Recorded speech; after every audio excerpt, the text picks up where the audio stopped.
This will be a small class where we'll try to finish Kakatiyas.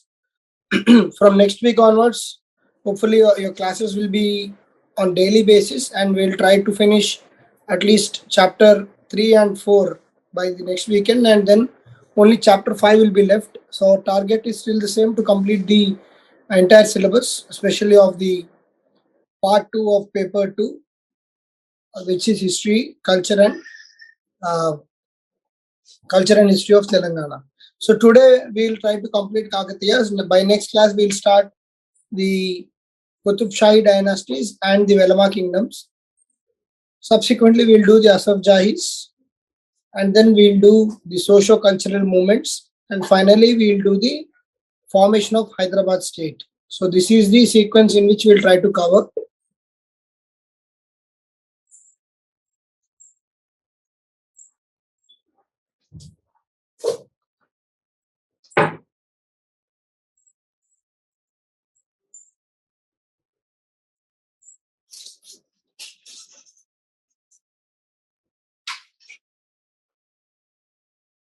Yeah, I hope you're able to see the screen.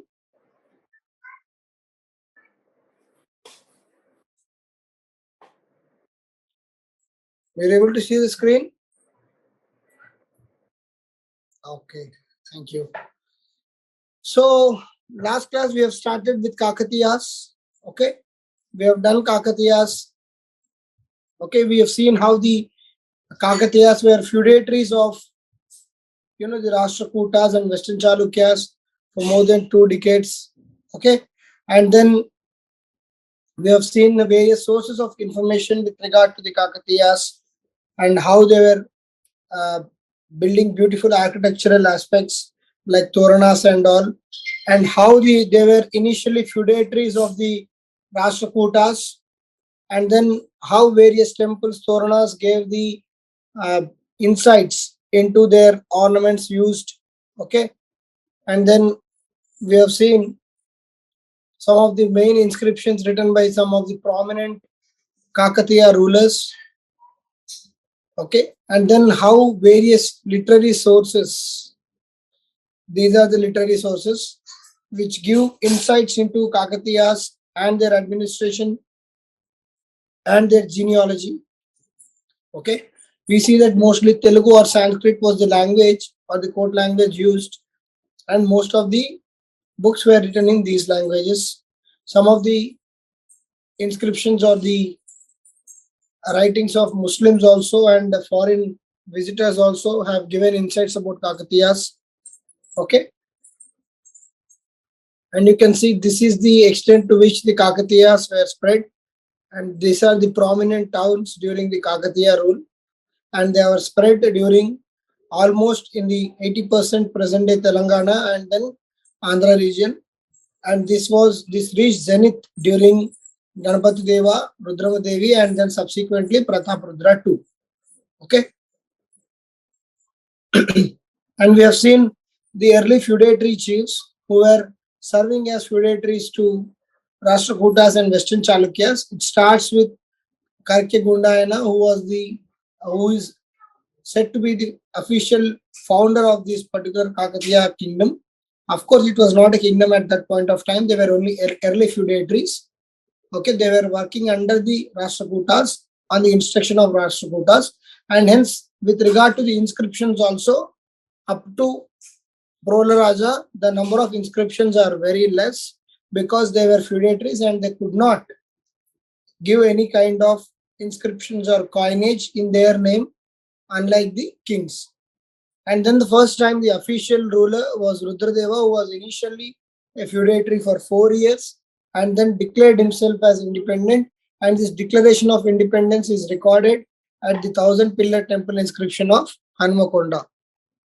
And we have seen the various rulers of succession and their genealogy. And then we have seen how Prola Raja was a great, Prola Raja too. This person was a great warrior and he had a great political acumen, and he was strongest among all the feudatory kings of Kakatiya, and he made Kakatiya a strong force to reckon with. And this particular consolidation of Prola Raja too was taken forward by his son called Rudradeva or Prataparudra I. And Rudradeva was the first person who came out as a feudatory and declared himself as independent, and he has united all the Telugu people.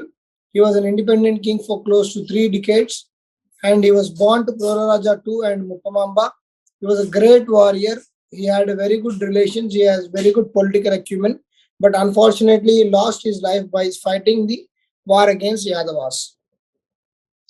And then coming to Ganapati Deva, the next prominent kingdom after Rudradeva or Prataparudra I, he was son of Rudradeva's brother, who was Mahadeva, and he was one of the greatest and undoubtedly one of the best rulers India had. He was born to Bayamba and Mahadeva, and he also lost his life while fighting with Yadavas.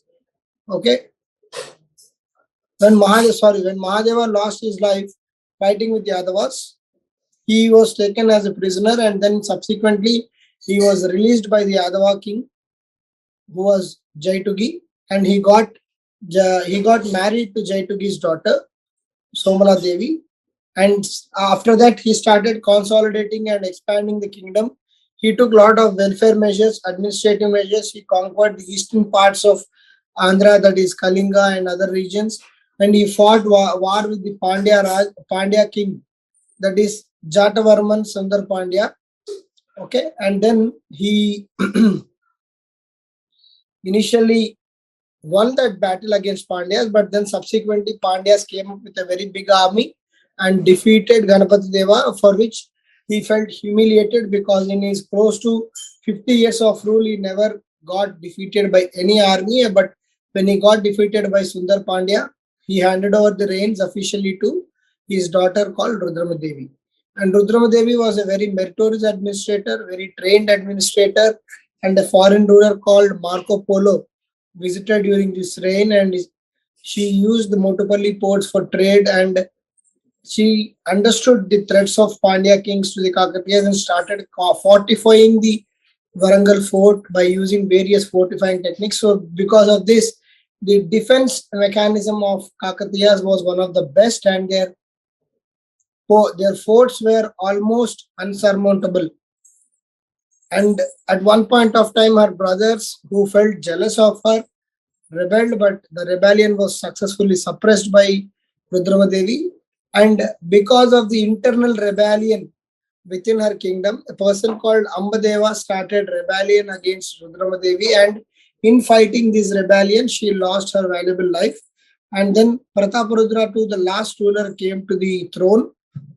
His main aim was to protect Kakatiyas from the external enemies. So he also continued the consolidation or the fortification of Warangal fort and other Kakatiya forts, and also tried to suppress the internal rebellions. But unfortunately, during this time, the Delhi Sultanate was very prominent and very powerful. So they attacked the Warangal during Khaljis. Initially, they signed, Kakatiyas tried to defend them against the Khaljis when Malik Fakhruddin came. But then when Malik Kafur came with a much huger army, they got defeated in the hands of Delhi Sultanate. The Prataparudra was forced to sign a peace treaty, and he has accepted the suzerainty of the Delhi Sultanate and also paid annual tribute. Okay, and every now and then feudatories rebelled against Prataparudra and participated. Basically, he tried to participate in various wars and extend his kingdom to the maximum possible territory. And the final bolt from the blue came to the Kakatiya dynasty in the form of Tughlaq dynasty, when they attacked the Orugallu fort or the Warangal fort, defeated Prataparudra, and in that particular humiliation, he committed suicide, and then Kakatiya officially ended their rule, and Orugallu became part of the Delhi Sultanate, and it was named as Sultanpur. This kind of things are important for your prelims, because which of the following prominent city was called as Sultanpur? Such things will come. So please be ready for it. Okay, so far is it clear?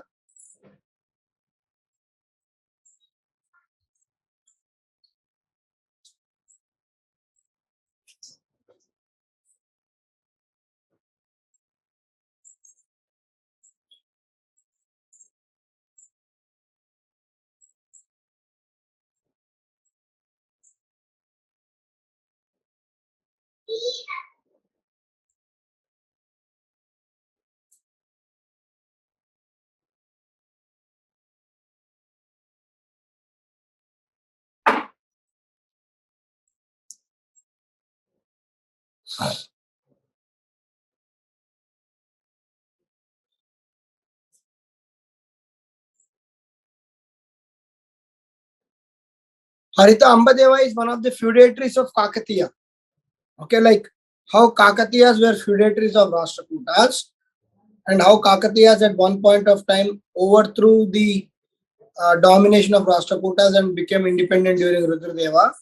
Similarly, because in Telugu you must be knowing Samantarajulu. They are called Samantarajulu, nobles or feudatories, because to administer big kingdoms, the kings will further subdivide everything into provinces, or so he's one of the head of the province, Ambadeva. So he must have had some aspirations to become the king of Kakatiya kingdom. And in such, they will consolidate the rebels against Kakatiyas and try to overthrow the Kakatiya kingdom.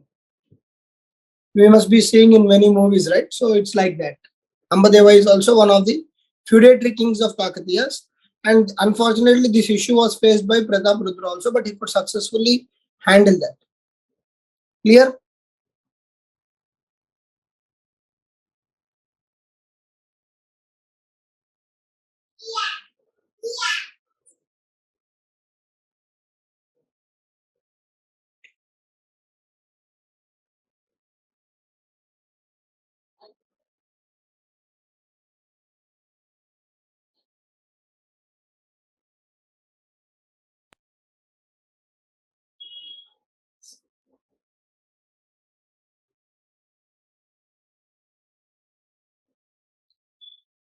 Yeah. Coming to the next aspect of the uh, chapter, which is the administration of Kakatiyas. Okay, administration of Kakatiyas. Obviously, there is lot of focus on administration of Kakatiyas because they are the ones who are immediately known to us in the history, and there is a lot of evidence and literature to support the Kakatiyas and their existence and their imprints on Telangana region. Because if you see Warangal, there are a lot of Kakatiya Kala Toranams. Their fort is very much intact. Their temples are very much intact. Their inscriptions are very much intact. So, and then Kakatiyas are someone who are owned by the present day Telangana government also. So, there's a lot of focus on their administration, and we also have a lot of information with regard to their administration. Hence, Kakatiyas and their administration becomes very important. So, with regard to the rule, they followed the Raja Dharma because they were once upon a time feudatories. When they came to power, they did not want to change much. By that time, it was a medieval Indian society, a bit of orthodox society, and where the prominent caste was Brahmin and Kshatriya. The Varnas were there, but within Varnas there were already a lot of castes which were existing. So the within Brahmin, so the Brahmin caste was trying to dominate, and Kshatriya caste was trying to rule. So basically, they did not want to change much because the first thing was to get the acceptance of the people with regard to their legitimacy. So they simply followed the Raja Dharma, which was already in the existence. And they further continued the Mandala system. So Mandala system is nothing but each and every province was further divided into mandalas. Even today we have mandals, right? So similar like that, the province was divided into various mandalas, and group of mandalas was a province, and for a province there was one head, and then this head used to report to the king. Okay, and then Kakatiyas were probably one of the very few kingdoms, or we can say one of the first kingdoms, who genuinely believed in decentralization of power. Okay, and then in this concept, they started a new post called Nayakas. That is now a group of mandalas will have a Nayaka. So probably Ambadeva must be one of the very powerful Nayaka who wanted to displace the central throne itself. Okay, so decentralization of power was a very, very important aspect of Kakatiyas because they always felt and important in bottom top approach. See, so though the mandala system is there, though there are already provinces, mandalas, and various administrative mechanisms are there in the previous kingdoms, but the central line of command was always the king. So it was absolute monarchy. Okay, but here there is slight deviation from the concept. They believed in decentralization of power. They genuinely empowered Nayakas, and then the bottom top approach was followed. So something like the villages were given prominence probably to speak up and then have their own decision making, and then they reported to Nayakas and Nayakas reported to the king. So bottom top approach was very much followed. The monarchs were quite sovereign. Okay, and the council of the king consisted of Amatyas, Dandanayakas, feudatories. These were some of the posts which were prominent during that time. Okay, Amatyas were like the present government officials or the IAS officers. Dandanayakas were the justice, the judiciary system, where they will declare or they will judge the particular crime and all. Feudatories are the Nayakas we know, who are trying to have grip over certain provinces and report to the king. And the regional administration was divided, and empire was divided into Rastras, Salas, Stima, Nadu, and Grama. So group of Gramas becomes Nadu, group of Nadus becomes Sima, group of Simas becomes Salas, or then finally the Rashtra. The Rashtra itself is the Kakatiya Rashtra. Okay. Is the administration, first part of the administration clear?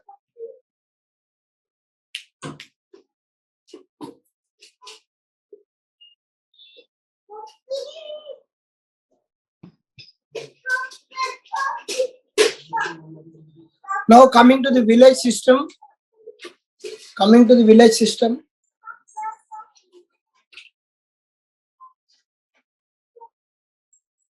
The lowest level of administration was obviously the village system, and we have seen that, even in the previous slide, they believed in this concept of grama.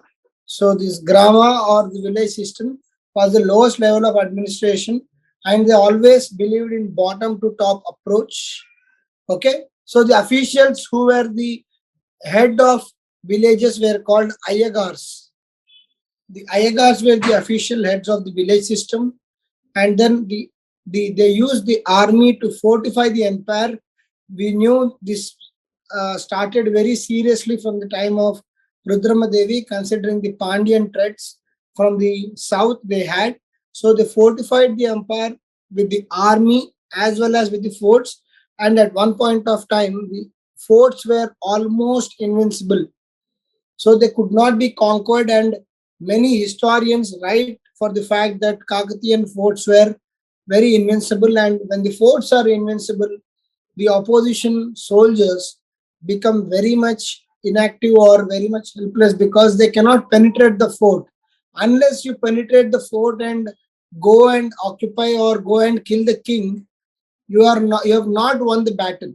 So that way Kakatiyas were very powerful in their defense. And we have seen they had the Nayaka system, so they decentralized the administration. They have given lands to the army officers called Nayakars, and then these army officers were in charge of these lands, and they were supposed to maintain soldiers from the revenue from this land.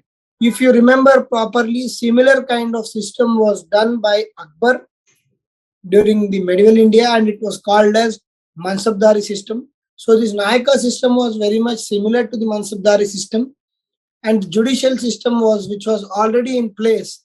As I said, they did not want to change much because their first priority was to obtain the legitimacy of their kingdom. And in this context, the judicial system was followed, which was already in place. They were, while giving the judgments, villagers' opinion was considered and respected. So a very unique way of following the bottom-top approach, unlike pushing what the officials felt or what the king felt. The king took the suggestions from the Nayakars. But even the judicial system was very much inclusive system. So basically it was a very different kind of kingdom where everyone was feeling empowered unlike the previous kingdoms where the only decision making was with the king. And coming to the social conditions, we can see, Kakatiya kingdom is a heterogeneous empire. It's a very famous question, popular question. The culture during Kakatiya was very much heterogeneous.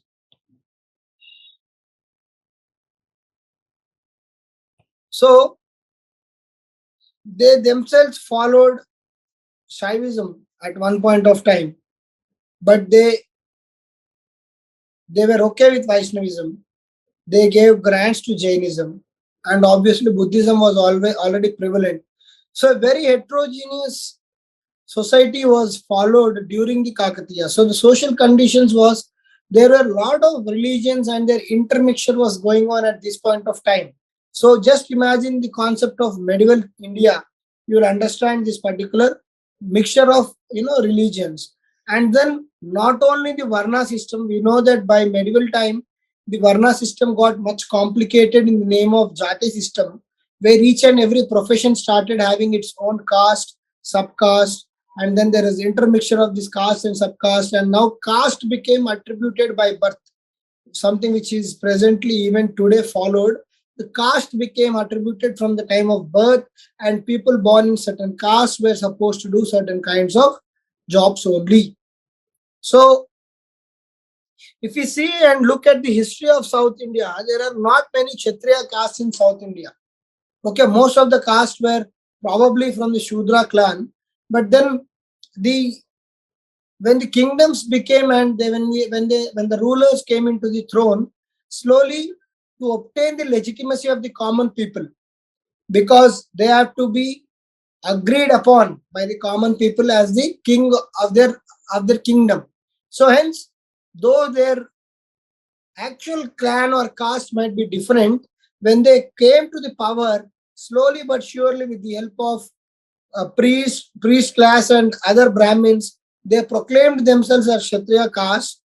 And then Kakatiyas are one such kingdom whose roots as a caste we do not know. But after coming to the throne, especially from the time of Rudradeva and Ganapati Deva, Kakatiyas declared themselves as Kshatriyas.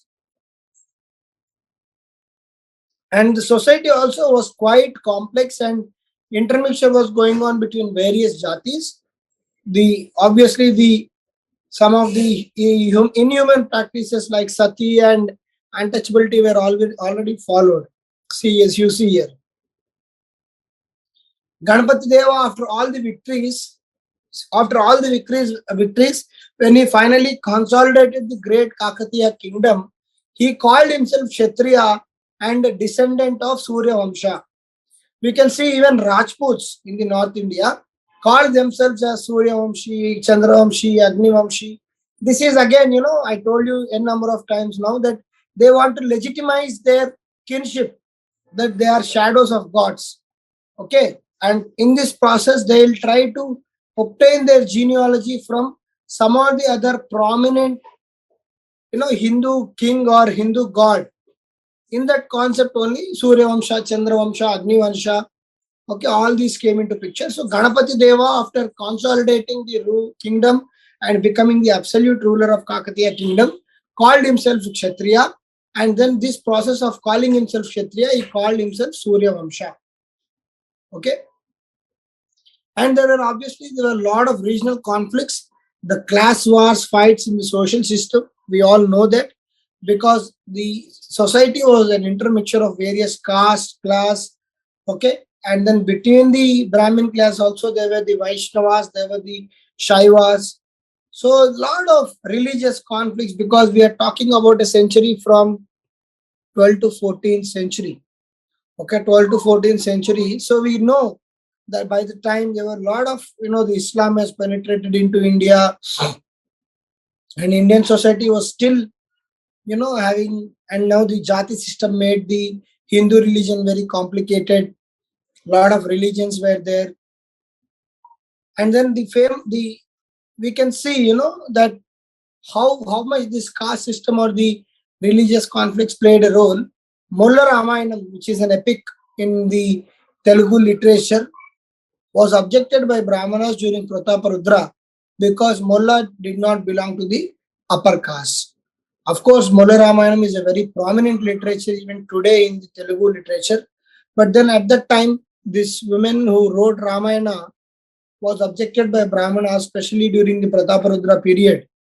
And and this was also there. The Shaivas versus Vaishnavas within the Brahmins was also a major conflict which was going and which was opened up in his book of Tikkana Somayaji, and he wrote a book called Harihara Tattvam. So he was trying to bring the Hari and Hara. Okay, Hara means the Shiva, Hari means Vishnu. When Hari Hara means they try to portray that both the Hari and Hara are the ultimate gods and both of them are one and the same. So that was one of the ways to bring the Shaivas and Vaishnavas together. Okay, and then there were various caste associations during that time. Lot of Samakyas. So each and every caste had its own Samakyas, and almost 18 such Samakyas were there. 18 Samakyas. So you can see if the number of Samakyas are only 18, how many number of castes would have been there at that point of time. So a lot of castes, a lot of Samakyas and their associations.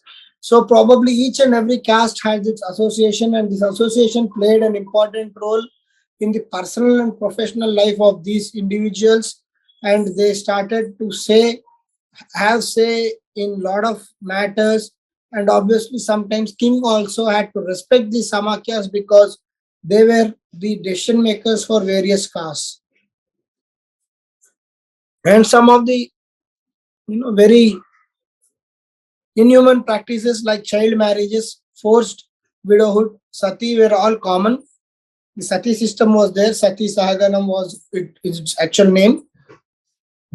So forced widowhood also was done. The widows were not allowed to come out of the houses. They were locked up in rooms and so on. And child marriages. The child marriages were also performed very aggressively. So all these backward, aspects were there during the Kakatiya rule. And sometimes people were addicted to drinking. The cockfights, bullfights were also seen. This was mentioned in various local literature during the Kakatiya period. So this was about the society and social life during the Kakatiyas. Any doubts here?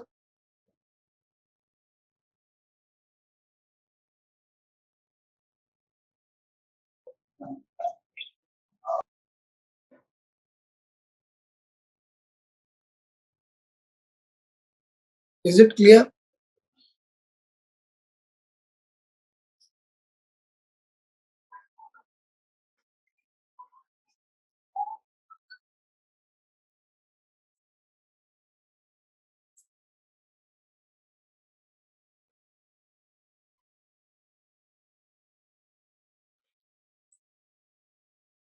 So coming to the next aspect, which is the economic system. So we all know the famous traveler of the 11th, 12th century who came to India along with the Muhammad of Ghazni, Al-Baroni. Okay, this person stayed back in India and toured India extensively across the length and breadth, and wrote his famous book called Kitab al-Hind. Kitab al-Hind. Kitab Hind. So in this book, he has mentioned about various kingdoms and various dynasties which were there in India at that point of time. So this person mentions even the Kakatiyas also. And Isami, Frishta and Marco Polo are the other foreigners who visited the Kakatiyas during their rule and try to understand the economic and social aspects. So in this, we try to know what is the economic aspects of the Kakatiyas. Even the social aspects which we have discussed were already written by some of these people who came to India as foreigners, or some of the local poets or the court poets during the Kakatiya kingdom. And the agricultural lands was basically divided into two parts. One is the Magani and one is the Metta land. So Magani was a very fertile area, a wet land which could produce multiple crops in a year, while metta land was not so fertile and which had to be planned. The crops which were grown in metta lands had to be planned, while Magani was, like literally a gold where anything which was sowed would give you very good dividend immediately. And agriculture was a very prominent aspect of the economy, and revenue from agriculture was a very prominent aspect for the king to expand his kingdom. And then, because of various kinds of lands like Metta and Magani lands, there was a mix of cereal crops and commercial crops which are grown. So probably a very foresighted aspect during that time. And there was mix of cereal crops as well as the commercial crops during the Kakatiya kingdom. And agriculture was backbone to the economy of the kingdom. Okay, and then like the previous parts of the king, the same thing was followed during Kakatiyas. That is, the land grants or the lands given to the Brahmins was exempted from the tax, and they were not required to pay any taxes as such. Coming to the one of the most prominent and the distinguishing feature of Kakatiya, which is even today very much relevant, was the irrigation system. Now, because Kakatiyas have divided their lands into the Metta and Magani. Okay, so obviously dry lands and the wetlands. Wetlands were having probably some reservoirs or some rivers during near them, and the soils became fertile automatically.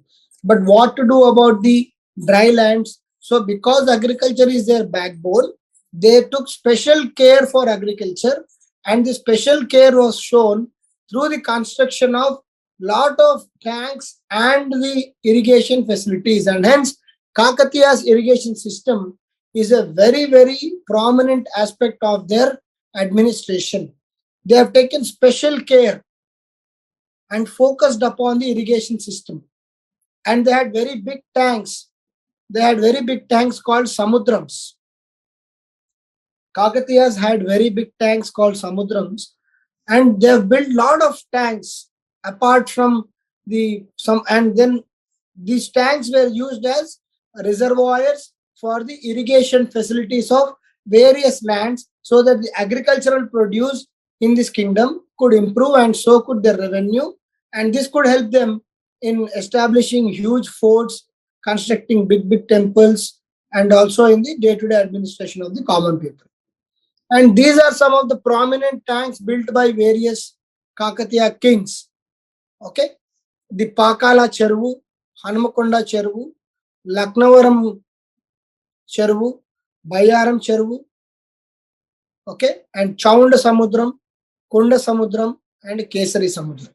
Even today, all these particular artificial tanks or lakes, all are intact, and they are still useful for irrigation of lakhs of acres. So this goes to say the foresight of the Kakatiyas in improving upon the irrigation, and hence the tank system of irrigation, which is very much suitable and suited to the Telangana's terrain, which is a Deccan Plateau, was noticed by Kakatiyas way back in 12th century only, and in their memory only, Telangana government has started this Mission Kakatiya, which is a very big initiative of constructing tanks and restoring the tanks which were constructed during the Kakatiya period.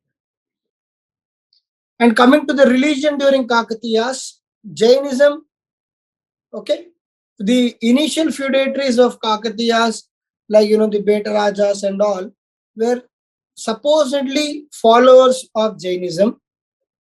Okay, they were believed to be followers of Jainism. There are certain inscriptions and the Jain centers in Bodhan, Hanamakonda, Karimnagar, Warangal, and Medak districts. Then there are important Jain centers in these areas, which go on to show that the initial Kakatiyas were supposedly Jains.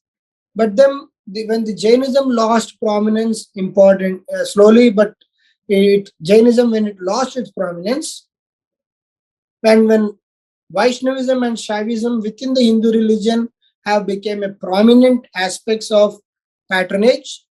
In that context, Shaivism was patronized by the Kakatiyas.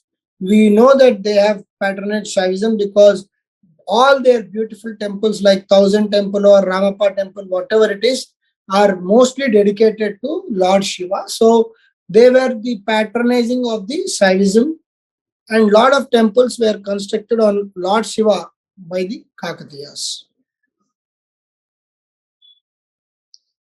And they also ensured, though they followed Shaivism, they gave enough religious freedom to Vaishnavites also. They agreed for building temples for Lord Vishnu also. And we know from lot of stone inscriptions and copper inscriptions that they have given donations to Chennakeswara temple in Halabid, that is the Hoysala kingdom. And they also extended a lot of donations to the present day Tirumala and Tirupati in restoring certain temples and constructing certain temples. So though they were Shaivites, they had, just give me a minute.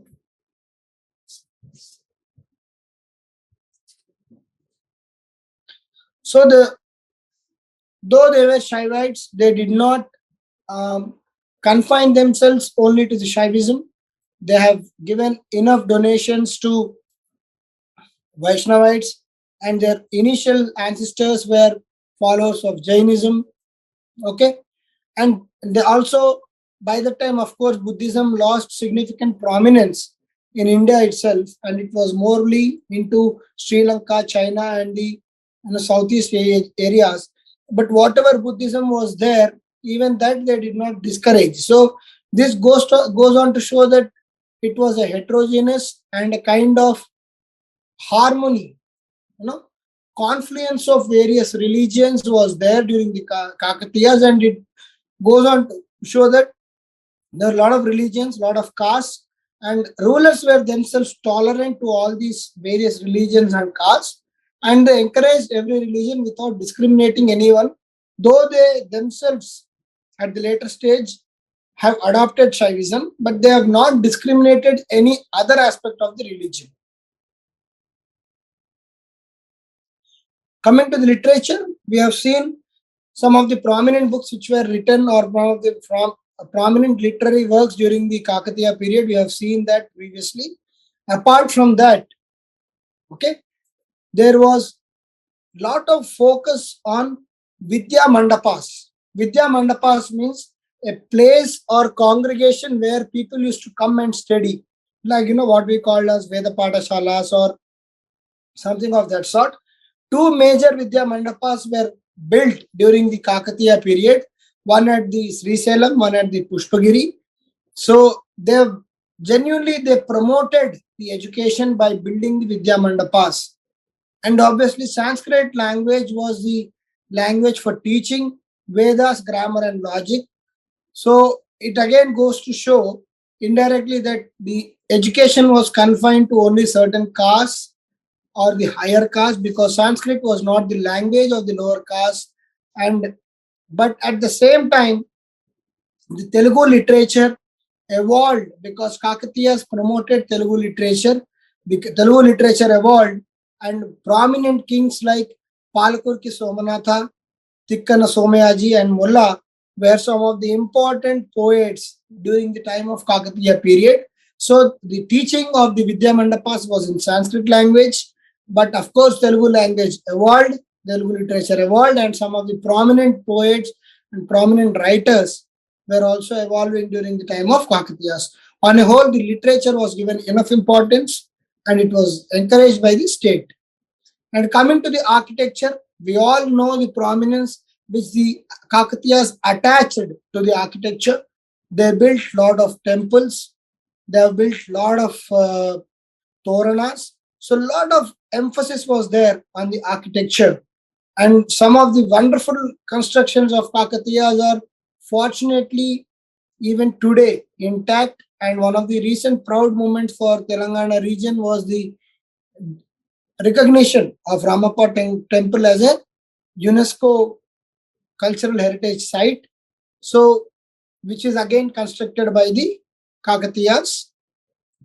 Okay. So Coming to the constructions of Kakatiyas, they built 1,000-pillar temple, which is intact even today, Ramappa temple and Ghanapuram temple, Soumyanathalayam, Ramalingeshwara Alayam, Nandikandi, Medak in the Medak district. So all these are the prominent architectural works of Kakatiyas, and this goes on to show that they were significant monument builders and attached great emphasis to arts and architecture. They promoted literature. They encouraged religious tolerance. On the whole, they were extremely able administrators during their period. And these are some of the prominent temples built by Kakatiyas. We all know this is the famous Ramappa temple. This is the 1,000-pillar temple. And this is the statue of Rudramadevi. Okay, bronze statue of Rudramadevi. So this particular Ramappa temple is now a UNESCO World Heritage Site. Okay. And there is a lot of restoration activity going on in 1,000-pillar temple also. I don't know if some of you have visited, but when I have visited recently, there is a lot of restoration activity going on in the 1,000-pillar temple.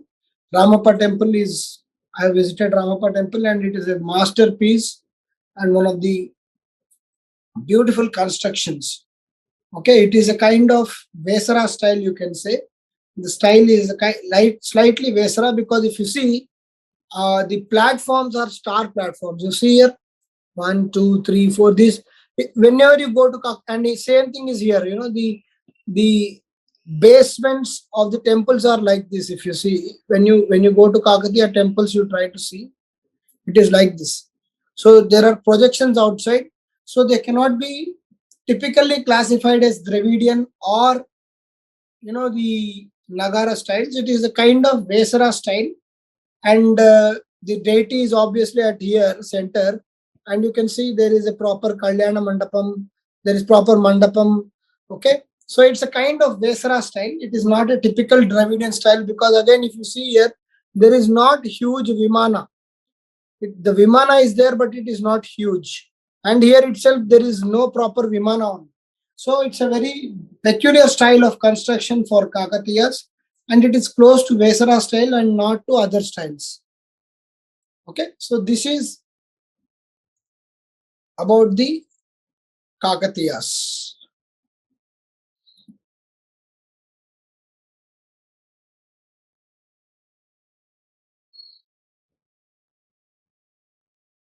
Yes, Rakshita, initially the feudatories of Kakatiyas, like the Gundyaya, Beta Raja, it is said there are some inscriptions which support that the initial feudatories, not the kings or the dynasty, the initial kings followed Jainism, but by the time it is Rudradeva and Ganapati Deva, Rudramadevi and Prataparudra, all of them were Shaivites. And Ganapati Deva has declared himself as Kshatriya. So they were Kshatriyas who were giving patronage to the Shaivism. So any other doubts which you have?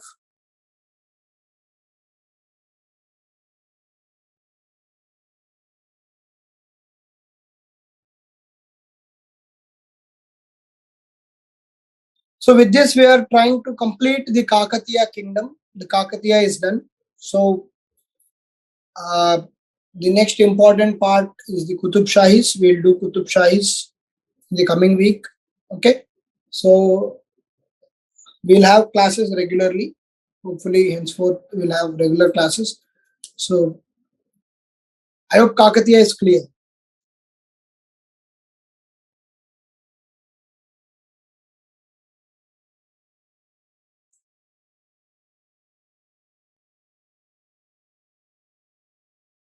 Any doubts with regard to Kakatiya, or we are all clear about it?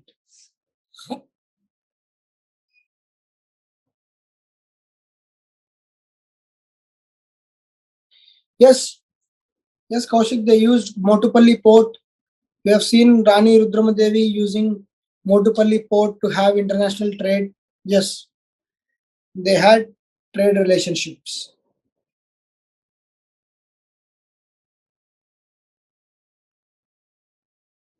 Specific exports, like see, at that time, during the medieval time, India was exporting significant weapons like iron and steel was a prominent thing which was exported from India.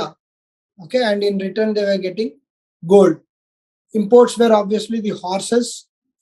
Imports were obviously the horses. The exports were the Indian spices and Indian weapons like the uh, weapons used by the kings.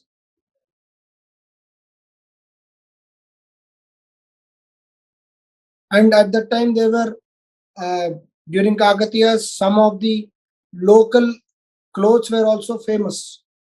Okay, so even the Indian cotton, Indian cotton was exported. The weapons were exported. Okay, and then the spices were exported. The imports were majorly the horses from the Arabia, and even during the Vijayanagara kingdom, the ports of the Goa were used for importing the horses because those Arabian horses were said to be very stealthy and very huge and powerful, which could sustain long warfare. Hence, during Vijayanagara and during the medieval age, the prominent import, because India was a very self-sustained economy at that time, you can see the agriculture also very much diversified during Kakatiyas. The main thing was the horses, because to have long warfare, your horse should sustain, and hence there was a lot of imports and demand for horses. Yes, Madhu, they were definitely contemporaries of slave dynasties, right from Khaljis. Okay, Khaljis attacked them. In fact, the Khaljis attacked the Kakatiyas during Prataparudra, and Tughlaqs have defeated and destroyed the Kakatiya kingdom. So they were contemporaries. And they were contemporaries of Hoysalas, Yadavas, Pandyas, okay, Chalukyas. Even within their surroundings, you have to remember these dynasties: Hoysalas, Pandyas, Chalukyas, and Yadavas.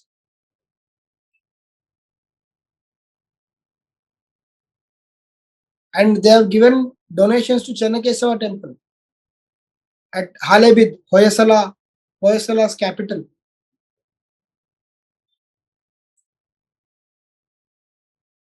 Anything else with regard to Kakatiyas?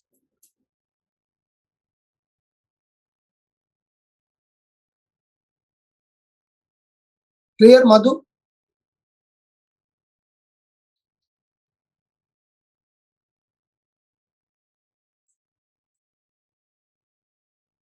Any other questions?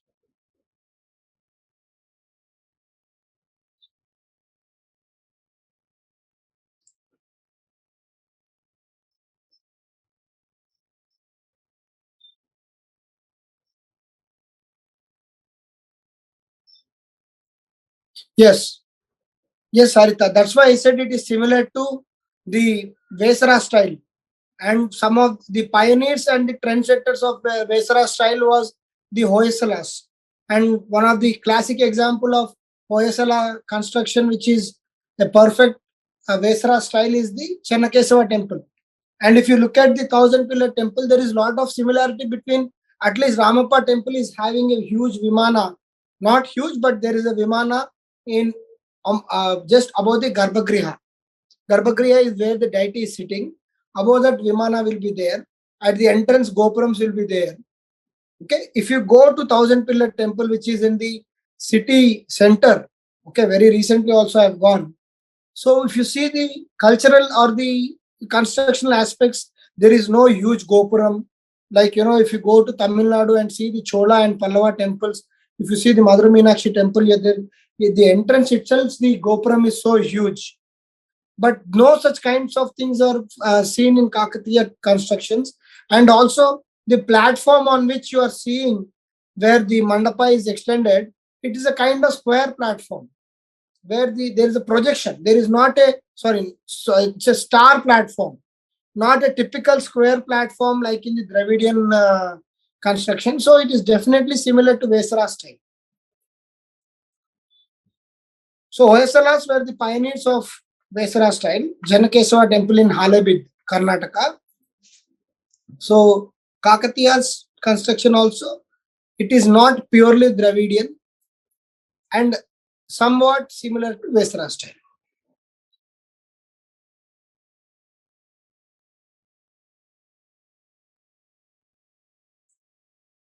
So please remember those three styles, that is the Nagara, Dravidian and Vesara. Nagara is peculiarly prominently North Indian style.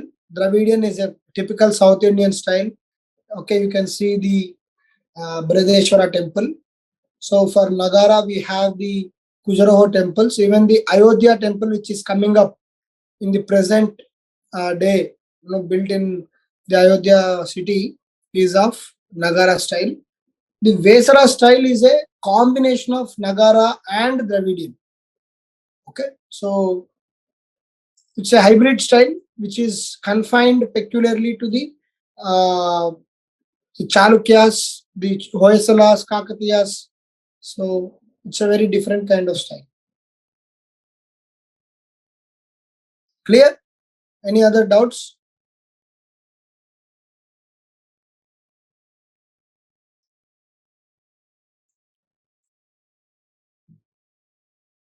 Fine. On that note, we will close Kakatiyas. Okay. And again, I assure all you guys, don't worry. The portion will be completed. Okay. I've just been occupied with some emergency. And thank you for understanding and cooperating. And, we'll definitely complete the portion on time and then cover all the aspects of the paper which is mentioned in the syllabus. Okay. Whatever is mentioned in the syllabus, we'll cover them. And I told you the disclaimer is that we'll cover them for sure, but we cannot cover them in micro detailing because this is just a 15-20 hour module and a revision module. The idea is to make you understand the scope of the syllabus, importance of the syllabus. And Harita, at this point of time, we are not giving any practice questions like bits or multiple choice questions. But as I promised, after your prelims, we'll have a mains test on the entire syllabus where your answers can be evaluated, and then you can see what is the clarity we have on this particular subject. Okay, the prelims question, you are having so many things in your internet also. There are so many practice questions which are coming up. You can just see those questions. If you find any question which is peculiar or which is not correct, you can text me during the class or after the class, that we can discuss. Fine. On that note, we'll end today's class and we'll meet in the next class. Thank you. So, and then how Prataparudra was probably the last recognized ruler of the Kakatiya kingdom. And we have seen some of the monuments constructed by the Kakatiyas, especially the UNESCO World Heritage Site Ramappa Temple. This is the Ramappa Temple. And then we have also seen the famous 1,000-pillar temple. This is the 1,000-pillar temple. And the significance of this 1,000-pillar temple is, at this 1,000-pillar temple, there is an inscription written by Rudradeva or Prataparudra I, who is the first sovereign ruler of the Kakatiya kingdom, and he proclaims freedom of Kakatiyas at this place. Okay, hence it is very important to know the significance of this particular temple. And also we have seen the construction style of Kakatiyas. It is not typically Dravidian or the Nagara. It is somewhere near the Vesara style. Okay. And Vesara style, so you can call it close to the Chalukyan style. And hence you can see the star-shaped platforms like this. On these platforms, you have the Garbhagriha at the center. And then there are the Kalyana Mantapas or the subsidiary deities here. So this is the typical Vesara style. And you can see even the Vimanas or the Gopurams are not so huge. In fact, at 1,000-pillar temple, there are no Vimanas at all. So this is a typical Vesara style which the Chalukyans have initiated and then subsequently followed by Kakatiyas, Hoysalas of Dwara Samudra. And the classic example of Vesara style is the Chennakesava temple at the Halebit town. So these are the important aspects of the Kakatiyas. Okay, these are the important aspects of the Kakatiyas. Hence, yeah. So before proceeding to the next topic, any doubts with regard to the Kakatiyas? Any doubts with regard to the Kakatiyas?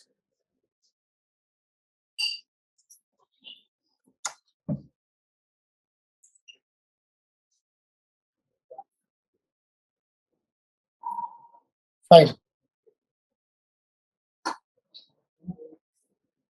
Okay.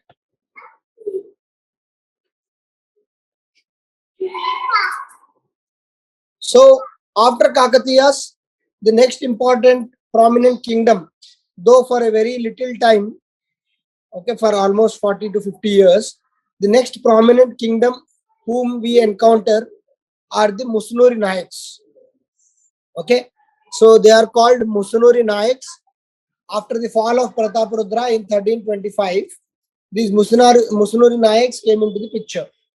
Okay, what happened is, we all know that Muhammad bin Tughlaq was the final nail in the coffin, because when Prataparudra was the king, Malik Kafur from Alauddin Khalji, who represented Alauddin Khalji, came and invaded the Warangal town. So as long as Malik Kafur and Alauddin Khalji were alive, Prataparudra was like a feudatory to the Delhi Sultanate. But as soon as they died, this Prataparudra tried to rebel against the Delhi Sultanate, but he was again crushed. But the final nail in the coffin was the Muhammad bin Tughlaq, who sent his army. We all know the Muhammad bin Tughlaq's experiment of shifting the capital to Deccan. Right? In that context, he has invaded many Deccan kingdoms, including the Warangal kingdom. So the Kakatiyas were defeated in the hands of Muhammad bin Tughlaq. They have conquered the town of Orgallu or Warangal and named it as Sultanpur. Very important. Okay, they named Warangal as Sultanpur. Such bits can be asked in your prelims. Okay, they have renamed it as Sultanpur. In the context of history, which of the town is called Sultanpur? So you can say it is Warangal.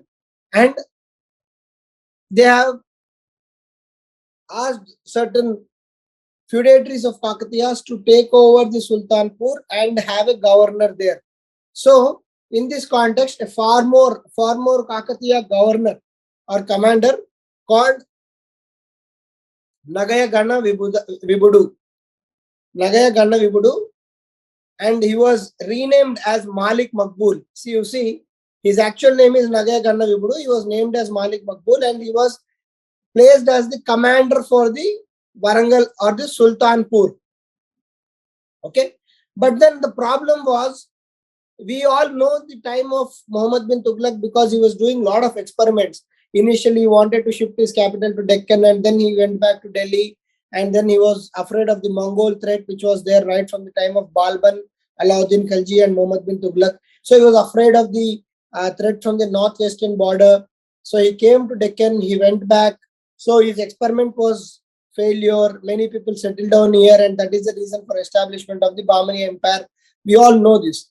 But when he came to the deep south and displaced powerful kingdoms like Kakatiyas and other kingdoms, to sustain them under his control was difficult, because the rebellion or the successors of these kingdoms or the feudatories of these kingdoms would anyhow rebel against these commanders like Malik Makbul or Nagaya Ganna Vibudu. So when the rebellions were continuously taking place, and all that was the intention was to displace this Delhi Sultanate from the southern kingdoms and again send them back to Delhi. Okay, in that context only we have to understand the rise of these kind of empires. So similarly, Musunuri Nayaks also were trying to counter the dominance of Delhi Sultanate in the Orugallu town. So according to a particular inscription called Vilasa Grant, it's a copper inscription. At this Vilasa Grant, a person called Prolaya Nayaka, okay, Prolaya Nayaka, it is said that he ruled from a place called Rekkapalli. Okay, this is a very strategic place located at the border of Papikondalu Hills near the Khammam and Rajahmundry area. So this Rekkapalli, through Rekkapalli, he could actually go and do the guerrilla warfare on this particular Sultan army and come back and then take a safe haven. So Prola Nayaka wanted to have control of this particular Orogallu town, because he felt the foreign powers are now in charge of the Orogallu place. Hence, he was himself a ruler from Rekapalli, trying to gain prominence and hold on the Orogallu.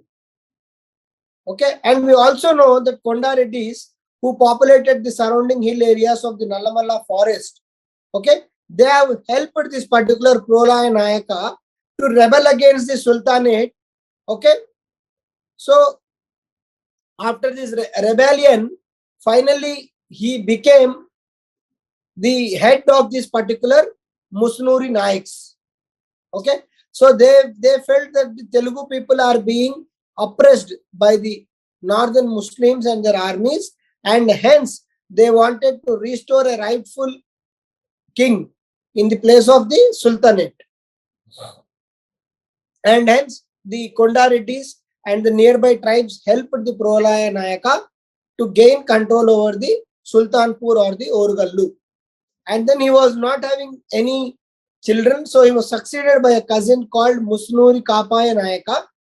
Okay, he was a much better administrator and politically shrewd person, and he led a larger rebellion against the Tughlaq rule, driving them out from the Warangal. So the Sultanpur or the Warangal, now it is, the Musunuri Nayakas have driven out the Sultanate army from the Warangal.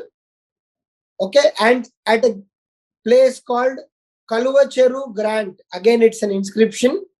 Okay, it is said that this particular Kapai Nayaka was assisted by 75 Nayakas. So it goes to show that he enjoyed the local support in displacing this particular North Indian Muslim army.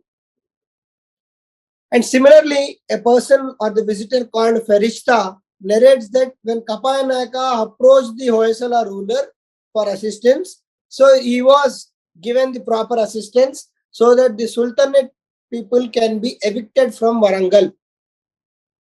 And we all knew this Malik Makbul was nothing but Ganavibudu. Okay, this particular person was displaced by Kapai Nayaka.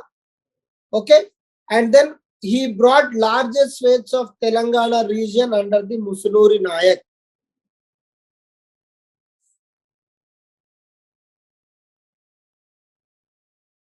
Okay, so this Musunuri Nayak slowly gained control over the Sultanpur or the Warangal.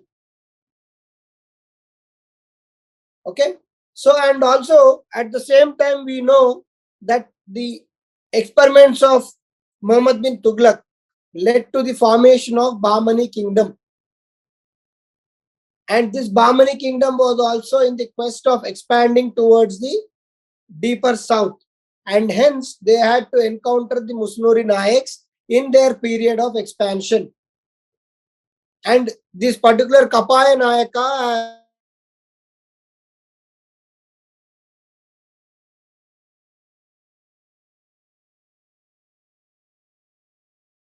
forts and territories over a period of time, including the Golconda fort.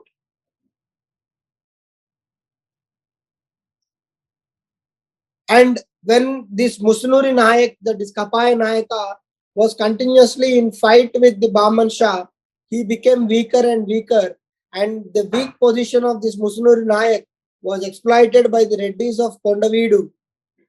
Okay, and then they have killed him at the Battle of Bhimavaram and occupied the throne of the Musunuri Nayakas.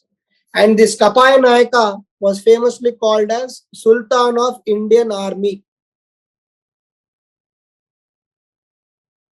Or Sultan of Andhra country. He is called as Sultan of Andhra country.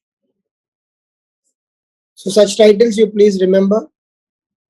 Sultan of Andhra country. So these Nayakas or 70-75 Nayakas who helped the Kapai Nayaka to gain the control over the Sultanpur, after his death, they were clueless as to what to do. And then they have all returned back to their towns. Okay, and over a period of time, their rule, the Musunuri Nayak rule ended. And at one point of time, which was almost like a successor to the Kakatiya kingdom, could not last many years, and gradually it lost its dominance and subsequently occupied by another powers over a period of time. So this is about Musunuri Nayakas. Okay. This is about Musunuri Nayakas. So any doubts with regard to the Musunuri Nayakas?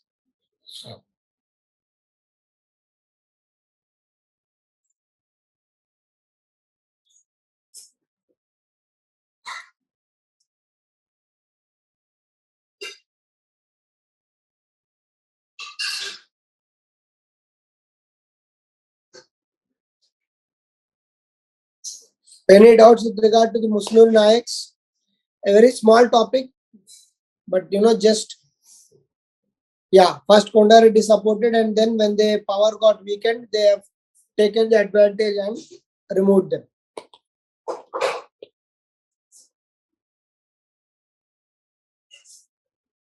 That happens. You can see even in coming. See, that's a medieval age. You can understand, how the things run.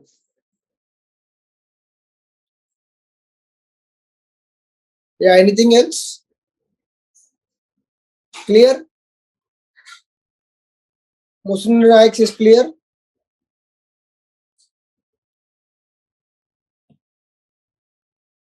Others?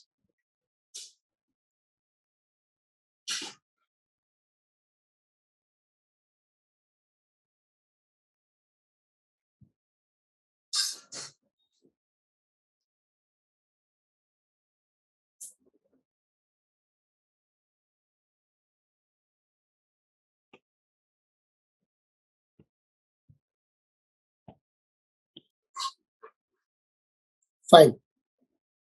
Next, in the context of the medieval history of Telangana, obviously one of the important kingdoms, the Velamas of Rachakonda and Devarkonda. Okay, so there is a lot of literature about them, and then lot of focus on them about their role in the contribution towards the art and architecture.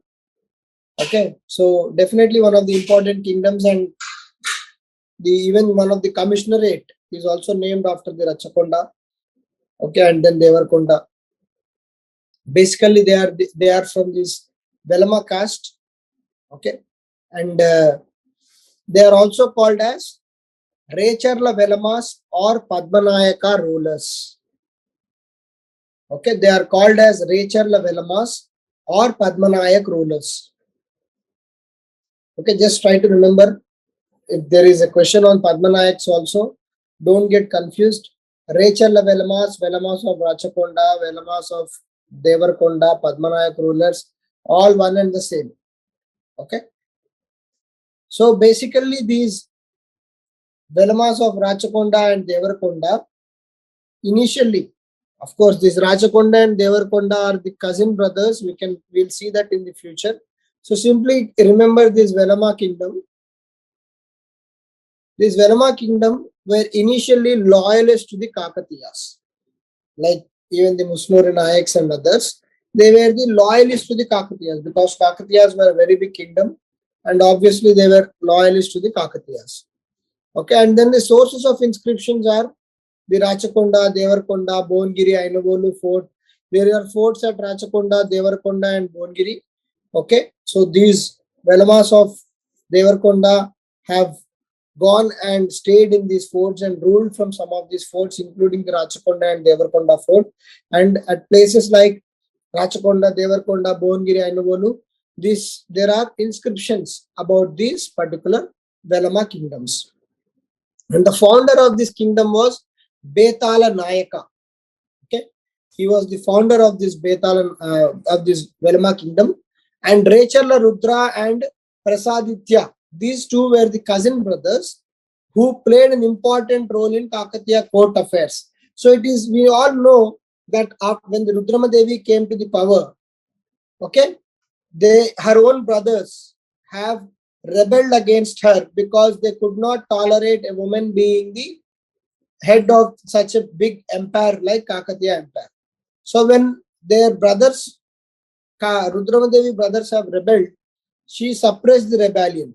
In suppressing that rebellion, crucial role was played by Recharla Rudra and Prasaditya, and hence Rudramadevi was very impressed by their support towards the Kakatiya kingdom and gave titles to this particular person called Prasaditya, who belongs to the Velama dynasty, and the title she gave is Kakatiya Rajya and Raya Pitamahamaka. So these are the two titles given to a person called Prasaditya, who is one of the Velama kings.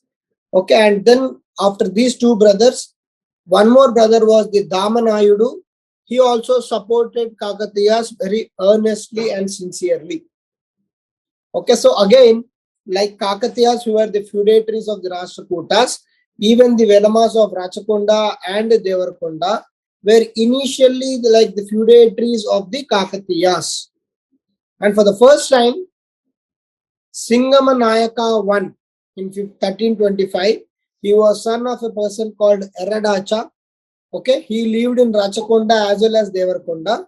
And the source for this particular Singamanayaka is Velugotivari Vamsavali. Velugotivari Vamsavali. While there is some controversy if this particular person lived or ruled from Rachakonda or Devarkonda, but we come to know that Rachakonda was already a known capital of these Velama kingdoms, and it was hereditarily coming as a capital to the one person after the other, and they were called Recharla Velamas in indirectly reference to the Rachakonda. Hence, the Rachakonda was known beforehand. Okay, and this person Singamanayaka came to the power and he was assassinated through trickery. And then came another person called Anapota I and Mada I. So Singamanayaka for the first time consolidated the power of the Velamas. Okay. And then his sons Anapota and Mada I came to the power. Okay, and these both were sons of Singamanayaka, one who consolidated the power. Okay.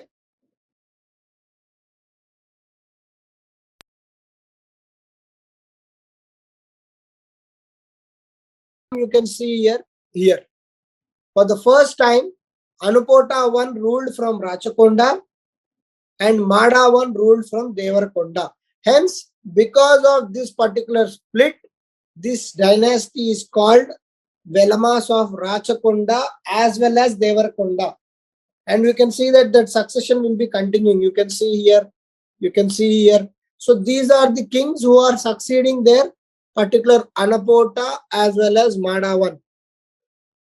So Anapota defeated Kapaya Nayaka, who is the Musunuri Nayak, and captured the forts in the Warangal.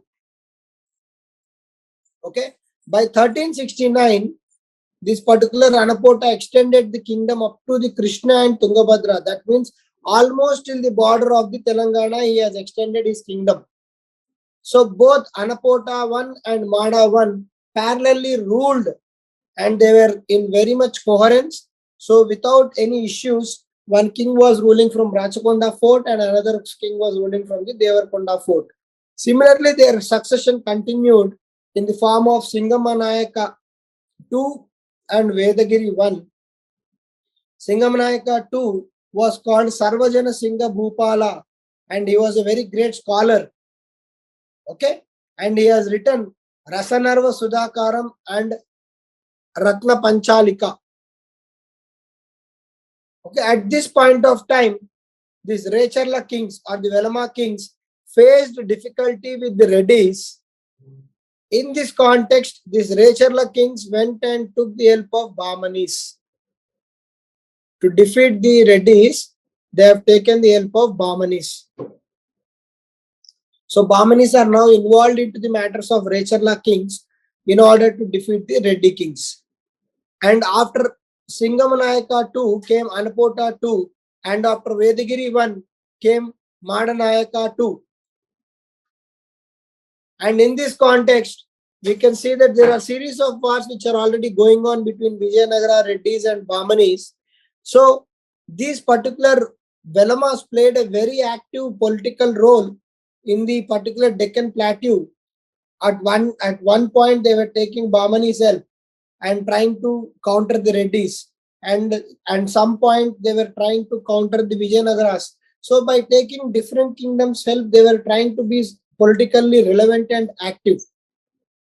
Okay. So, and lastly, Singham Nayaka 3 or Sarvagna Rao, popularly called as Sarvagna Rao, and then the successor of Madanayaka 2 was Lingama Nayaka.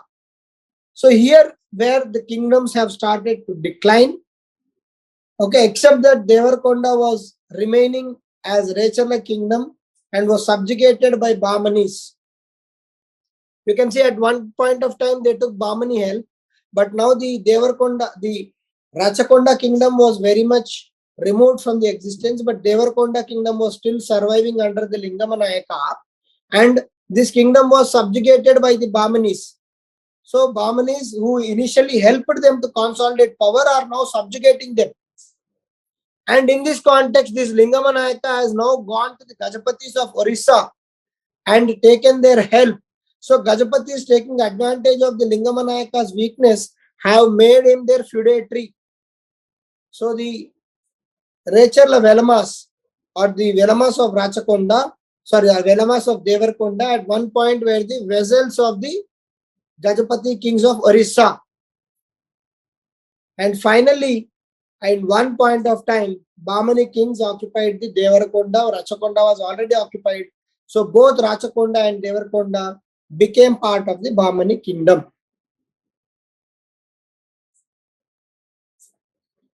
And with regard to the rule of Velamas, they were very successful regional powers, and in their heydays, they could do a lot of impact on the Telangana and its region. And we have seen that they have been trying to stay politically active in the contemporary politics of the Deccan. Initially, they had relationship Bahmanis, and then finally, Bahmani only took over their kingdom. You can see this is the way how the medieval India progressed. Initially, they took the help of Bahmanis to get the power of Reddys, and also they have tried to counter the Vijayanagaras. But finally, the Bahmanis only took over the Velama kingdoms. And this is the administrative system of the Velama kings. Okay, they were guided by something called Saptanga. Okay, very, very important. The administrative system of the Velamas was guided by Saptanga. The Saptanga is called as the 7 constituents of the sovereignty. So what are the 7 constituents? They are mentioned here. King, minister, land, fort, treasury, army, and friend. So these are the Saptangas of any kingdom or any administrative system. So the king obviously is the most powerful part of the Saptanga, and he is the key decision maker, and more often than not in the autocratic kingdoms he is the absolute power. With regard to the ministers, there were many departments or many ministries which were divided to take care of the various aspects of the administration. Like someone was in charge of military affairs, someone was in charge of the financial affairs, someone was in charge of the court affairs and the diplomatic affairs. So the ministries were tried to divide to ease the administration, but the ministries were ultimately answerable to the king, and king was sole and whole power of the kingdom. And then the land was an important source of revenue for these kingdoms. Initially, they were completely under the control of king, but slowly from the time of Kakatiyas, we have seen that there are many Nayakas who are appointed for these lands, and they are responsible for certain revenue to be given to these kingdoms. And then fort is obviously a very important aspect of the Saptanga. We know the prominence of fort which was attached during the Kakatiyas, how Rudrama Devi and subsequently her grandson Prataparudra have concentrated extensively on fortifying the forts and made them extremely, no one could come into that. So the defense of the fort was very high, impenetrable. And then the treasury. So the strength of the kingdom lies in the economy or the treasury which the kingdom carries. And then the army, we see that many kingdoms during the medieval age have extremely focused and emphasized on the army building, especially the cavalry, the infantry, the elephants, and so on. And we also know for the fact that these medieval kingdoms have imported horses from the Arabian Peninsula to get the cavalry very strong, because the strength of horses decided the longevity of the war and the extent to which the enemy could be chased. So hence the horses became very important during this point of time. And finally, the friends. Friends, here is the diplomatic relationship where the kingdom is going to have. For example, if you take the example of Velama kings, initially they had the friendship of Bahmanis to counter the Reddis and Vijayanagaras and so on. So these are the various Saptangas which are part of the kingdom, and a king has to be following these Saptangas to ensure that the kingdom is on right path. And coming to the administrative divisions of this Velamas, it was Bhumi, Nadu, Sthala, and Grama. So Grama, Sthala, Nadu, and Bhumi. So Bhumi is like a province, Nadu, sub-province, Sthala, and Grama. Okay, the headman of the village was called Talari, and Karnam was the in charge of land records and village accounts. We could see the growth of Karnams right from the Kakatiya age, which continued even during the Recharla kingdoms. And coming to the social conditions, the Sanskritization prevailed. That means the lower caste were trying to assert themselves into the upper caste and the rankings, but more often than not, the caste which came from the outside, they came and they were categorized as Sudras. Okay, they were categorized as Sudras. And Brahmins were given extensive grants, and they went on to set up the Agraharas. They legitimized the king's rule. So we can see that, these are all like, be it Musunuri Nayakas, be it the Recharla, Velamas, all these people were not belonging to the Kshatriya clan. Okay. So they had to be legitimized to become kings. And this role was being played by Brahmanas, and as a return gift, they were getting the Agraharas. And the society was quite complicated because it was a typical medieval society. Many castes and tribes prevailed during this time, and the status of women, that they were forced to be submissive to men.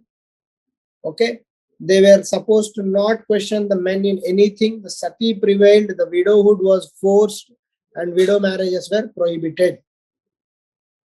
Coming to the religious part, these particular Recharla Velamas gave a lot of grants to the Vaishnava cult. Okay, so something really peculiar. They have given a lot of grants because Kakatiyas were definitely encouraging Vaishnava cult, no doubt, but they themselves were Shaivites. So they were followers of Shaivism. So these people, Recharla Velamas, gave grants to the Vaishnava cult and temples. So some of the prominent temples to which they given grants are the Simachalam temple, Sri Kumaram, Kandikonda, Domalapalli, Ainavolu, and so on. Okay. And with regard to the economy, by this time when the Recharla Velamas came into the picture, the concept of temple economy was full-fledgedly developed. What is temple economy? If you take the temple complex, the olden day temples, they were huge in land, and there were so many activities which are going in the temple. You have a Goshala, you have these Devadasis dancing. It itself is a very big system which is running. The priests are having their own thing, the donations. For example, take the case of present day Tirumala. It itself is a very economy oriented temple, right? Like there is a complete separate board which is managing the affairs of Tirumala. The donations are managed. There are many things which are managed. So there is the TTD board which is completely looking after the economy. So similar system was running during that time. So basically the temple economy was acting as a resource mobilization and a redistribution unit. And in this context, they have also expanded the agriculture. The Recharlas have expanded the agriculture because their main land aim was, and the lifeline was, the land revenue. Okay, and to expand this agriculture, they have promoted more tanks and wells for irrigation purpose. And finally, the literature during this Velama's time, the literature, the Sanskrit language and the literature were very much encouraged. We have seen that some of the Velama kings were very good scholars themselves. Okay, and they have written the Rasarnarva Sudhakaram, and then Ratna Panchalika, Sangeeta Sudhakaram, Sarvajna Singama 2, and so on. So these are the various books or the articles written by the Velama kings. And then you can see Rao Madhanaya, one of the king, has written Raghaviyam, and this is written in Sanskrit. Okay, and then another book called Naganatha. Okay, another poet called Naganatha, during the king Anapota I, he has written Madana Vilasa Bhanamu. So Naganatha, a poet in the court of Anapota I, he has written a book called Madana Vilasa Bhanamu. Okay, so these are the important literary works during this time. And coming to the culture, that is art and the architecture, coming to the paintings. So right from the time of Kakatiyas, lot of Chitrasalas were there. What is Chitrasala? It is like a picture gallery. Chitrasala means picture gallery was there during the Kakatiyas, and the same tradition was continued during the Velamas. And then there were a lot of paintings at various forts, especially at the Rachakonda fort. The Ramanavami paintings were very much prominent, and in these paintings, various yagnas performed by the king Dasharatha, like the Ashwamedha Yagna, the Rajasuya Yagna, the Vajapaya Yagna, all these yagnas were depicted at these particular forts of Rachakonda and the paintings of Rachakonda. And at this place called Rachakonda, there are many cave paintings which are prehistoric in nature. So even before these Velamas of Rachakonda and the Velamas of Devarkonda came into picture, at this particular fort there seems to be a prehistoric life which was existed. And also we can see a lot of engravings of Lord Ganesha. Okay, and then these Velamas were called as Ashtadika Rayas. The another title which was given to the Velamas was Ashtadika Rayas, and at their courts or at that forts we can find the sculptures of Hanuman, Ganesha, Bhairava, and so on. Okay, the Rachakonda, Devarkonda, and Pandavala Gutta. These three are the prominent prehistoric sites which were also ruled by the Velamas. So these sites have two distinctions. One is the prehistoric nature of these sites and also the medieval nature of these sites. And it was a very wonderful sight that the Rachakonda fort was getting water supply due to the gravitational pull. So they, even before the present day pumps or the other motors so on are actually invented, these people use the natural gravitational force to pump up the water to their fort. Okay, and then lot of sculptures and architectures were taken up during this time.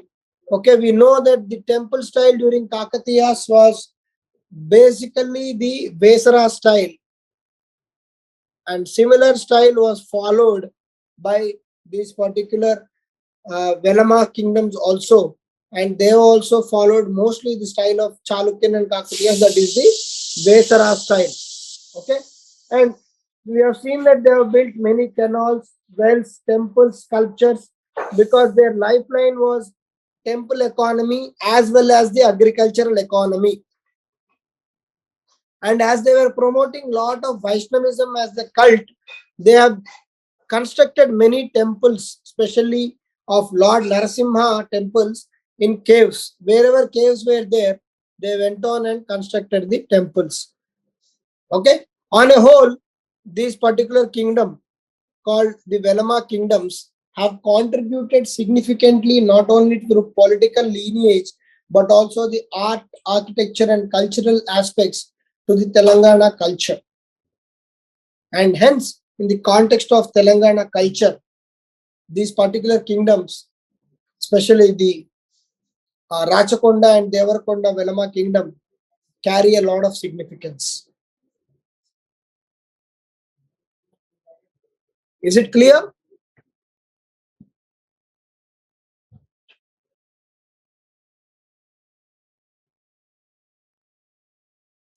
You just go through the notes which you have written, running notes which you have written in the class right now.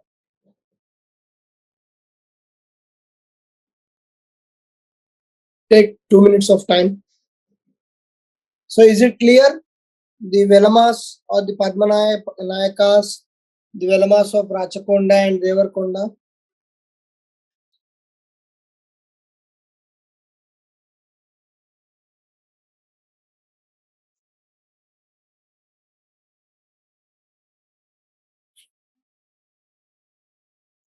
See, during Kakatiyas, there was the confluence of this culture, okay, the Shaivism, Vaishnavism, Buddhism, and Jainism, but it was not prominent because by the time of the medieval India, we know for sure that the Pala kings were the last rulers who officially patronized Buddhism.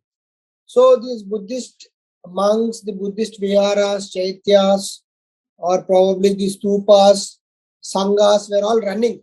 Okay, we cannot say they have disappeared because they are running even today, but they were not in the mainstream. Like the rulers might be giving grants, but they were not opposing the Buddhism or Jainism. But the prominence of these religions have definitely come down.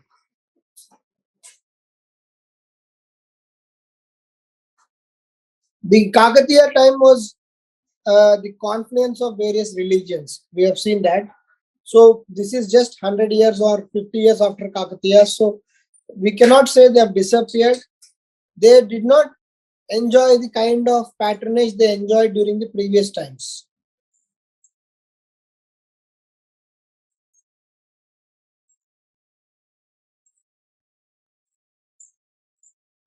Anything else?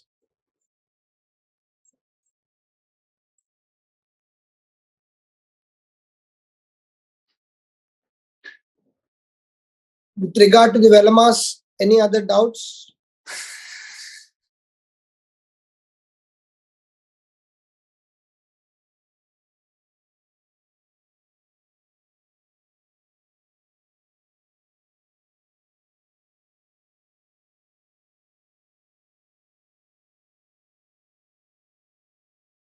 Yeah. So Harita, your question is, how about Delhi Sultanate's expedition in South after? See, there was a brief interregnum after Muhammad bin Tughlaq. So we know Muhammad bin Tughlaq's experiment of Devanagiri, okay, that is Deccan. He has gone back. So now we have the Bahmani kingdoms who have now established themselves as the sultans of the Deccan kingdom.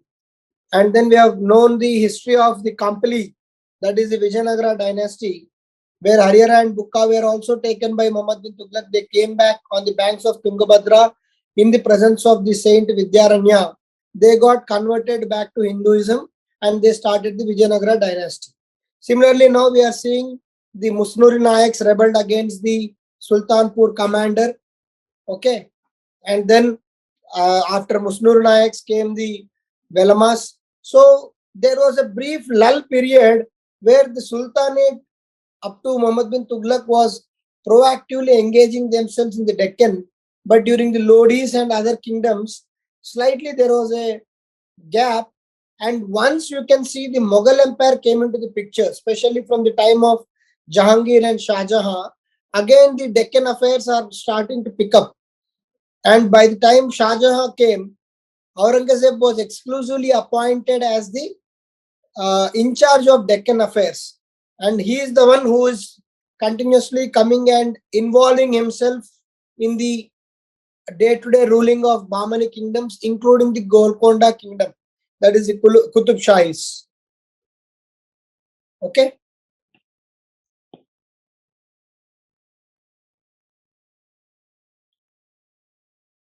Yeah.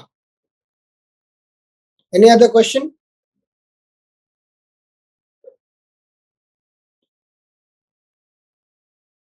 Clear?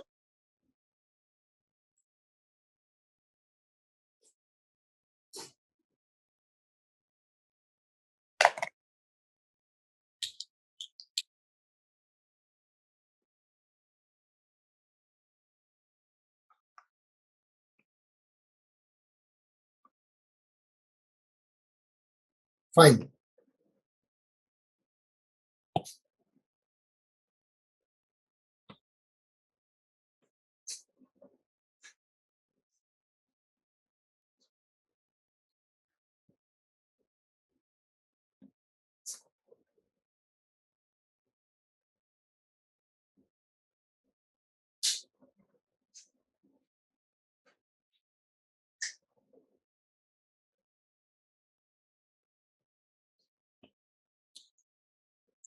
So coming to the next aspect, the last aspect of the chapter 2 is your Qutb Shahis.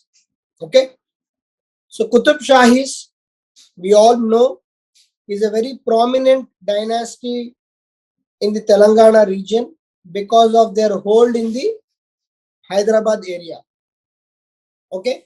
So coming to this Qutb Shahis, the history of Qutb Shahis is that they were one among the rulers of the Bahmani kingdoms. When Bahmani kingdom split into the 5 after Muhammad Gawan of Bahmani kingdom, when the Bahmani kingdom split into the 5 regions, the Qutb Shahis of Golconda were one among the 5 Bahmani kingdoms who ruled over the Golconda area of the present day Telangana. And the origin of Qutb Shahis is very much same as the origin of the Bahmanis. They were from the Persian origin and they belonged to the Shia sect of the Islam. And they had the Persian and Turkoman origin. And after the split of Bahmani kingdom, they came and settled down in this place called Golconda and started ruling from there. And for the first time in 1518, this person called Sultan Quli Qutb ul Mulk, he was the founder of this dynasty in 1518. He was the founder of this dynasty in 1518. And he is generally referred to as Quli Qutb Shah.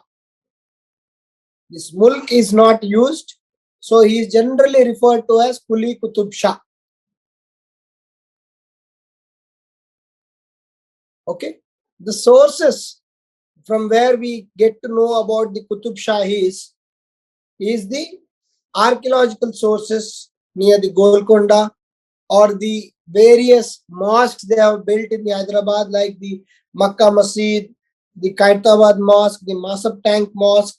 All these places they have left decent archaeological findings. Lot of literary sources, because we know for sure that many of the kings during the Qutb Shahis were poets themselves and scholars in various languages, including Telugu. Okay, so they have left lot of literary sources to know about them and their court affairs. Lot of coins were minted during the Qutb Shah dynasty, and for sure we know the monuments like the Golconda Fort, the Charminar. All these are the Makkah Masjid. All these are the prominent, including the Qutb Shahi tombs. Qutb Shahi tombs, which are near the Gandipet area.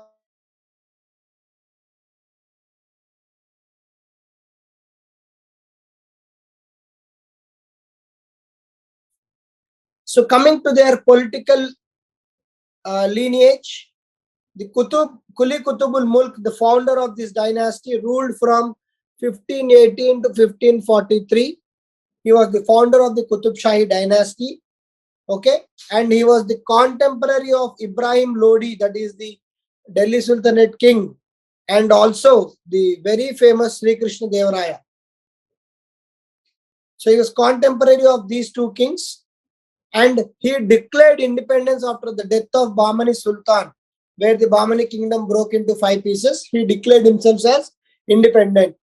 And then they ruled most parts of Telangana, some parts of Andhra and Karnataka. So this was the extent of the Golconda kingdom. And he improved the strength of Golconda fort and fortified it to much better way so that it cannot be penetrated by the enemies. In his old age, in his 90s, he was murdered by his son called Jamshid.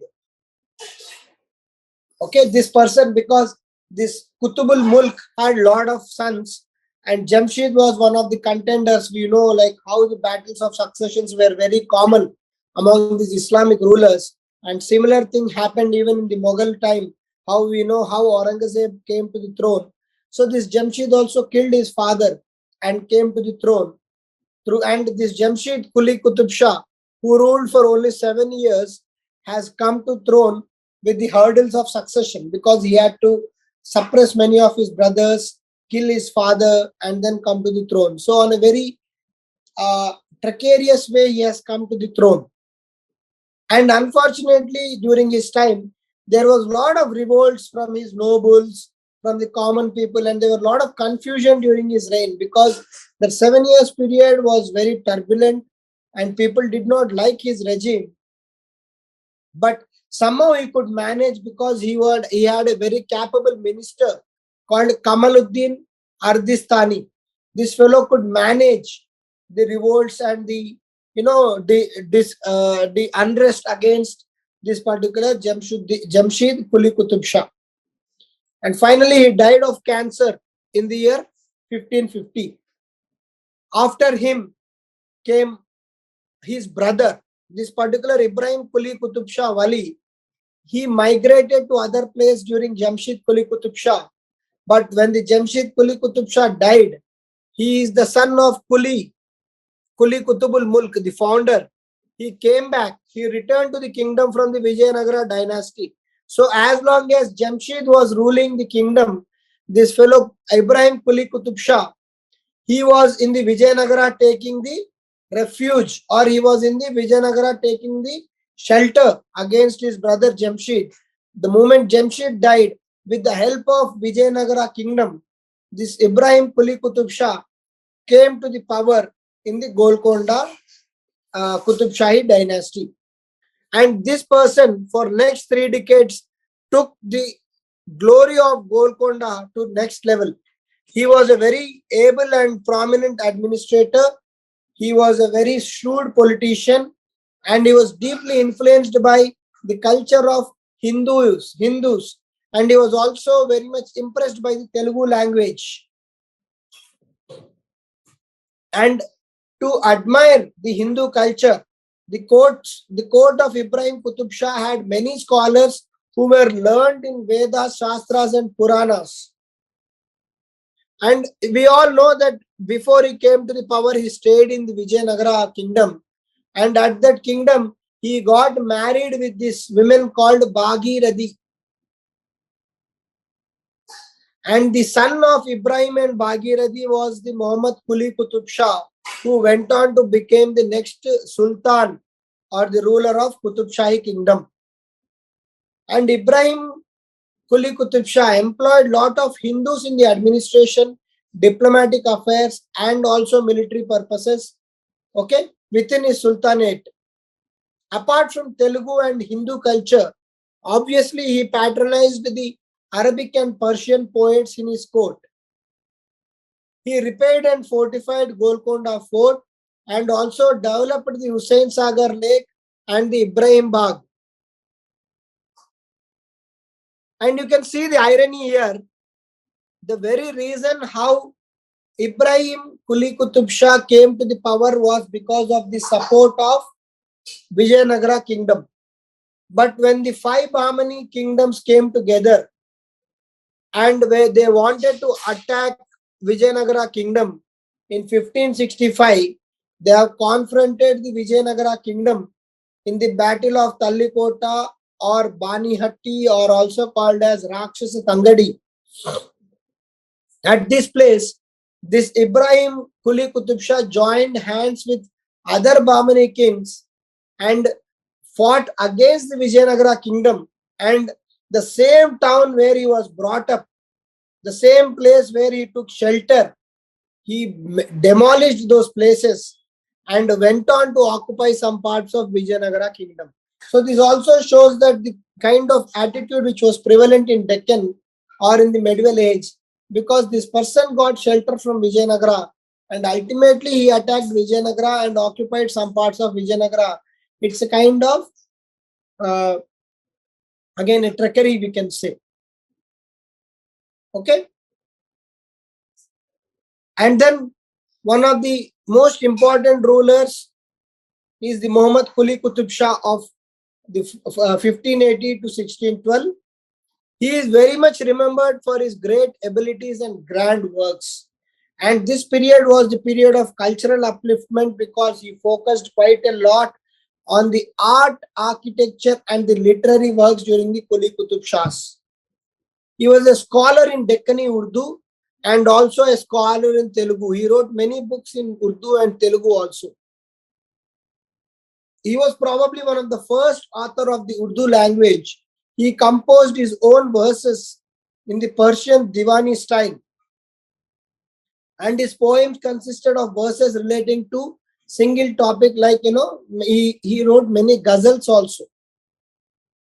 And he is the founder of this city called Hyderabad on the southern bank of Musi River in 1591. So he invited many engineers and scholars and tried to build the Hyderabad in the grid system on the banks of Musi River. And he was the one who constructed the Charminar and also initiated the construction of Makkah Masjid. His poetry is compiled in this book called Kulliyat-e-Kuli. Okay, Kulliyat-e-Kuli Qutb Shah. Okay, and he had a distinct of being the first Sahib-e-Diwan. He was one of the, we have seen that he was one of the first Urdu poets and is credited for introducing various styles in the Urdu poetry. And he also maintained very cordial relationship with his contemporary Mughal king Akbar. And after Quli Qutb Shah came Muhammad Qutb Shah. He ruled for a brief period of 13 to 14 years. And he was the nephew and son-in-law of this particular person, that is Muhammad Quli Qutb Shah. And he was a nephew and he married the daughter of Quli Qutb Shah, that is Hayat Bakshi Begum. Okay. During his time, one prominent feature was this history writing of the Qutb Shahi dynasty started. And he continued the construction of Makkah Masjid, which was initiated by Quli Qutb Shah.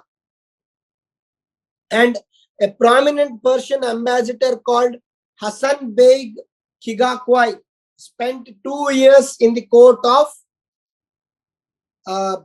this person, that is Muhammad Qutb Shah.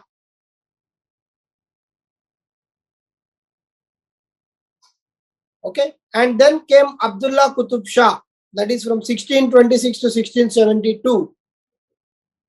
Okay, this Abdullah Qutb Shah, he was son of Muhammad Qutb Shah. Okay, and he was a polyglot. What do you mean by polyglot? Expert in many languages. And he was a lover of poetry and music. And then he has invited many poets and scholars to his court and extremely emphasized on the cultural aspects. During this Abdullah Qutb Shah, there were invasions from the Mughal emperor. For the first time again, the Mughals are now concentrating on the Deccan, because previously there were cordial relations between Akbar and the Quli Qutb Shah. But now from the time of Shah Jahan and the Aurangzeb, the invasions are starting on the Deccan kingdoms. Aurangzeb was the commander for the Deccan area under the Shah Jahan. We all know that. He took over the Hyderabad by surprise and restricted Abdullah within the Golconda fort. So during Aurangzeb time, when the Aurangzeb was the commander for the Deccan affairs, Hyderabad fell into the hands of Mughals, and this Abdullah was restricted within the Golconda fort. So in this context, Abdullah worked very hard to negotiate reasonable terms of surrender, but the Mughals forced him in accepting very severe conditions. So from that time, they were almost subjugated to the suzerainty of the Mughal Empire. So he was quite interested in mathematics. He favored many Europeans who excelled in mathematics, and they were all encouraged at his court. And the final emperor was the Abdul Hassan Qutb Shah. He ruled for 15 years. He was also known as the Tana Shah. And he was the last ruler of this Qutb Shahi dynasty, okay, of the Golconda fort. He was a very, very inclusive ruler, and he had a very inclusive approach right from administration as well as day-to-day affairs. He was the first such Qutb Shahi ruler who employed two Brahmins as his crucial ministers, that is Akkanna and Madanna. So the Akkanna and Madanna were the prominent decision makers during the Tana Shah, and these brothers were in charge of the tax collection and exchequer. We all know the legend of this Ramadasu during Akkanna and Madanna. So this Aurangzeb, so the people of Golconda, who were the nobles and other people, they were annoyed with the inclusivity of Tana Shah, who went on to employ Hindus and Brahmins as his administrators and ministers. So these Muslims of Golconda kingdom went to Aurangzeb and complained against the Tana Shah and his attitude and how he was not being Islamic. We know for sure that Aurangzeb was a very staunch Islamic king, Islamic ruler, and he wanted that very much the Islam should prevail in the Indian subcontinent. In this context, Aurangzeb sent a regiment led by his son, and he invaded the Golconda kingdom, and they have arrested Akkanna and Madanna, and they have publicly executed these two ministers. And also they have plundered the entire sultanate of the Qutb Shahis. And in 1687, Aurangzeb ordered that Tana Shah was supposed to be arrested, and then he was imprisoned at the Daulatabad fort, and this person, Tana Shah, died in the prison in 1699. So there ended the Qutb Shahi dynasty, and the entire Deccan now again fell into the hands of Mughals. Till the Asaf Jahi dynasty came into picture again in 1740s. Now the entire Deccan fell into the hands of Mughals. Coming to the administration of the Qutb Shahis, obviously it was a very centralized administration. The Sultan enjoyed absolute power, be it in the executive system, judicial system, as well as the military system. When Sultan was away, he used to appoint a representative to carry on day-to-day administrative affairs. The Peshwa or the Prime Minister was the highest official of the Sultanate, okay, who was the second important official after the Sultan. He was assisted by a number of ministers, including Mir Jumla, who was the finance minister, Kotwal, police commissioner, Kazandar, treasurer, and Ainul Mulk, military affairs. So these are some of the prominent ministers who helped the Peshwa or the prime minister, who in turn was second in line after the Sultan. And like the previous rulers or the Mughal rulers, these Qutb Shahis also followed the system of Jagirs. and who provided troops as well as collected taxes. And we know that Tana Shah, the last sultan of the Qutb Shahi dynasty, on the advice of his ministers, that is Akkanna and Madanna, reformed the tax system and introduced the professional tax. Like every profession has to pay certain tax, and this professional tax brought much more wealth to the kingdom and made the revenues and the treasury of the sultanate very stable and prosperous. The soldiers and government workers were all paid from the sultan's treasuries, and hence, because of this holistic approach in this treasury system, the revenues were increased. At village level, we know that the Deshmukhs, Kulkarnis, the Karnams, all these people enjoyed a lot of freedom in taxation and had their own way of plundering people. When it comes to the economy of Qutb Shahi dynasty, the Golconda Sultanate was extremely wealthy kingdom, and the primary source was obviously the land revenue.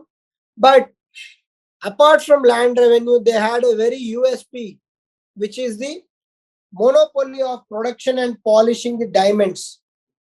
Golconda diamonds were world famous, and they had the access to these diamonds in the Krishna and the Godavari valleys. From the delta areas, they could get the diamonds and then polish them. And a lot of diamonds were exported, and this particular export of diamonds brought in huge revenue to the Qutb Shahi kingdom. And they were one of the wealthiest sultans even among the Bahmani kingdoms. And parallelly, they also had the awareness about the cotton weaving and the textile industry, and hence they could weave the cotton cloths and then export them. And then they had the access to the ports like Masulipatnam, that is the Machilipatnam, and through this port they have exported the diamonds and textiles, which brought them huge revenue apart from the land revenue. So the kingdom reached its peak of financial prosperity during 1620s and 1630s, and the Golconda market was the source for some of the finest diamonds of the world. And apart from that, the textile industry, especially the cotton weaving, the carpet industry, shipbuilding industry, all these industries flourished. It shows that the trade and commerce was extensively developed during the Qutb Shahis, and the trade was within the region as well as the exports were also very prominent.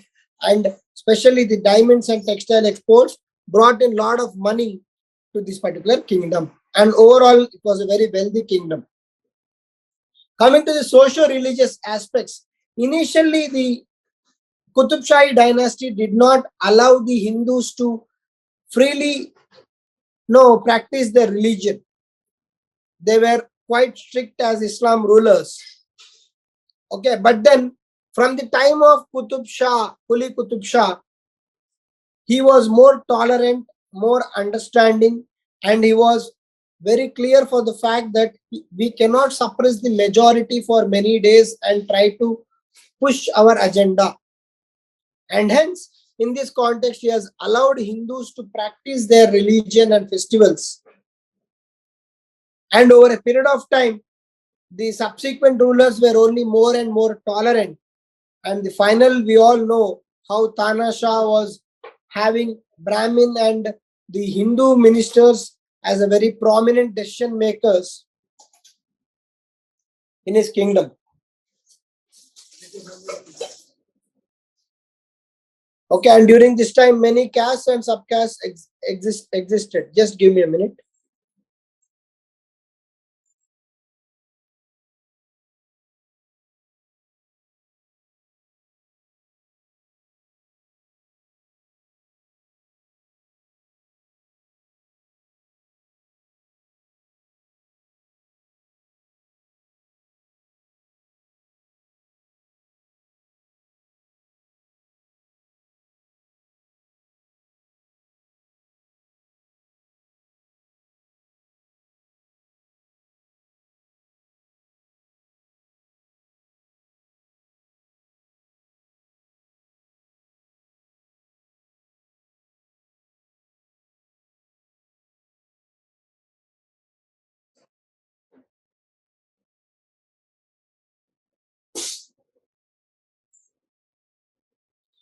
Okay, so hence, as like the regular religious medieval age,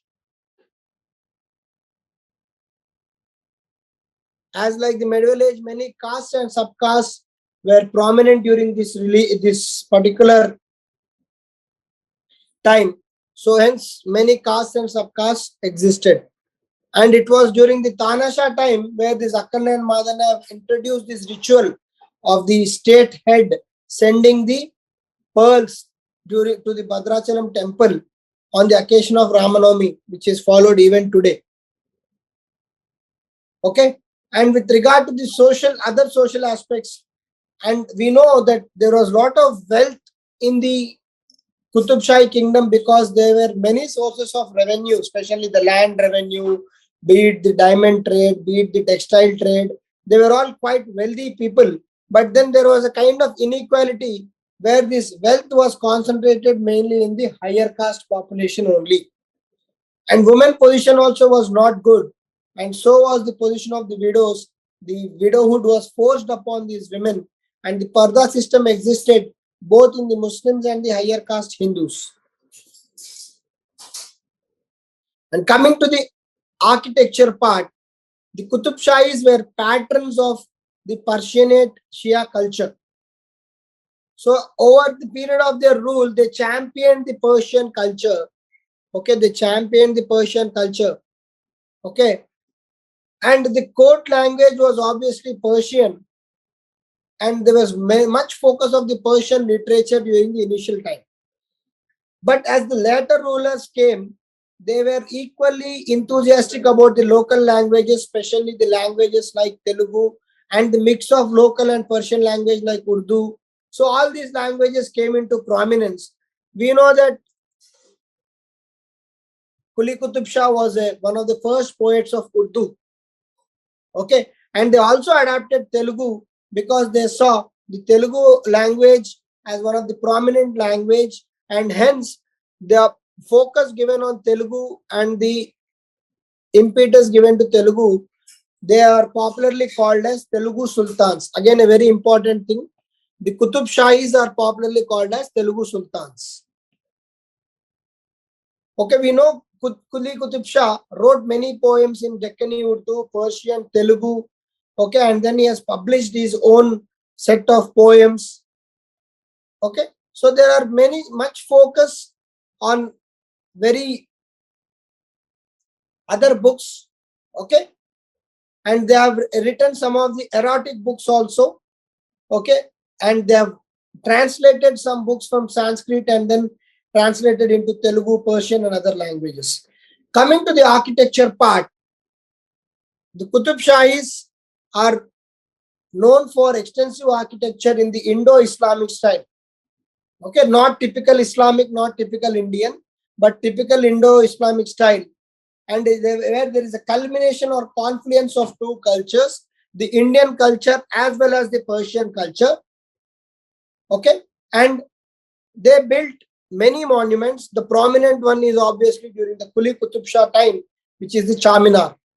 And they went on to further construct many kingdoms, many architectural wonders like Golconda Fort. They have strengthened the Golconda Fort, the tombs of Qutb Shahis, which are again very much near to the Golconda Fort, the Charminar, the Char Kamal, Makkah Masjid, Kaitabad Mosque, Hayat Bakshi, the Hayat Bakshi Mosque, Taramati Bardari, again which is near to the Golconda Fort, and the Toli Mosque. So they were extensively focusing on the architectural aspects. They have given too much focus on architecture. They have given a lot of focus on literature and the development of literary works. They have given focus on the trade and economy. They were quite an affluent kingdom. Okay, the administration was very much hierarchical. The king was the absolute, followed by Peshwa or prime minister, and the Peshwa had many ministers reporting to him. And at village level, there were the Karnams, the Deshmukhs, other people. On the whole, the Qutb Shahi kingdom, which flourished for many years in the Telangana region promoted the literary, cultural, architectural, and the economic aspects of the region.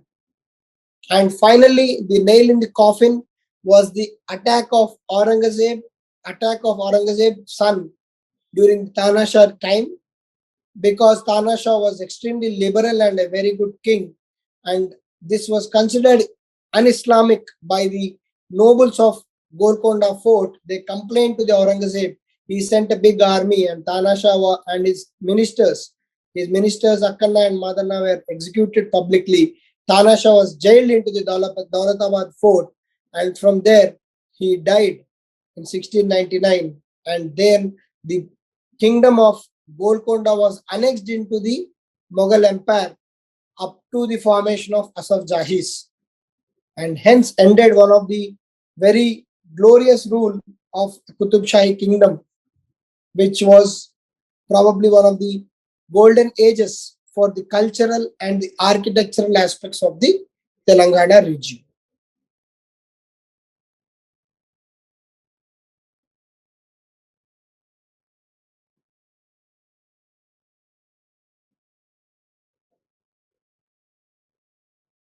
Is it clear?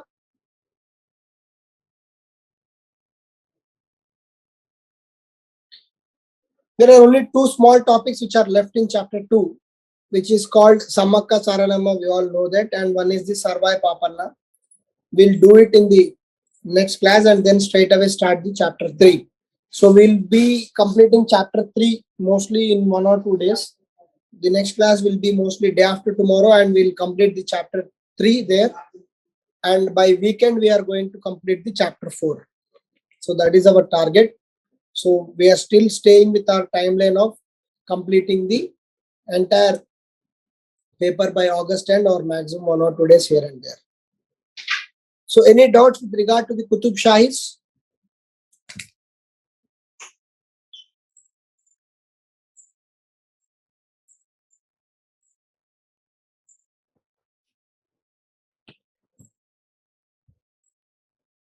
If you see the textbooks, there is lot of information which is dumped, especially Telugu Academy textbook. It can put you off. So I have seen, sometimes Telugu Academy has been good with regard to the content. See, prominent features are all the prominent features of the Indo-Islamic style you can mention, like the dome style, okay, the minar type. All these are the prominent features of Indo-Islamic architecture, right? When we are saying their construction is Indo-Islamic in nature, like whatever Indo-Islamic features you are aware of, you can write them, like the domes, having minars, having the gardens in front of the tombs. Okay, all these are Indo-Islamic features, like having Arabic design, jali work. Okay, whatever you can see in the Indo-Islamic style of the Mughals also, if not at that grandeur, they are seen in the tombs. If you go to the Qutb Shahi tombs, you will find all the Indo-Islamic architecture styles. If not as grand as Taj Mahal, obviously Taj Mahal is a masterpiece, but very, 5% or 10% of what Taj Mahal is, these tombs are also similar to the Indo-Islamic style. You can see the gardens in front of tombs, waterfalls are there. So all these are the prominent Indo-Islamic way of constructing monuments.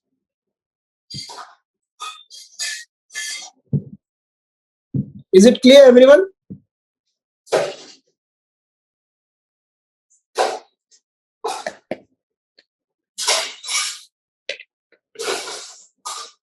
So chapter 5 is hardly one class, because it's about how the Hyderabad state came into the existence. Okay, it's not a big deal. Some of you have attended my Telangana movement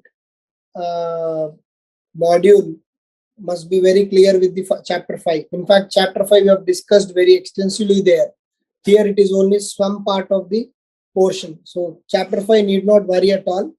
So next we have two important chapters. Chapter 3 is prominently about the Asaf Jahis.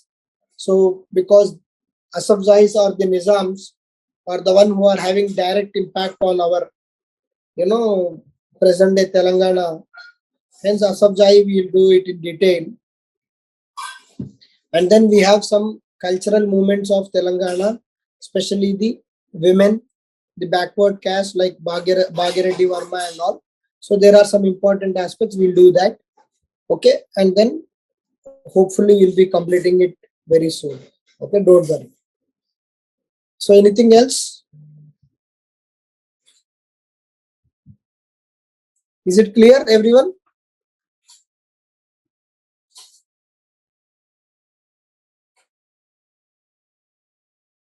Okay. Just revise your notes. Today we have discussed quite extensively, right from Musunuri Nayakas to Venema kingdoms to the Qutb Shahis. So three kingdoms we have discussed elaborately today. So it was a kind of a marathon session.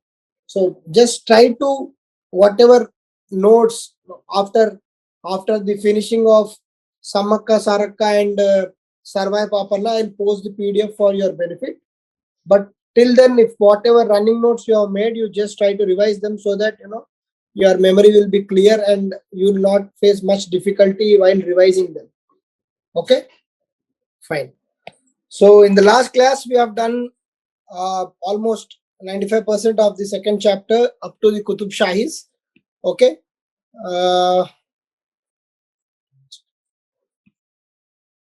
There are only two subtopics in the second chapter. One is the revolt against the Pratapurudra by Samaka and Saraka, and then the Sarvai Papana. Okay, these are the two important topics. Very briefly, we'll cover them today and then move to the third chapter, which is the Asaf Jahis. Okay, so the entire chapter is dedicated to the Asaf Jahis because obviously, I've told you many number of times the immediate administration of Telangana and a lot of history and culture of Telangana are related to the Asaf Jahis. Fine. So in the last chapter, we have done extensively various kings of Qutb Shahs, right from the Kuli Qutb ul Mulk and then Jamshid Kuli Qutb Shah, Ibrahim Kuli Qutb Shah, okay, Muhammad Kuli Qutb Shah. So he is one of the very prominent rulers.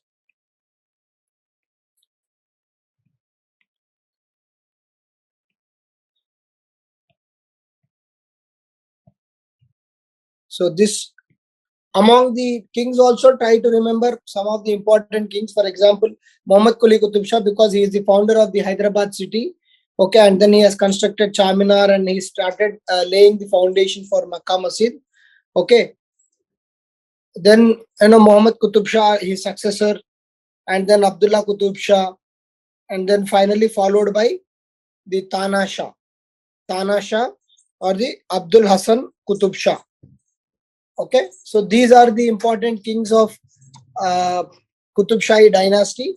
So from the time of Muhammad Kuli Qutb Shah, this person, we can say that it was a golden period with regard to the culture, religious tolerance, because initial rulers were extensively supporting the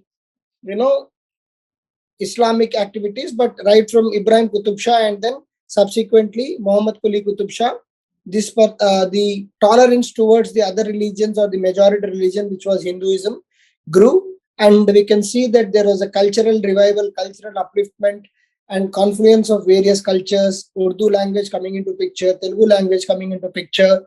Okay, lot of promotion of architectural this thing, and Indo-Islamic architecture was now flourishing.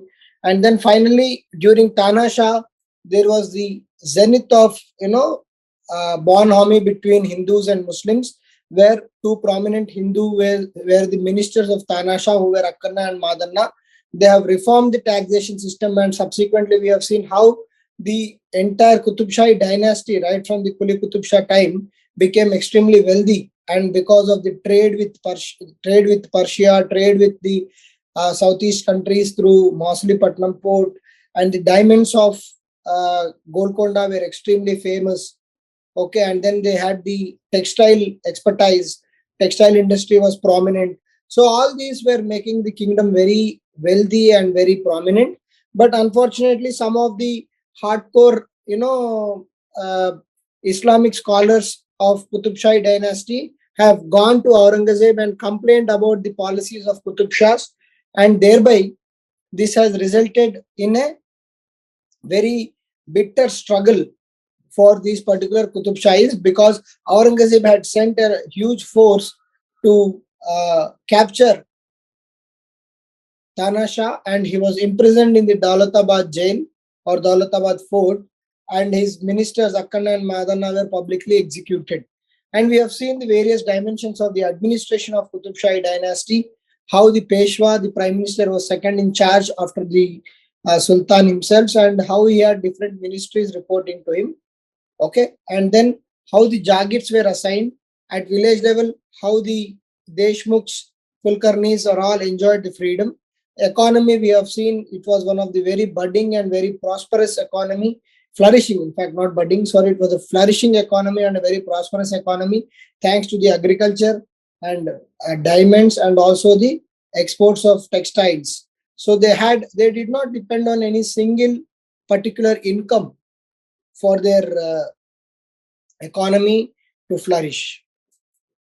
And we also seen the socio-religious aspects. Okay, initially, though the initial Qutb Shahi rulers, who were the successors of the Bahmani kingdom, were slightly more rigid or non-flexible towards the majority religion, but then right from the Ibrahim Quli Qutb Shah and then followed by Quli Qutb Shah and subsequently all other rulers up to the Tana Shah, they were very tolerant. In fact, the Tana Shah started the practice of giving the pearls to the Bhadrachalam temple, and it is followed even till date. So, such kind of religious tolerance existed in the later half of the Qutb Shahi dynasty. Okay, and then uh, the confluence of culture was also seen, but the problem was the status of women remained by and large very poor. Okay, because they did not have enough freedom. The widowhood was forced, the sati system prevailed, the parda system prevailed. All these were the issues. With regard to the culture, we have seen how the Urdu language, Telugu, and the Persian language were the prominent three languages which took into the focus. So initial half of the Qutb Shahi dynasty, Persian language was the crucial language, and second half, especially from the Quli Qutb Shah time, it was about Urdu and Telugu, and lot of focus was there on poetry and writings or literature with regard to the Urdu and Telugu. And we have seen architecture. Qutb Shahis were very prominent in building very lavish structures like Golconda Fort. They have fortified it very well against guarding in guarding against the enemies. And then the Qutb Shahi tombs, even today, they are being renovated by the Telangana government so as to ensure that the continuity of these Qutb Shahis is remembered. The Char Minar, which is of course now it is one among the many wonders of or many popular places of Hyderabad. But previously, if you go 20-30 years back when this IT revolution was not there in Hyderabad, so Charminar was the kind of identity for Hyderabad. We all know that. Okay, even today, Charminar and the surrounding areas are known for shopping. If there is a wedding season, you can find many people going to Charminar for purchasing many things.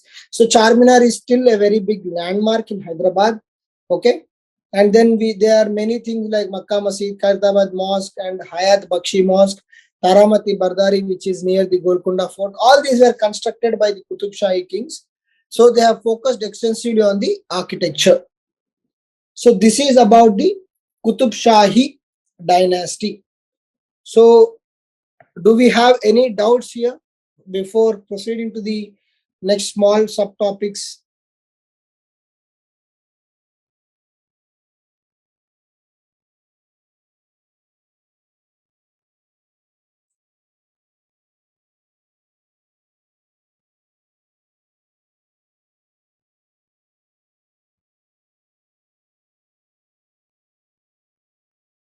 Yes, please. Any doubts? Or is it clear? Fine. Okay, now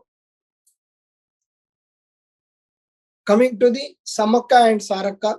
So most of us know it because of the famous festival, the Samaka-Saraka Jatara, okay, which is a biennial festival, and very grandly celebrated right from the even in the United States it was definitely celebrated, but from the formation of Telangana in 2014 it is celebrated with a lot of pomp and show, because it is one of those very rare tribal festivals.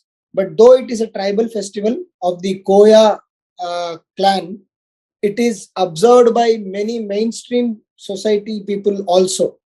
So it is very much known, how people go there to that, Eturi Nagaram forest, okay, the Jampanna Vagu, and then how they offer the jaggery to Samaka and Saraka. And, it is known that, how much weight one is. If they offer the similar weight of jaggery, they'll get the blessings of the Samaka. So all these are very known facts of people from Telangana. So we are trying to know the historical context.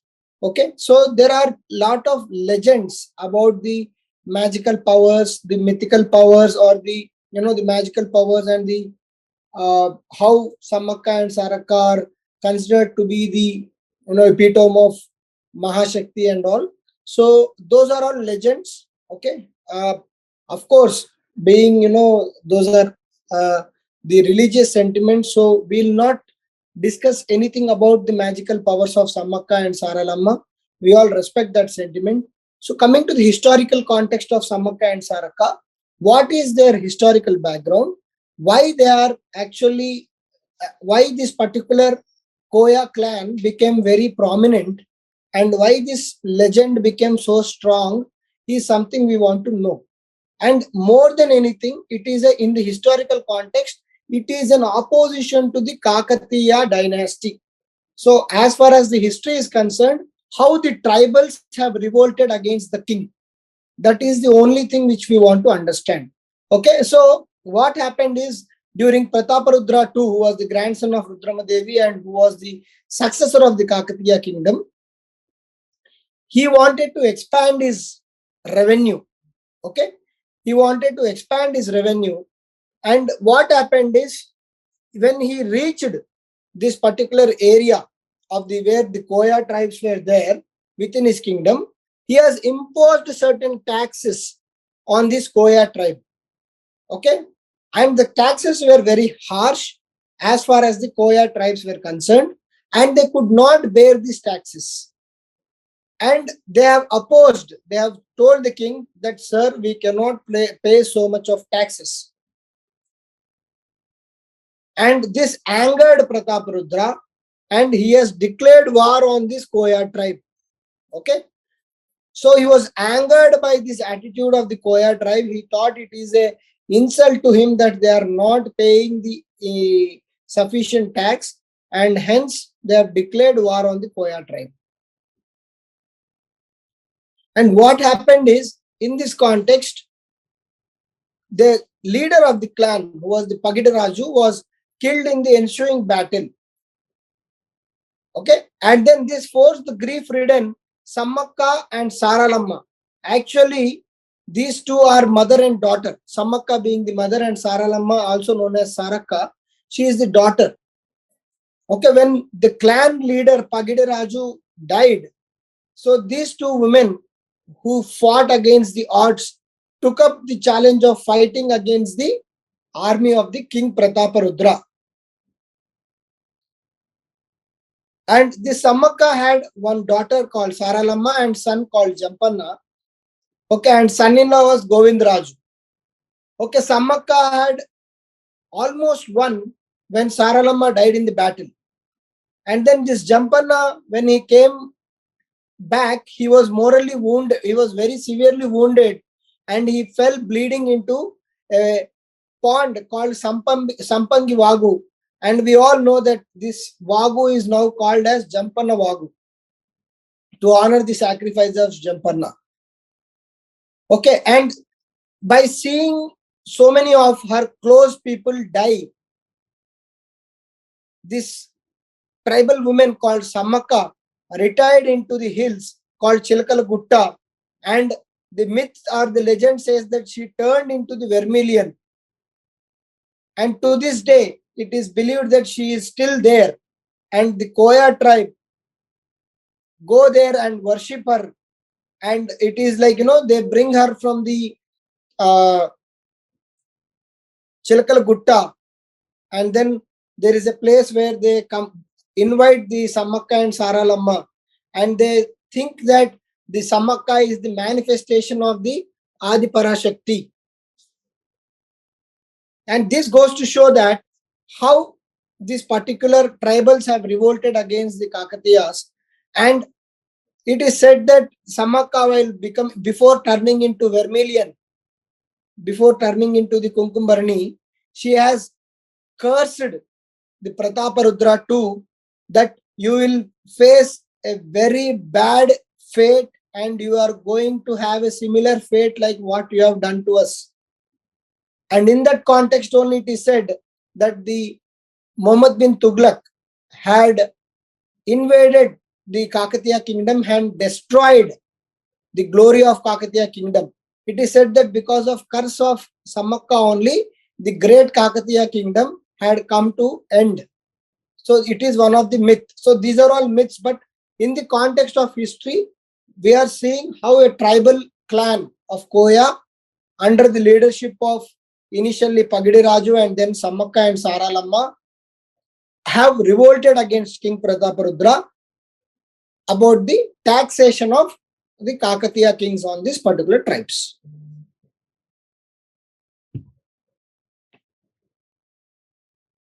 Samaka and Saralamma clear? I think most of you know this particular legend and story. It's because it is important. It is part of the portion. Clear?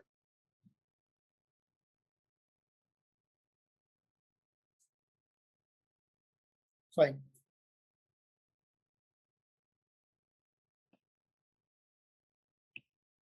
Fine. Finally, the last part of the chapter 2.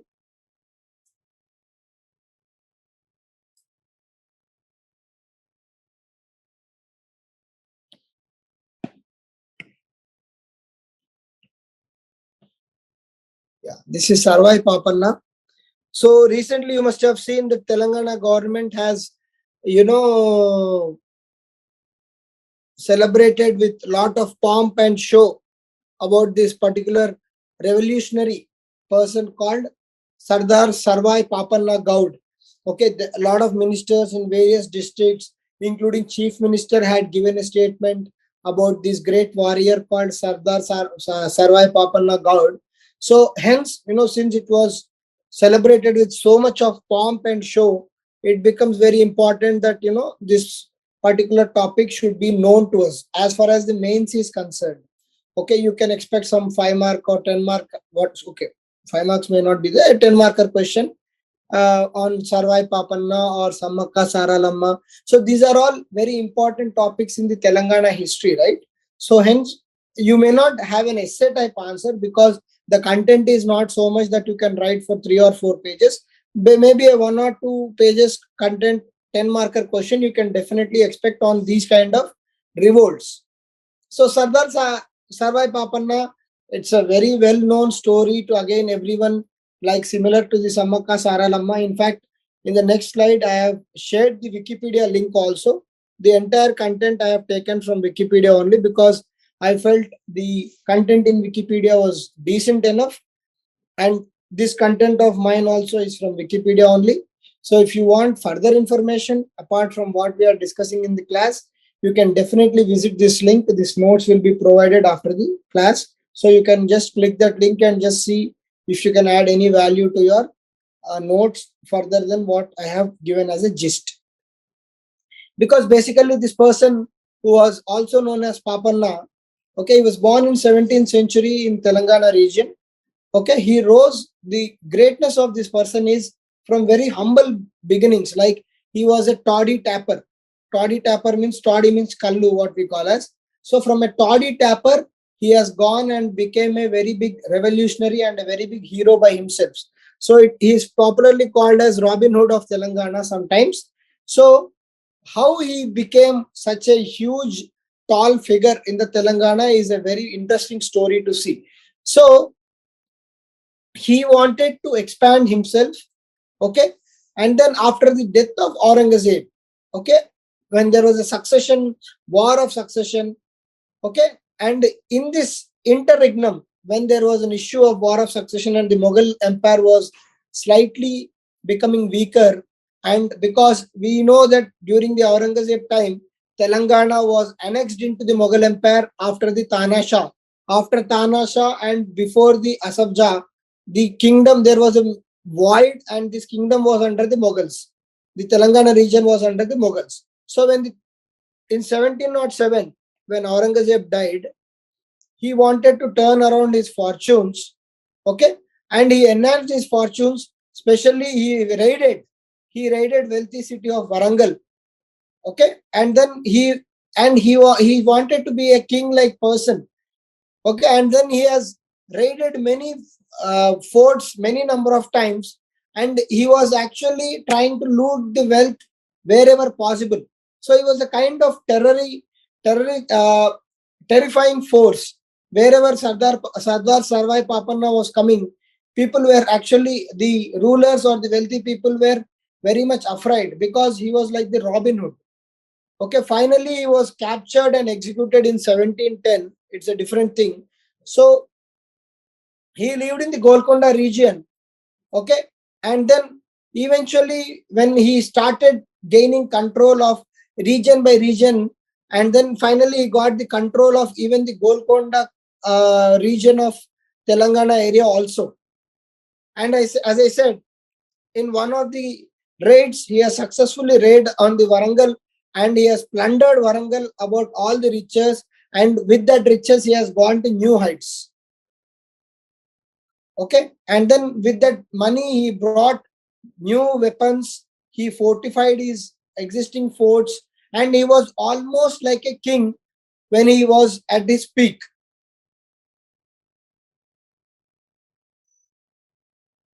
Okay, so that was his greatness. So from humble beginnings and from plundering wealth to almost reaching the level of king, he showcased how he could actually win over his opponents, and also how he could establish himself in the land of Mughals, because at that time Telangana was under the Mughals.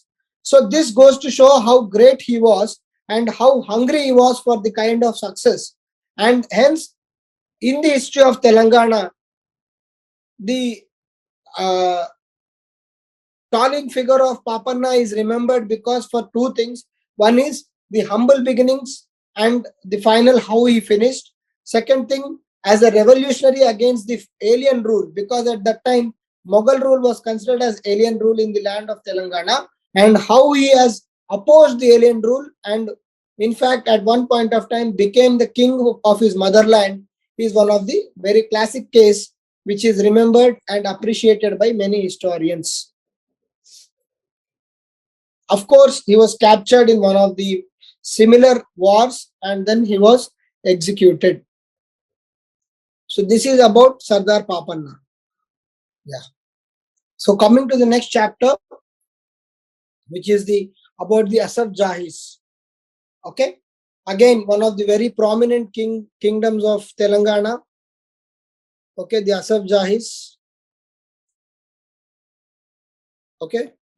So basically, we all know for the fact that the kingdom of the region of Telangana after the fall of Tanasha was with the Mughals. It was one of the Subha, or the one of the province of the Mughal Empire. In 1707, something significant happened. What happened?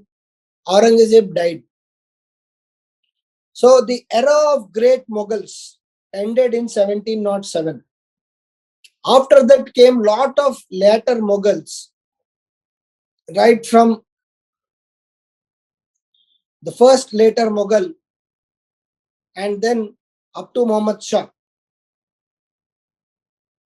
Okay, so these later Mughals, be it Fakhruddin or the Muhammad Shah, were all not so powerful, or they were extremely inclined towards the lavish lifestyle, and they did not concentrate on consolidation of this particular empire, because by the time Aurangzeb died, we all know the Mughal empire was at its zenith. Almost India, the entire Indian subcontinent was under the Mughals. They could not consolidate what Aurangzeb has given to them. That means the ability of Aurangzeb to administer such a huge province was not there in his later successors. What happened as a result is there were many factions within the Mughal court. Okay, we also know in the modern history the role of Said brothers, who were called as the kingmakers of Mughal Empire during the Muhammad Shah, during Fakhruddin. So what happened is the Mughal court was now split into many factions, and some genuine, influential and powerful people like Mir Kamaruddin Khan, a very trusted, efficient, politically shrewd and able administrator like Mir Kamaruddin Khan, were now feeling suffocated in the Mughal court, because they could not see that Mughal kingdom is going to thrive like once upon a time it did during the great Mughals like Akbar, Jahangir, Shah Jahan and Aurangzeb. Hence, they slowly started disassociating themselves from the Mughal court. In that process, we have seen a person called Murshid Khan. He has gone to Bengal and settled there. Person called Nawab of Bengal, Nawab of Awadh, has gone and settled there. And similarly, Mir Kamaruddin Khan, a trusted noble and a powerful noble of Mughal Empire, now started his journey towards Deccan. And this is one of the very famous stories of Mir Kamaruddin Khan, that when Nadir Shah invaded India in 1738-39, he was ready to speak to no one. He was killing many people in Delhi. But the Mughal Emperor Muhammad Shah requested Kamaruddin Khan to go and negotiate with the Nadir Shah. And he has successfully negotiated with Nadir Shah and avoided further killings by Nadir Shah in the capital city of Delhi. And in this particular context, he was given many titles, but Kamaruddin Khan chose that he would not stay in the Mughal court and started coming to descent to the Deccan. And in this process, he stopped at Deccan and consolidated these areas of Telangana, some parts of Karnataka and Marathwada regions, and formed this famous Hyderabad state in 1724.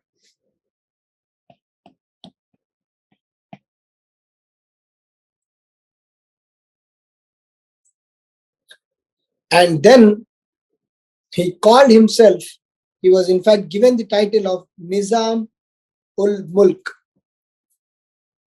He was called Nizam ul Mulk, and from there the Nizam title started. And Kamaruddin Khan, after founding the Hyderabad state, named himself as Asaf Jahi I and ruled close for 24 years in the Deccan. And from there, in the initial 24 years, what Kamaruddin has done, he has started expanding his kingdom in the south and in the Deccan area. And by the time he died, he has consolidated the Nizam kingdom or the Asaf Jahi kingdom to a certain extent. And after his death in 1748 up to 1762, you can see that there is wars of succession. In the modern history, you will see that this war of succession is there in the Hyderabad state also, where French and English take the sides, and the person supported by French wins the war, and he is kept in the throne. But finally, the Subadat Khan is occupying the throne, who is supported by the British. So there is some 14 years of confusion in this kingdom, where there is no permanent Nizam or Asaf Jah. So in between these 14 years, the kingdom had only Subedars and not the Nawabs, and they are not recognized as the Nawab or the Nizams. What happened is, in 1762, finally, this Nizam Ali Khan was now coming to the throne. He protected the Deccan from the attack of Marathas and also guarded Deccan from Tippu Sultan, who was now a very prominent force in the Mysore kingdom. So he signed a mutual protection treaty with British and ensured that the Nizam kingdom is protected from Marathas as well as Mysore. Because if you see, Marathas are on the north of the kingdom, Mysore is on the south of the kingdom. So he has ensured that by signing this mutual treaty, the Marathas and the Mysore are not attacking the Nizam Empire. And then came Asaf Jah III, who is also called Mir Akbar Ali Khan. So his actual name is Mir Akbar Ali Khan. He is called Asaf Jah III. He ruled from 1803 to 1829.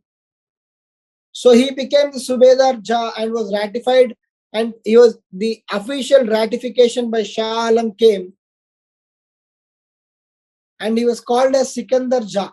So now the Subedari rights, because we know that all these independent kingdoms, be it Bengal, be it Awadh, or be it Hyderabad, they were not officially proclaiming themselves as independent. But during the time of Asaf Jah, the Shah Alam gave him enough rights to become the Subedar Jah of the Hyderabad. And then came Asaf Jah IV. His actual name is Mir Farkhunda Ali Khan. Okay. During his reign, a number of British officers were employed in the civil services of the Hyderabad state. And he was also very close to Lord William Bentinck. And because of this closeness, a lot of European officers came and joined the Hyderabad civil administration, right from the Asaf Jah IV time. And Asaf Jah V, also called Mir Tania Ali Khan. And during his time, we know that 1857 revolt was going on, and how he, and with the help of his trusted noble called Salar Jung I, suppressed the 1857 revolt in the state of Hyderabad. We will see that later in our discussion. So during Asaf Jah V, the prominent one is the revolt of 1857. After Asaf Jah V came Asaf Jah VI, and his name is, please remember the actual names of 6 and 7. These are very important because these are very contemporary and have immediate impact on Telangana's policies and administration, including the Mulki rules, which we study in the Telangana movement. So the Asaf Jah VI is the Mehboob Ali Khan. Asaf Jah VII is the Usman Ali Khan. Mehboob Ali Khan and Usman Ali Khan, you try to remember these two names. Those are very important as far as our mains and prelims are concerned, because from 1869 only, maximum things have changed, including the key role of Salar Jung I, and then during Usman Ali Khan, how the the Hyderabad state was modernized. All that we'll try to see. So Asaf Jah VI, Mir Mehboob Ali Khan, okay, he came to the power at very small age, as small as 3 years or 4 years. So literally he was only kept on the throne, but the show was run by this man called Salar Jung I. Okay, so he is under Salar Jung 1 and subsequently under Mehboob Ali Khan. The administration of Hyderabad was running very smoothly, and this person was very tolerant. And at this point of time, we'll see that Salar Jung has brought in many reforms in the state of Hyderabad. And this person, Mehboob Ali Khan, is known for a very good administrator. And also, he was remembered for abolition of sati. Okay. And finally, Mir Usman Ali Khan, the final Asaf Jahi or the final Nizam. He is the one who's credited for various reforms in education and development, and is remembered for being a truly secular king, because he has given donations to a lot of temples, and he has given donations to a lot of educational universities, including the Banaras Hindu University, and he has given support to education in Aligarh Muslim University also. And he set up Usmania Medical College, Usmania University, Usmania Hospital, and the State Bank of Hyderabad. He has given the land for the Begumpet Airport. Okay, so he during his time, lot of modernization took place, and this is about various Nizams, from the first Nizam to the seventh Nizam. Just go through it, because we have discussed some content here, and some of it is very important. So yeah, just we were discussing about the various kings of Asaf Jahi dynasty. Is it clear? Because there are too many names in the Asaf Jahs, in Qutb Shahi, so don't get terrified by seeing names. Okay, when you look at the slides for screen share, I'll do it, ma. Just I'll do the screen share. Just give me some time. I'm just trying to inquire, because there are too many names in the Qutb Shahi dynasty, almost 7 to 8 kings in Qutb Shahis, and then 7 kings in Asaf Jahis. So sometimes, we are really annoyed as to if we have to really remember anything. So my advice for you all would be that, don't make any conscious attempt to remember or mug these names. And in that process, you lose interest, and then you will also feel very uncomfortable when you are trying to mug up these names. As a flow, you try to read, because I always believe history is a very timeline oriented subject, and the approach also should be timeline oriented. So hence, you should always focus on the flow of the subject. The moment, for example, the Mehboob Ali Khan is the 6th Nizam, Usman Ali Khan is the 7th Nizam. So these two names are registering instantly, because you are trying to associate these two names with regard to the modernization and various developments in Telangana, or Hyderabad state. So like that, you try to, for example, Quli Qutb Shah, we are trying to associate his name with the formation of Hyderabad capital. Okay, Tana Shah, I am trying to map my image of Tana Shah with very tolerant ruler who had Akkanna and Madanna in his ministries, and then who started this practice of giving pearls to Lord Rama in Bhadrachalam. Ibrahim Quli Qutb Shah. From his time, the Quli Qutb Shahs became more tolerant. And then I know the founder of Qutb Shahis, which is Qutbul Mulk, and I know the founder of Asaf Jahis, who is Kamaruddin. So just in a normal mind mapping way, I could recollect almost 7 to 8 rulers of these two dynasties. So when you actually map like that, there are two advantages. One thing is, you will find this approach interesting and easy. Second thing is, you can catch the flow, and you can easily make very valid points in your answers. And in the exam, you will not struggle for the flow. I hope I am clear. So for every ruler, that's the reason I have given 2 or 3 points, important points, so that when you look at that ruler, or when you try to remember that ruler, Don't remember as to from which time, from 1580 to 1612. All this is secondary. In exam, even if you don't mention the years, exact years, it is fine. It is fine in UPSC, it is fine in TSPSC also. Many people think that you should exactly write years and then only you'll get good marks. Not like that. History is never like that. But one thing is for sure, if you are writing an year, the year should be correct. If you don't know, don't write. Not writing is not harmful, but writing something wrong is definitely harmful. Okay, is the approach clear? Shall we go ahead to the next part, that is the reforms of Salar Jung?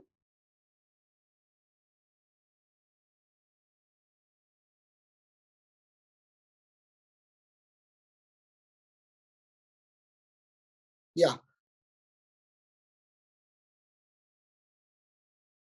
Reforms of Salar Jung.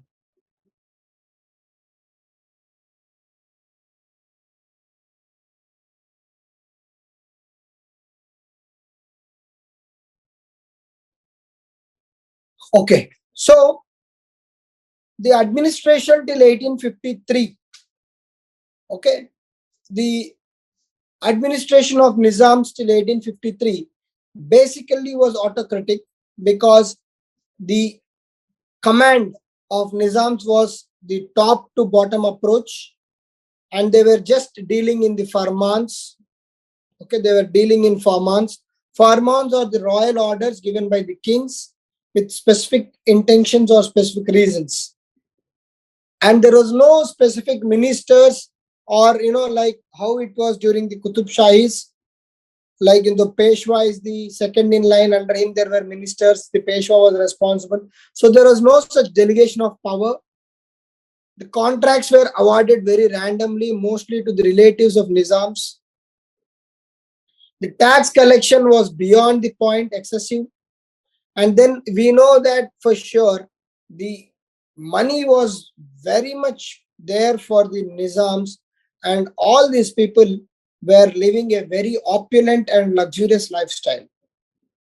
And basically, on the whole, there was no check on balance towards the Nizam. As a result of these consequences, what happened is the administration and the common people suffered, and the administration was chaos. The administration was chaos.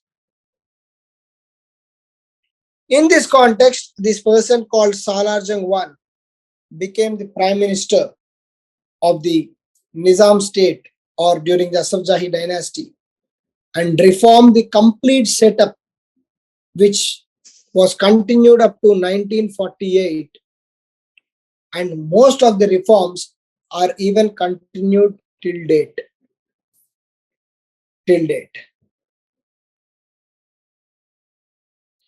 In that context only, we have to look the role of Salar Jung I in Nizam Empire. And how was the economy during that time before Salar Jung took over?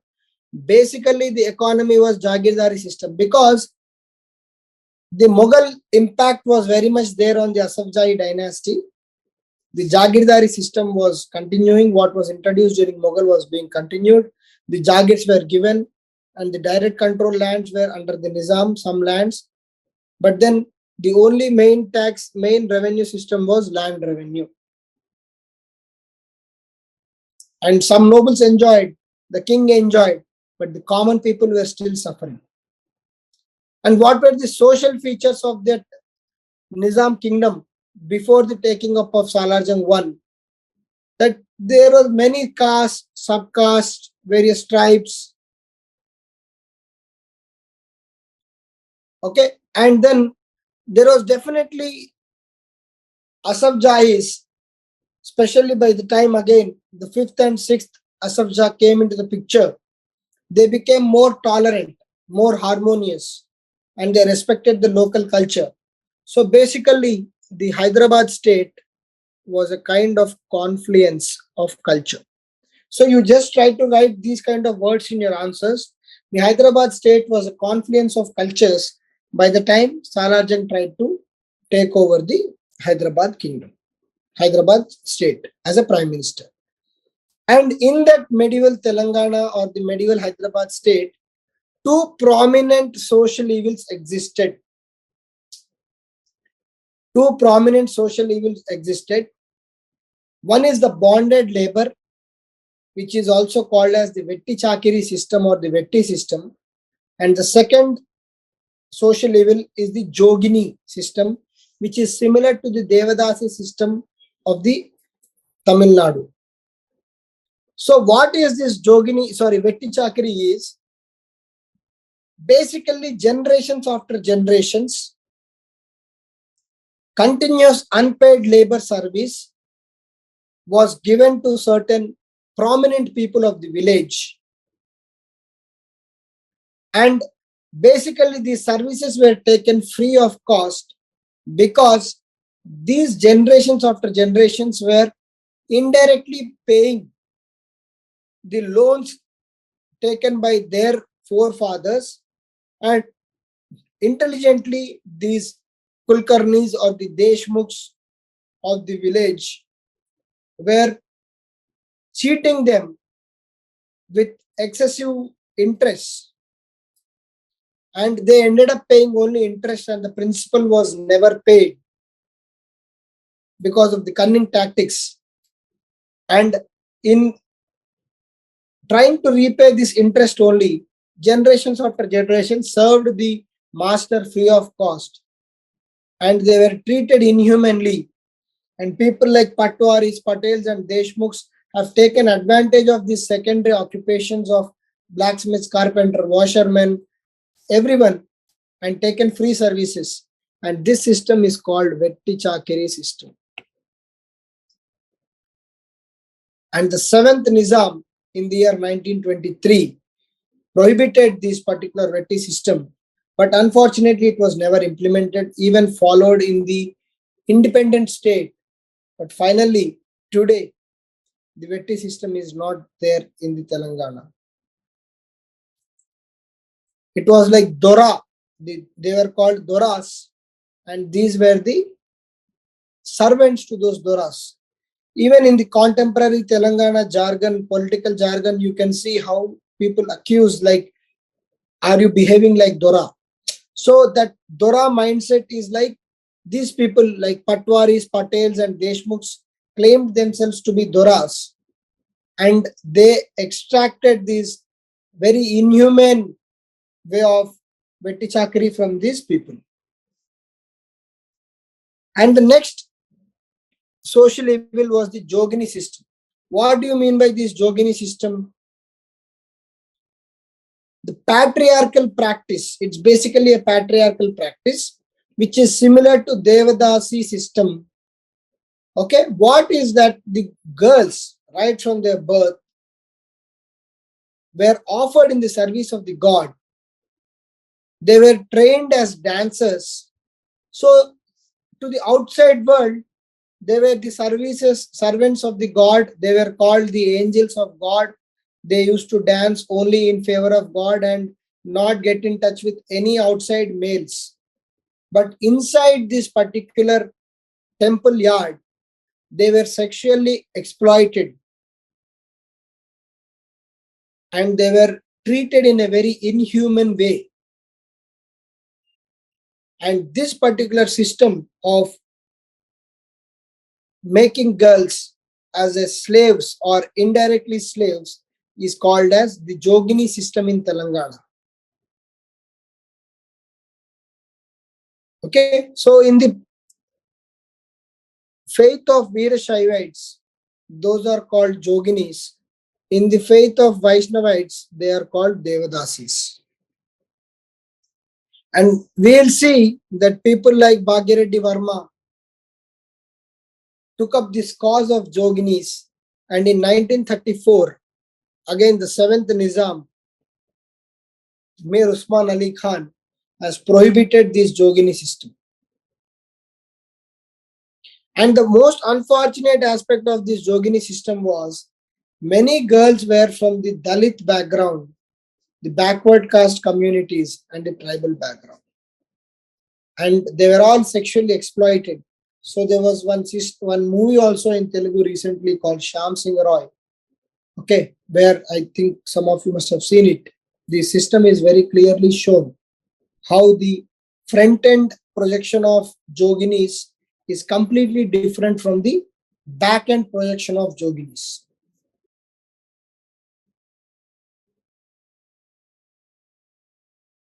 So these are the two social evils which were quite prevalent in the Hyderabad state during the time of Nizam. So in this context came this person. Okay, so in 1853, we have seen the context in which the Salar Jung has taken over.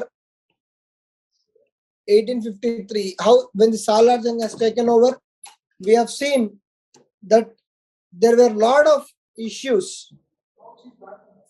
There are a lot of issues in this particular state of Hyderabad. Okay, and how Salar Jung has come over and the reformed this particular state of Hyderabad, we'll try to see. So they were total. So one of the important thing is he appointed 1853. His actual name was Turab Ali Khan. His actual name was Turab Ali Khan, and he was appointed as Diwan or the Prime Minister of the Nizam Kingdom. And he was given the title called Salar Jung by the Britishers. Okay, he was not from a very humble background. He was from a well brought up background. He was born to Sheikh Umran clan, and then he got honorary doctorate from Oxford. So he was a well learned and scholarly man. He was an intellectual, administrator, and reformer, Salar Jung. So he served 30 years under 3 Nizams. Okay, right from Nazir Ali Khan, Afzal Ali Khan, and then finally Mehboob Ali Khan, the 6th Nawab.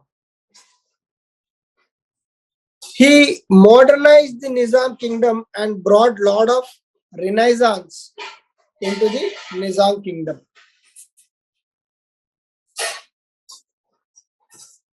So this person, what were the important thing is the Nizam state in 1853 was in this position. The Raichur, Usamabad and Berar regions were ceded to British for non-payment of dues because the Nizam Empire or the Asaf Jahi dynasty have agreed for the British paramountcy. They have to pay certain amount every annum to the British, and over a period of time the Nizams have not paid these dues, and these 3 fertile areas, you see Raichur, Osamabad and Berar, all the 3 are very fertile areas. These were ceded to the British India, and the kingdom was almost in the bankruptcy state.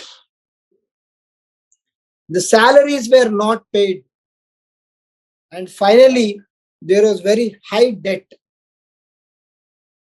So this was the state of Nizam Empire during that time.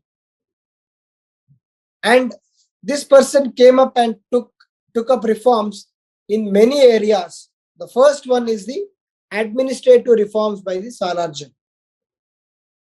So he has divided the kingdom into 5 subas and 17 districts, and each district was further divided into taluks.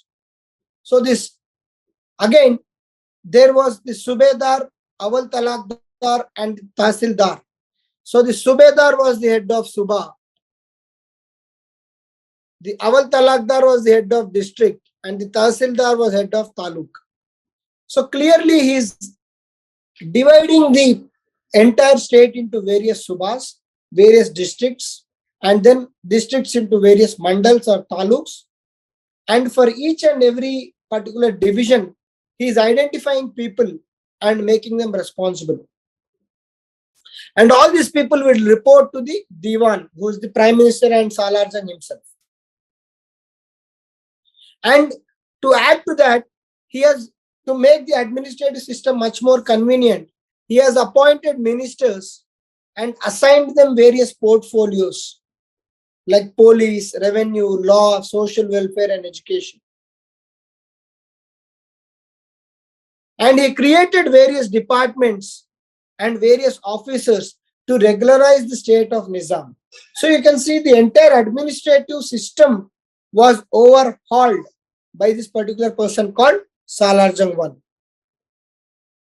Coming to the economic reforms, he targeted minimizing the expenditure and maximizing the revenue. We know at that time the Nizams were very lavish and they were opulent. They were spending recklessly, and hence they were in very severe debts. So this person wanted to control the spending and improve the revenue. Hence, in this context, he reduced the intermediaries and started collecting revenue directly from the people. He reduced soldiers because the kingdom was already under the protection of British, and hence he did not feel the necessity of having lot of soldiers. He reduced the soldiers, thereby reducing the overheads and improving the revenue. And he also convinced the British to release the Nizam ornaments which were taken because of non-payment of dues. And during 1857, he intelligently supported the British, and when British have wanted to reward him, he has asked British to release Raichur and Osamabad and also cancel all the outstanding dues.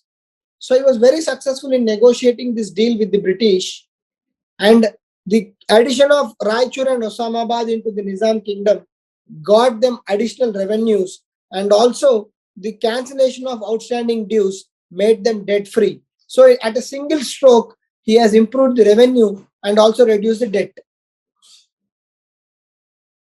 And Asafuddin Dawla, for the contribution of all these things, okay, he was awarded the Star of India Award for support during the 1857 Great Revolt. So these are the economic reforms. Coming to the revenue reforms,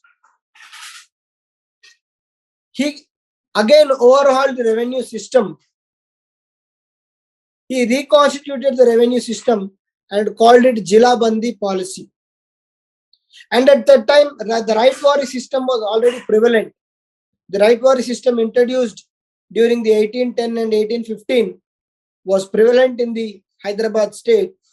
And by reducing the intermediaries and introducing and renovating the right-wari policy, he has started to take revenue directly, taxes directly from the farmers. And he has decided 30 years average for the land tax. He has removed inams. Inams were the royal grants, mostly in the form of lands, to the government servants, and paid cash.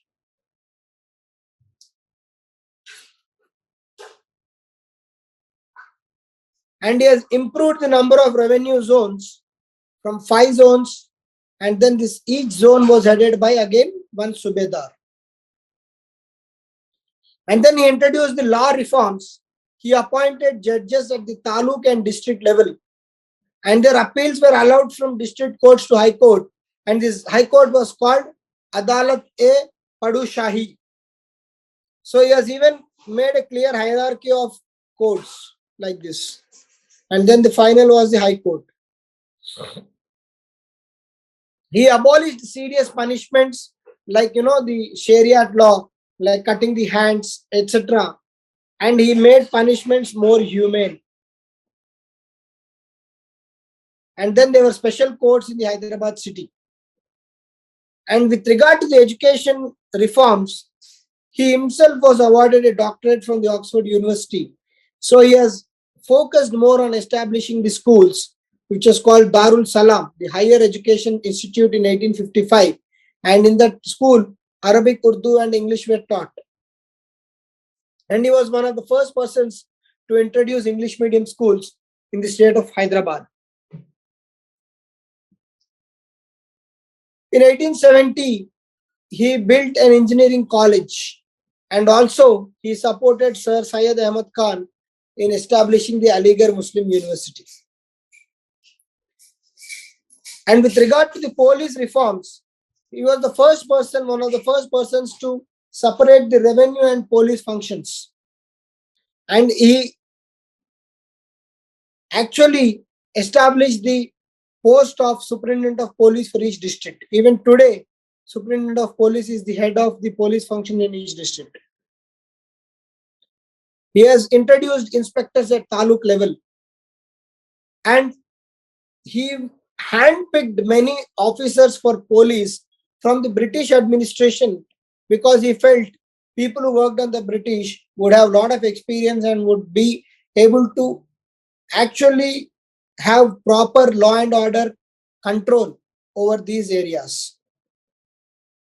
And he created the police department, which was called Mahakaya Kotwal. And he gave ranks to various police officers and then paid them according to their ranks. And then with regard to the currency reforms, in 1885, he established the Mints compound in Hyderabad. He started printing the currency in the name of Nawab, and it was called as Hali Sikka. In 1861, he started stamp paper office, and then it was called as Munshi Khana, and there were special officers to monitor the stamp papers and their sale. And with regard to the transport reforms, okay, initially he was very important, he was a very tall figure in negotiating with the British Empire. So when this Chanda Railway Agreement was signed, it was Salar Jung who played a crucial role in ensuring that this railway line passes via Hyderabad, Wadi and Gulbarga, which are part of Hyderabad state. Basically, this line will connect Madras and Bombay. So during Madras and Bombay, he wanted the train to pass through Hyderabad, Wadi and Gulbarga, thereby improving the rail connectivity within the Hyderabad state. And with his efforts, Secunderabad to Wadi was completed in 1878. The roads between Hyderabad and Solapur were laid by him. The Public Works Department was established to provide transport facilities to the citizens of Hyderabad state.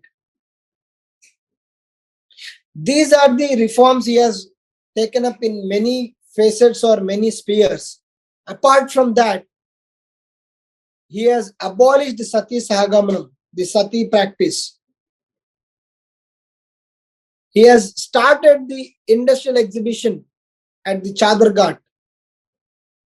He was the first person to introduce telegraph line in the Hyderabad state, and from Hyderabad to Bombay, he has ensured that there is a telegraph line. And he has announced Urdu as an official language. And he was very strict with the corrupt employees and then gave them very severe punishments. On the whole, this person called Salar Jung was one of the greatest statesmen and reformer during the Nizam rule.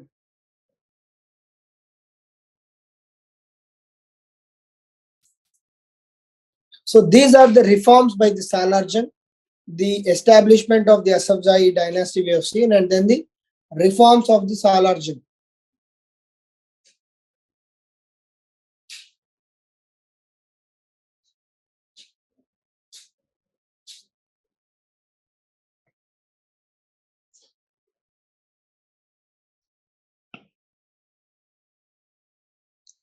Is it clear, everyone? I'll share the second chapter PDF today or tomorrow. Okay. So tomorrow we'll finish the third chapter. Okay. So just revise your notes with regard to the Asaf Jahi kingdom and the establishment of Asaf Jahi kingdom and the reforms of Salar Jung. And then tomorrow we'll continue our discussion. We'll try to finish the chapter 3 and but tomorrow end we'll be finishing the chapter 3. That is the land revenue policies of Asaf Jahis, then modernization during the Asaf Jahis, 1857 revolt during the Asaf Jahis. Okay. So far, any doubts up to here? Is it clear, everyone?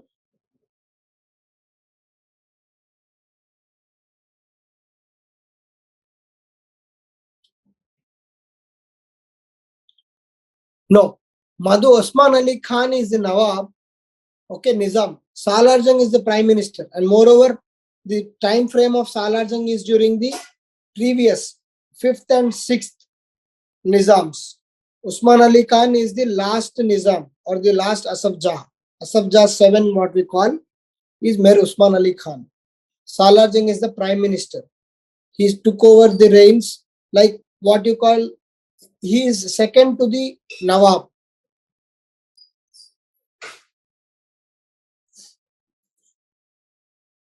Clear?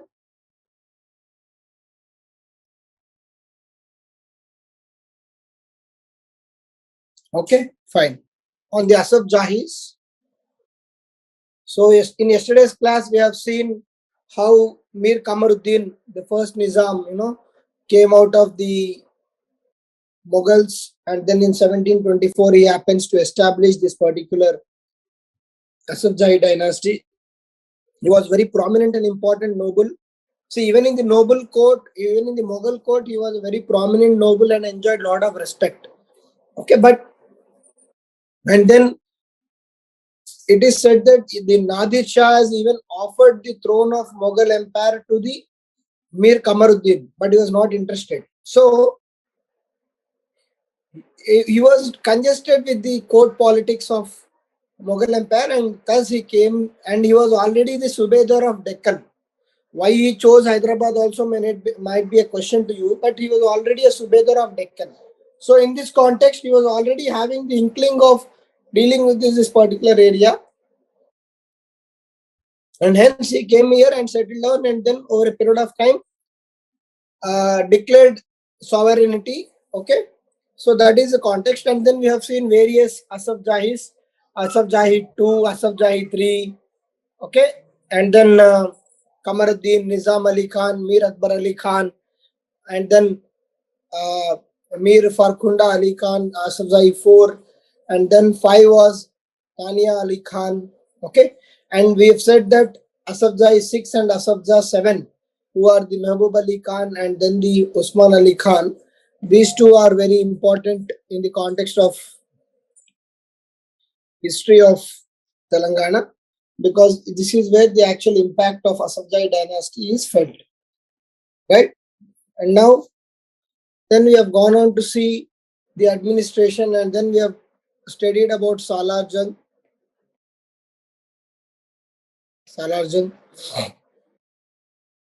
And in what context he has taken over the Asaf Jahi kingdom.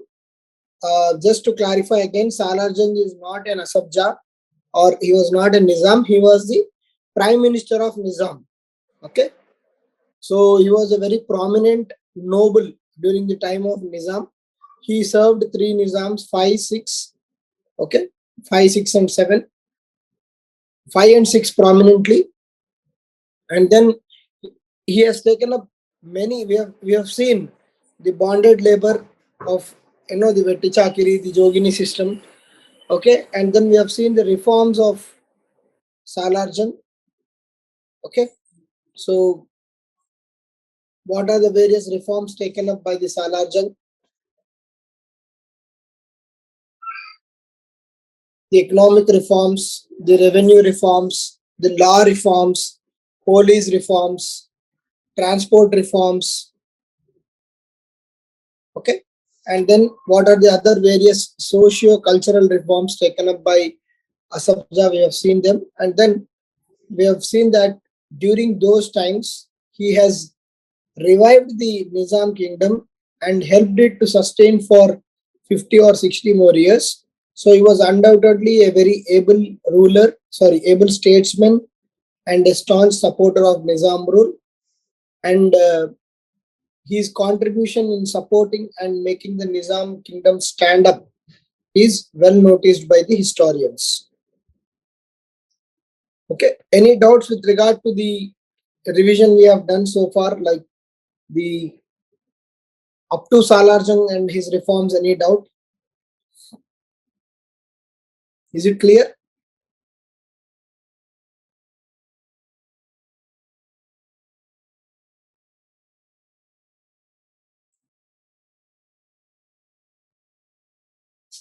Fine. Coming to the next aspect of the Asaf Jahi kingdom, it is the land tenure and land revenue systems during the Asaf Jahis.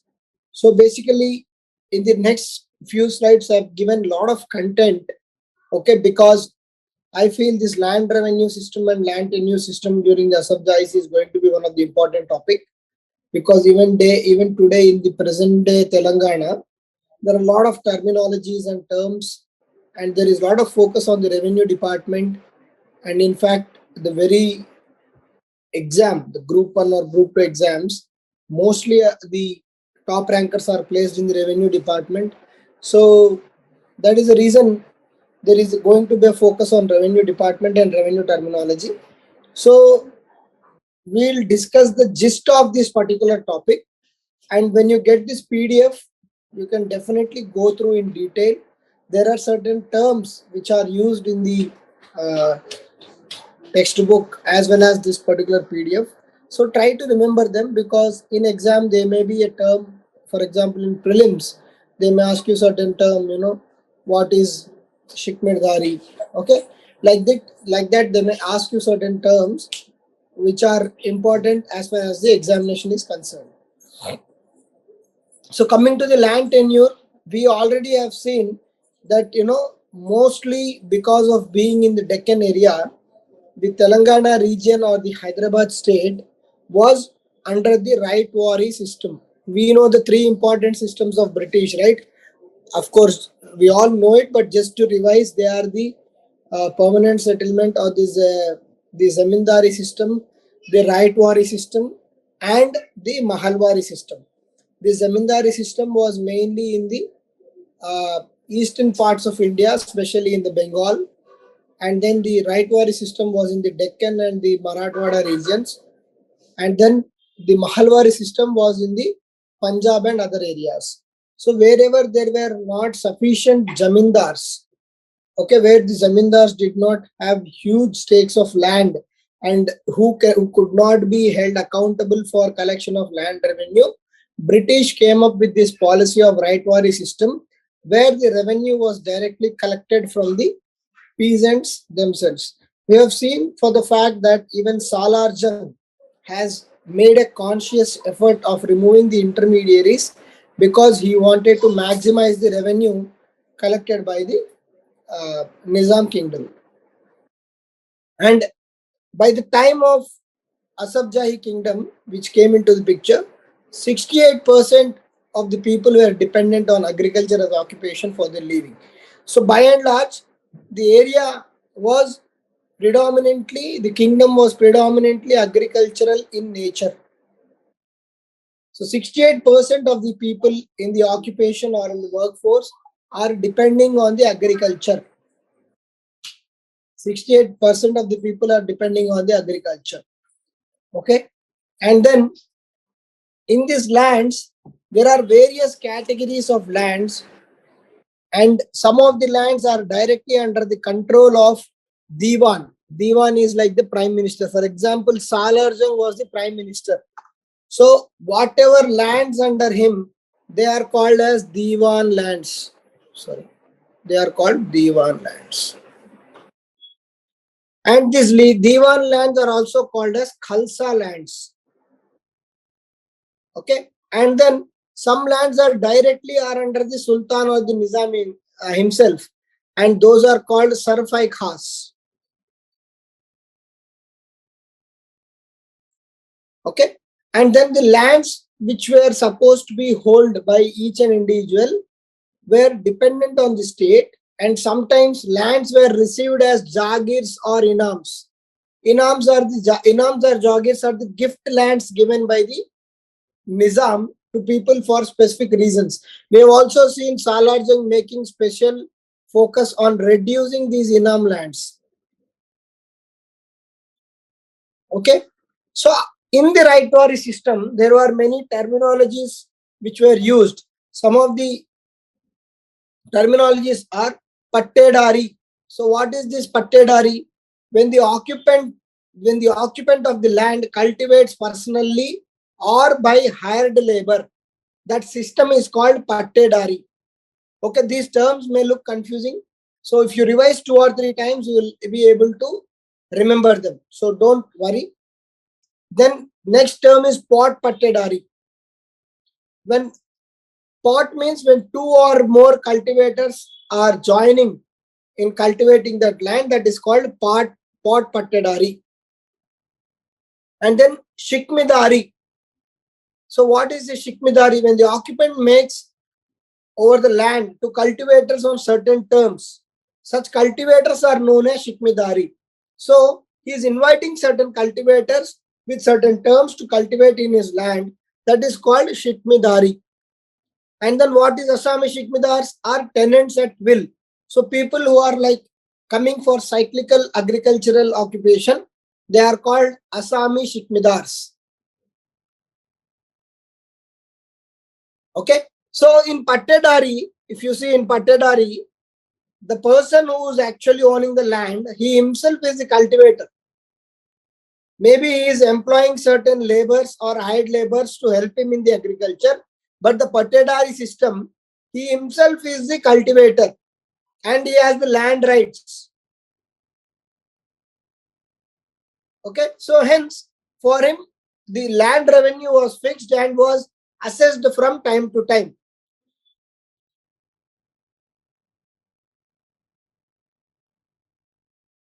Okay, in pot pattedari, both the people had, if for example, if 2 people are having or 3 people are cultivating that land, everyone was accountable for their share, everyone was accountable for their revenue, and everyone were accountable for the land rights. No one could be expelled without the permission of the state.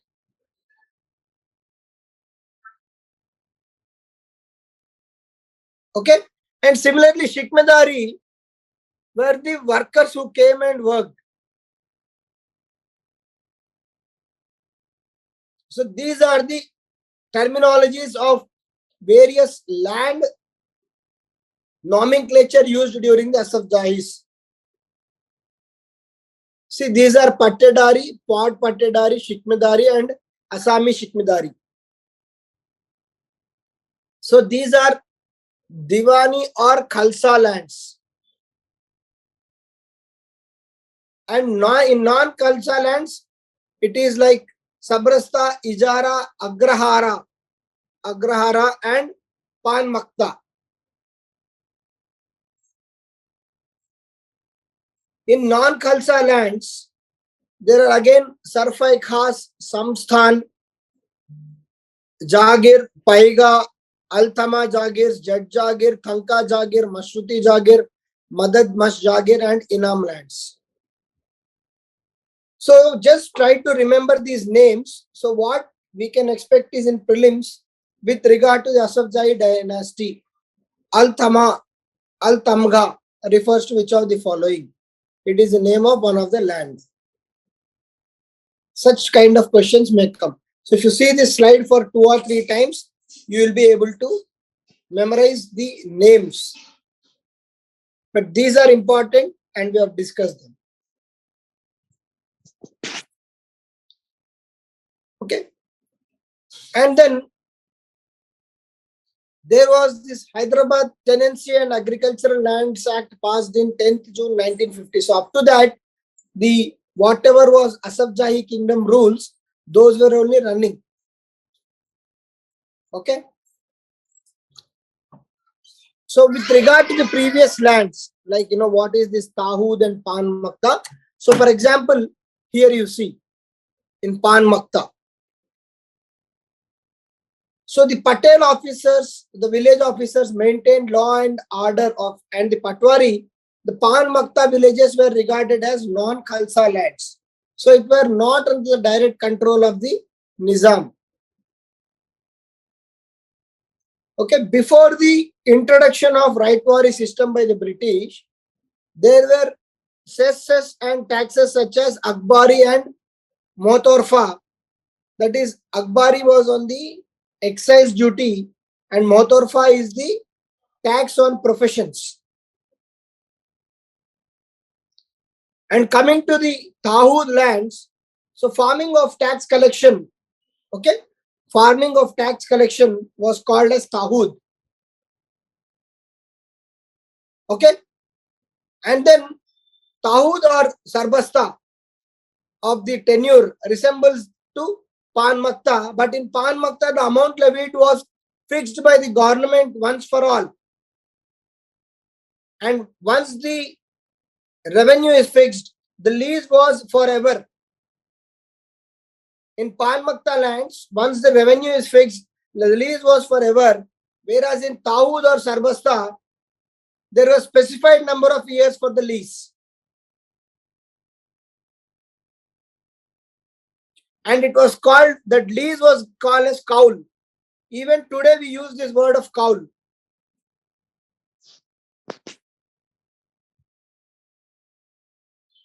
Okay. And then in Watandari tenure, okay, here, in Watandari tenure, the district level holders were allowed by the government and annual pension was given on hereditary basis, known as Rusumai Zamindari. Out of the collections they got, they were given certain annual pensions as a Watandari. So the Watandars at the village level were the Patels, Patwaris, the Tahsildars, Talaris. They assisted the village administration and in return they got 5% or 7% of the revenue as pension. And at village level we have seen this Talari was deputed for collection of the taxes.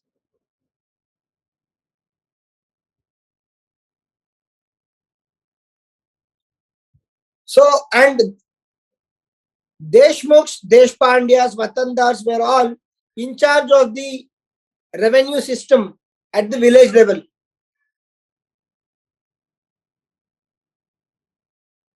And a new system called Ijara system was introduced by the Nizam state in the year 1878.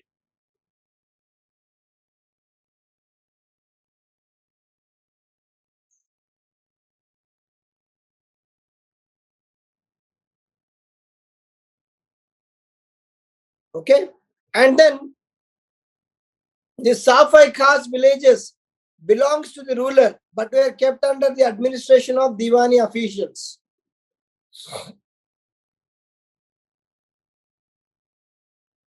Okay, the Paiga means, the Paiga lands means the fort or the lands which are mainly encouraging the cavalrymen. So these Paiga lands were a kind of grants given to the cavalrymen to take care of the maintenance of their army and the cavalry. So it was a kind of jagir to these army officials. And these were granted initially by the Nizam Ali Khan, Nawab Nizam Ali Khan. And these Paiga lands were trying to be independent in their administration as well. So it was like a trust.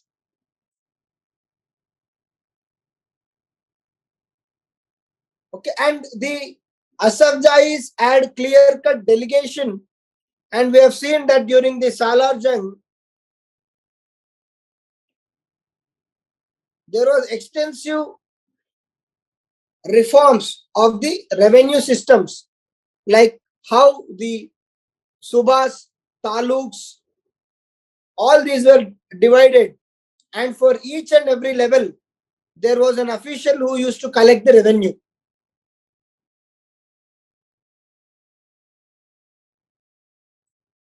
And the head of the talukdars, subsequently were called as district collectors.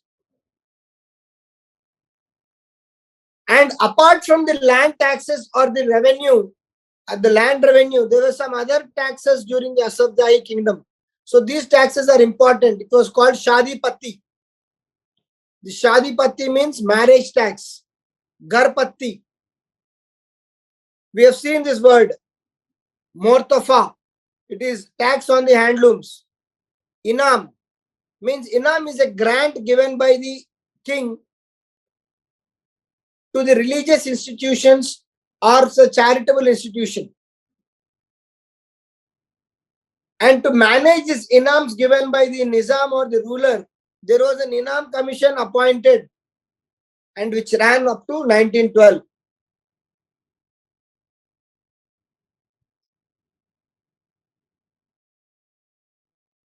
So, for managing this, there were administration and the Rajas, and each and every Raja received certain grant from the revenue received. So, these numbers are not important.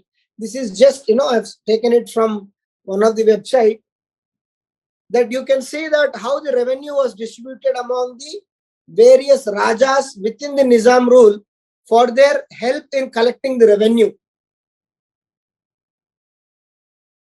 And Salar Jung I established survey and settlement system in the year 1875. And it was during the Nizam time, the Kharif and Rabi were clearly segregated. Kharif is the monsoon season. The Rabi is the post-monsoon season. And then Tabi was the next season. And the revenue inspectors who were supposed to manage all these were called Girdawars. The revenue inspectors are also called as Girdawars. So you have seen a lot of nomenclature.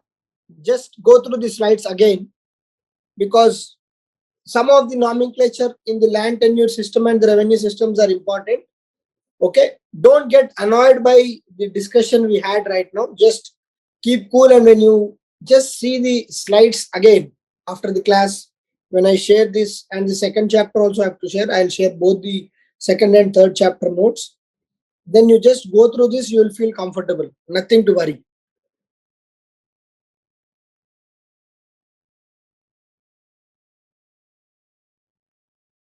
Just see this slide for a minute. Fine. Moving on to the next aspect of the Asaf Jahi kingdom. It is the modernization during the Nizam rule. Okay.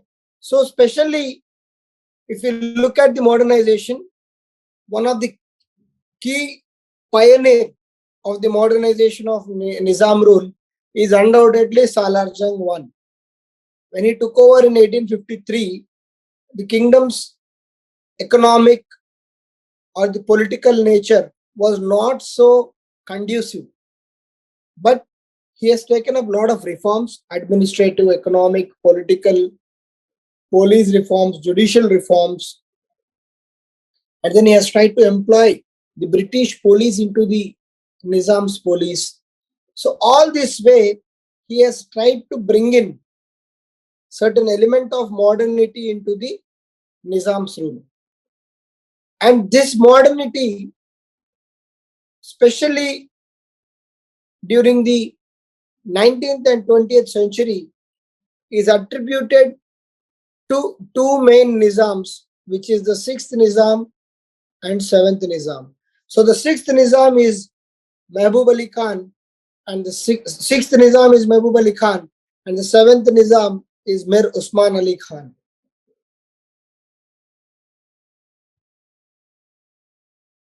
And the seats which were sold by Salar Jung were continued by these two Nizams. And by the time Mir Usman Ali Khan came into the picture, the Hyderabad state was poised to become much more developed on many fronts. For example, when Usman Ali Khan came to the power, we all know that Hyderabad state boasted of being one of the richest kingdoms in the India at that point of time. Not only in India, in the entire world, because of the jewelry collection the Nizams had. They had extensive jewelry, and we have seen that Salar Jung has negotiated with British to forfeit all the debts and recovered the Doab regions of Raichur and Osamabad, all these. Hence, Nizam was a very rich kingdom. So, during the reign of the last Nizam, especially the Mir Usman Ali Khan, the Hyderabad state witnessed rapid modernization. And this modernization happened especially in the irrigation projects. The twin reservoirs of Usman Sagar and the Himayat Sagar, so as to avoid a flood-like situation in this Hyderabad city, were built during the Usman Ali Khan time. And large number of industries were established during the Mir Usman Ali Khan. And many educational institutions, for example, the famous Usmania University was established in 1918 by Mir Usman Ali Khan. Apart from this, Usman Ali Khan set up a lot of dawakhanas, the famous Usmania Medical College, Usmania General Hospital. So all these constructions were happening during the Usman Ali Khan time. And there was also some kind of socio-cultural awakening, which we'll discuss in the next chapters during this time, because the impact of educated Indians in the British provinces was being felt in the princely states also. And Hyderabad was one of the princely state. And some of the educated Indians and were trying to bring the socio-cultural upliftment of the downtrodden sections of the people. In that context, obviously there were demands from the people, and there was pressure on the Nizam to take up more and more modernization. And definitely there was demand for more democratization of the political system of the Nizam ruling. Though the politicization or the democratization could not happen, but Nizam yielded with regard to the development, and he has taken up a lot of development activities. And during this time, there is a lot of modernization which is happening with regard to the development, with regard to the mindset, and with regard to the political and the cultural systems of Hyderabad. And you can see, this is the period we are talking about. And 1853 is when the Salar Jung has taken over. And 1948 is the end of Hyderabad state. So between this 90 to 100 years, the reign of especially the 6th and 7th Nizam indicates that there are many significant developments in the socio-economic and cultural fields of Hyderabad. And it was also seen that Mir Usman Ali Khan, the last Nizam of Hyderabad, was trying to be more tolerant and more secular and also more inclusive compared to his predecessors, because now the socio-economic and socio-cultural movements are there, people are more aware, and he could not now act as an autocrat, and he was trying to be inclusive, and in this process he was trying to be more secular. And he was also trying to be more democratic, and this happened during the 6th Nizam. His predecessors, that is Mehboob Ali Khan, an executive council called Khuncha-e Mubarak was formed, And this was the beginning of constitutional reforms where Nizam is trying to be more inclusive in the approach.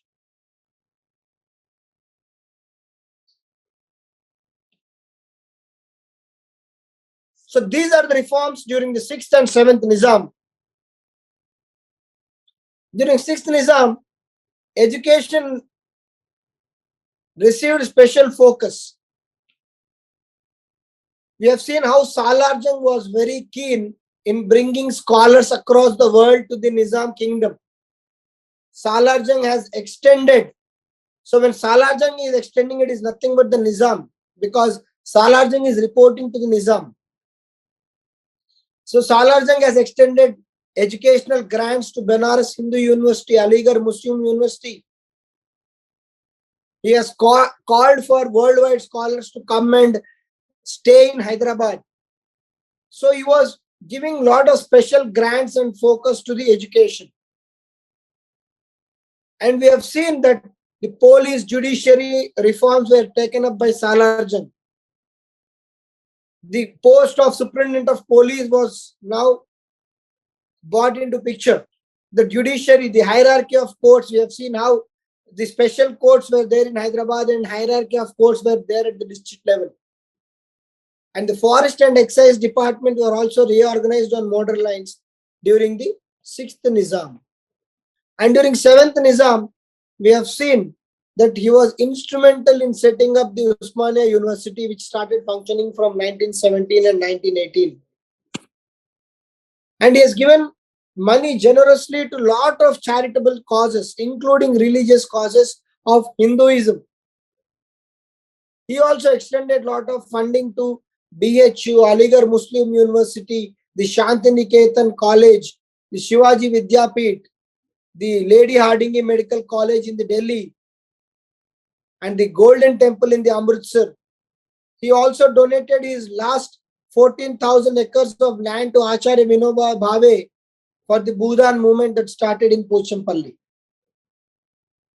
So he was doing a lot of charitable activities, lot of donations, and also indirectly encouraging the modernization.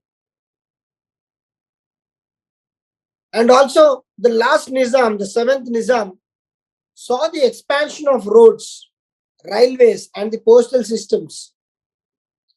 His contribution to the augmenting of irrigation and also built various dams. We have seen the Usman Sagar and the Himayat Sagar. These are called the twin reservoirs of Hyderabad. Basically, these two reservoirs protect the Hyderabad from flooding and Musi from flooding.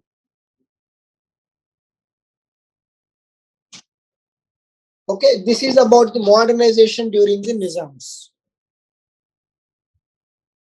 Clear?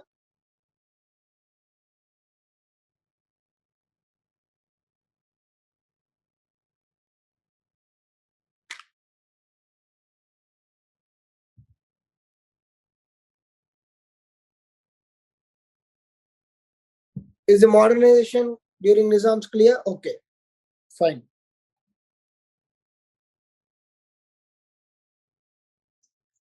Next is the 1857 revolt. That is the final topic of the 3rd chapter in the Hyderabad state. So we all know 1857 revolt in the context of India. Okay, the Great Revolt of 1857, sometimes called Sepoy Mutiny, sometimes called the First War of Independence. There are so many names for it. So, but then it's a very significant event, a landmark event, a watershed event in the history of India. And we know that it has definitely caused a very big psychological impact in the minds of British against the India. And we also know what are the consequences of 1857 Great Revolt. Okay, that is the Queen's Proclamation, how the doctrine of lapse, which was used by the Dalhousie to illegitimately occupy many kingdoms of the Indian rulers, was stopped. There was no occupation of any kingdoms, no conversion by force, and the sepoys would be employed equally into the British army. So this is the Queen's proclamation. And then the British, now the Parliament became the supreme body to have control over Indian affairs. The East India Company lost its political uh, hold in the India. Now there was the Secretary of State who was head for Indian affairs, and instead of Governor General, there was a Viceroy. So there are a lot of changes after 1857 revolt, and we know the reasons for 1857 revolt. We know the political reasons, that is the doctrine of lapse, and then the economic reasons being the revenue policies of British, the Raitwari, the Zamindari and Mahalwari systems, and the dumping of finished products into Indian markets, the deindustrialization which was happening, which was causing the disguised unemployment, and social reasons being the, social religious reasons are the usage of very, use the Christian missionaries, which were converting the many population in India. So that was not accepted. The Islamists were not happy because previously the Mughal Empire was the absolute monarchy, but now British people are trying to meddle into the Indian affairs. And the military causes, we know the mandate to use the Royal Enfield gun. The Enfield gun, sorry. So the Enfield gun, instead of it is brown bass. Okay. Instead of that previous gun, now Enfield gun has to be used. And the cartridges of that gun were made up of skin of cow and pig. Both the animals were having their own significance in the Indian society. Cow was a revered animal for Hindus and pig was hated by Muslims. And the postings of military people in British Army were not good. So many reasons are there for 1857 revolt in the context of Indian subcontinent. But now in Hyderabad, there was a peculiar situation because the Nizam, including the Salar Jung, who came in 1853, they were always trying to please the British because the kingdom was in economic mess and they owed a lot of debt to British, and any meddling with the British would make them lose significant chunks of land. We have seen already Raichur, Doab, Osamabad and Berar were under the control of British. And those three were very fertile areas and revenue generating areas. So what happened here is the Great Revolt of 1857 in the context of Hyderabad state was bits and pieces. People revolted in bits and pieces, but was very severely suppressed by Salar Jung and the Nizam. So the context is basically the revolt of 1857 happened in three stages. It happened in three stages. Okay. What happened is when Britishers felt that there is a kind of, because one of the reasons is the military reasons. So the Britishers wanted to split various militaries so that this particular revolt would not spread among the militaries of the British. So they tried to do similar thing by splitting the army within the Hyderabad state. And the Aurangabad contingent force, so one wing of military, they have taken them away from the Nizam limits. So whatever was the Nizam's limit of the state, they have taken them out of that limit. And at this point, the soldiers of this Aurangabad contingent force smelled something suspicious as to why we are being taken so much away from the limits of our kingdom. What is wrong? And they came to know that there is a rebellion going on.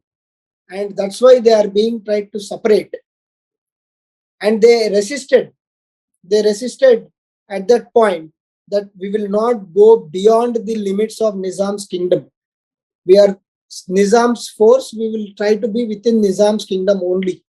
And this person called Chida Khan and his followers opposed the British in taking them away from that particular Nizam's limit.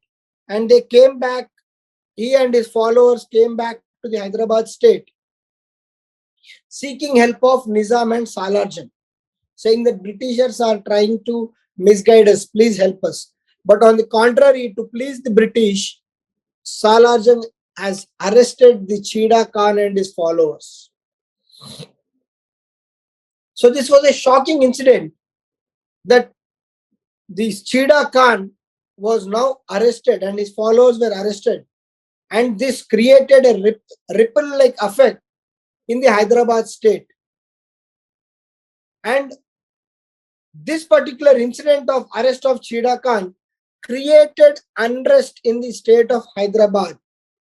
And in that context came this person who is very, very famous during the 1857 revolt in the Hyderabad. He is called Turebas Khan. This Turebas Khan was not happy with the attitude of Nizam that he is arresting the Chida Khan, who has actually tried to expose the true intentions of British, and now he is being punished, though he has been a whistleblower. So he has tried to mobilize people against the British, and especially the English resident in the state of Hyderabad, that is Davidson. He tried to gather many people, and then he wanted to revolt against the British resident in the state of Hyderabad, whose name was Davidson. So he brought many people near the present day Qutb Women's College, and he wanted to show for sure that they are going to rebel. So when British got the sense of this particular Turebas Khan and a preacher called Maulvi Alauddin were trying to attack this Davidson, they have captured them.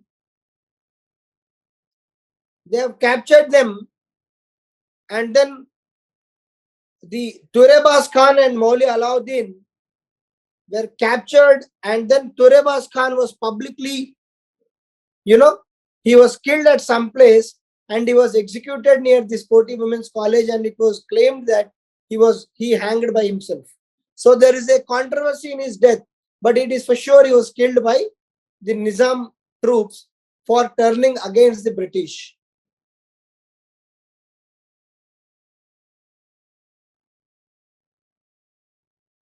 You see here. So when Salar Jung came to know that this Turebas Khan and Maulvi Alauddin are revolting against British because of the Chida Khan issue, he alerted the British resident and prepared a trap to take these people into custody. And when so many people, around 400, 500 people came to attack the Davidson, simply they were coming with knives and swords, but Davidson had probably one of the best modern army. Simply they could not stand in front of these highly sophisticated weaponry, and when British soldiers opened fire on them, by morning the rebellion was just like that crest. And everyone who participated in this opposition were prisoned and sentenced for life.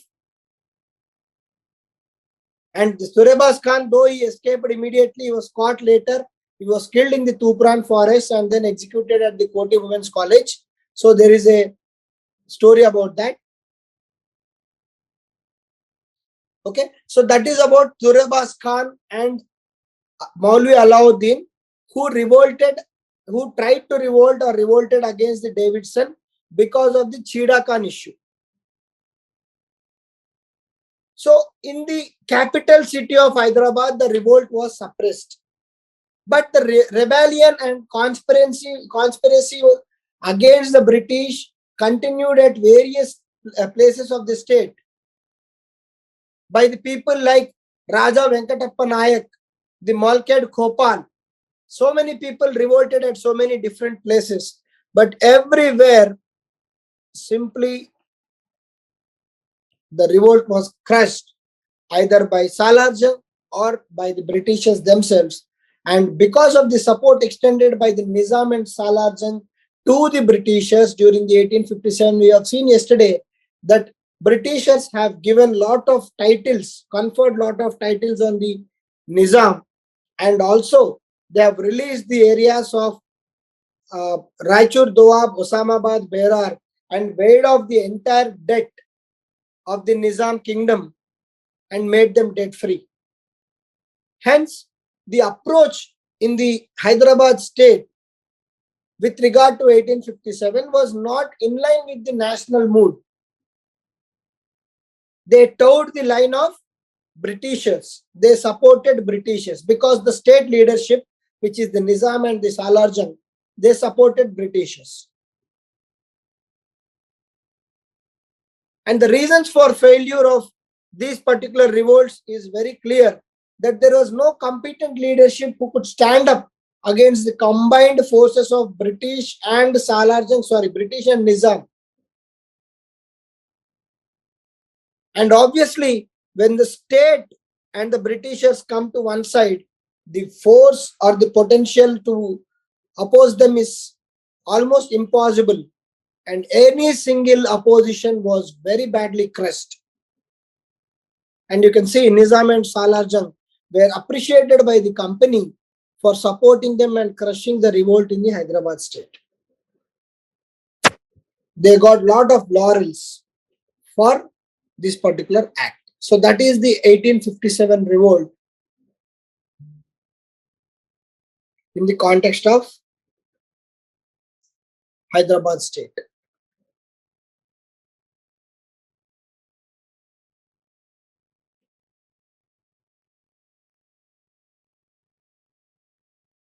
Clear? Any doubts? We'll have 5 minutes for doubts. Any doubts you can ask?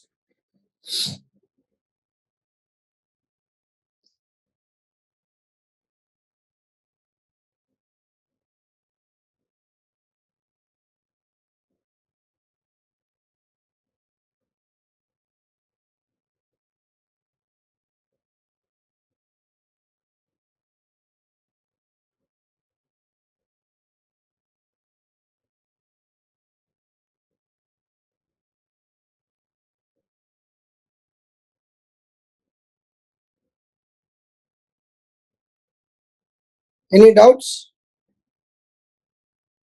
Or is it clear? So just try to revise. Kishan, Sahil, I'll do the 4th and 5th chapter singly in one particular go, because it's a strange coincidence that in Telangana movement as well as in the Telangana culture and history, the first 2 or 3 chapters are quite huge, and there's a lot of information, and the 4th and 5th chapters. So these Rohillas are nothing but the people who are motivated by the Maulvi Alauddin and Turebas Khan to revolt against the British resident Davidson. Hardly we have, maybe we can complete in next 2 or 3 hours. Whenever we are having 2.5, 3 hours, we'll be completing it, Sahil, because 4th and 5th chapters are very easy. Okay. And most of it is straightforward. Okay. And also the content available for these chapters is very good, either in internet. Textbook, again, it's somehow I have seen the textbooks dumping a lot of facts. I mean, it turns off anyone who's reading the textbook continuously. If you see first of all, if you see the Telugu Academy textbook only, you are dreaded. I'm sure everyone will be dreaded. It's such a huge textbook. So our approach has always been that we are trying to make things easy and simple, so that when you do this revision and look at the textbook, at least you will not get, repelled by the size or content. And surprisingly, not everything mentioned in the textbook is relevant, but I see some institutes teaching the textbook as if it's a Bible. That's the problem. So that's why I always keep saying, have the syllabus in hand. And then some parts of the syllabus are not there in the textbook. So what many people are doing, they're simply reading page by page Telugu Academy textbook, which is 600 odd pages, making notes, underlining, and then they ultimately you're not using your energy properly, because some of the content of the textbook is not relevant to your syllabus, and some of the syllabus is not there in the textbook. So obviously it calls for multiple sources. So that's what I'm doing. Wherever there is good content in Wikipedia, I'm directly picking it up from Wikipedia, because the content of Wikipedia, sometimes it's easy to read because we are all used to read the Wikipedia and all. It doesn't, bombard you with too many facts, figures and all. So when you read the flow, at least you can catch. The first thing in history is that you should catch the flow. Once you catch the flow, all these numbers, years, everything will come secondary. Yeah, anything else? Harita, is it clear? So I am trying to complete by month end. Okay, we are almost now 65 to 70% done with our syllabus. Only few important topics of fourth chapter and fifth chapter for someone who has attended my Telangana movement.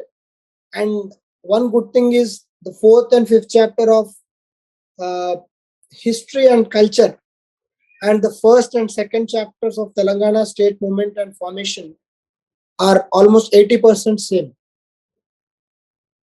So I see that some of the people are common. So for you guys, it will be very easy because we already discussed a lot of things there. It is like we are discussing it again. So you'll remember it much more clearly by the time you go to the exam. Fine.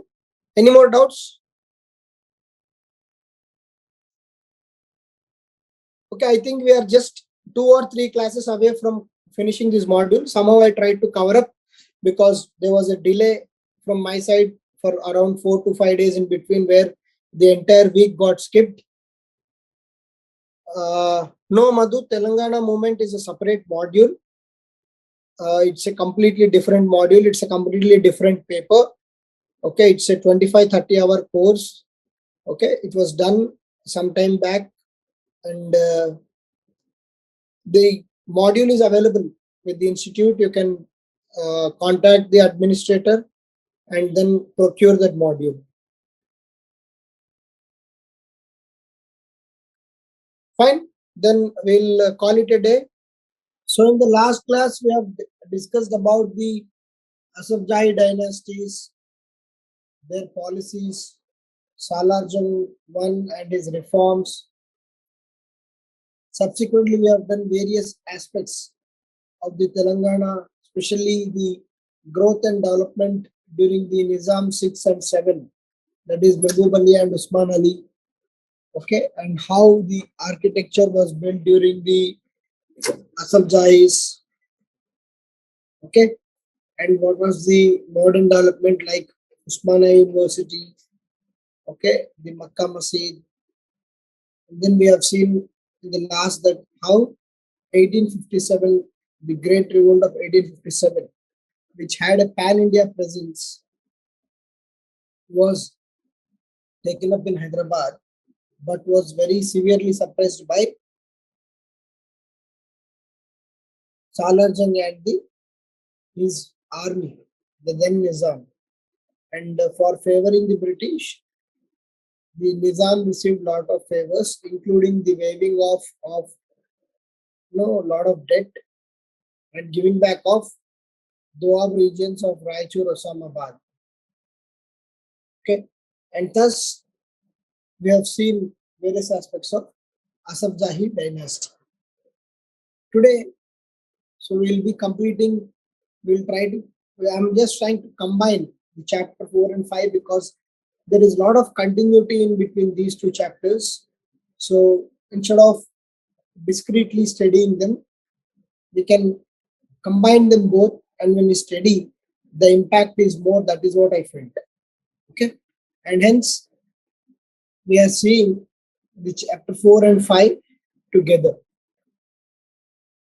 So coming to the next aspect of the Telangana history and culture, we need to see the socio-cultural awakening movements in Telangana.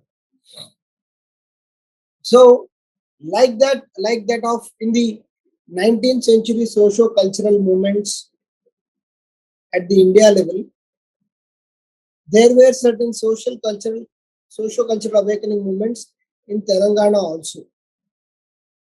So there are various things which have triggered the socio-cultural movements. One is the all India institutions like the Brahma Samaj, Arya Samaj. One is the policies of the then British or the Nizam Empire, which triggered reaction by the common people. And another aspect is the oppression or suppression of the tribal groups by the Nizam and their revolt and revolution. And sometimes it was the complex nature of the caste system in India itself, as there were a lot of opposition to the caste related practices across India. And so Nizam Empire was no exception. And here also there were revolts with regard to that issue. Hence, there were many contexts in which this particular socio-cultural awakening movements were happening. Okay, so the first is the Brahma Samaj. Brahma Samaj or Brahma Sabha, we all know that in 1828, Raja Ram Mohan Roy established this particular institution called Brahma Samaj or the Brahma Sabha, which subsequently started being called as Brahmo Samaj, and it subsequently became Brahma Samaj. So the impact of Brahma Samaj in India, was very much high, because in the first half of 19th century, we all know the role played by the Raja Ram Mohan Roy in mitigating the evil practice of sati. So close to 40 years later, this Brahmo Samaj had its impact in Hyderabad state. So the Brahma Samaj or the Brahma Sabha people started taking up various awakening movements in the state of Hyderabad. Initially, all were at the lower scale, but the first turnaround happened in the year 1872, when the Nizam government provided legal approval for marriage performed in accordance with the traditions of Brahma Sabha. Subsequently, Brahma Sabha expanded its wings and it started to organize more and more conferences in the state of Hyderabad. So that way, Brahma Samaj, which was a pan-India level movement, came to Hyderabad, became legal in the hands of Nizam, and subsequently it was expanding by the way of conferences. Next is the Arya Samaj.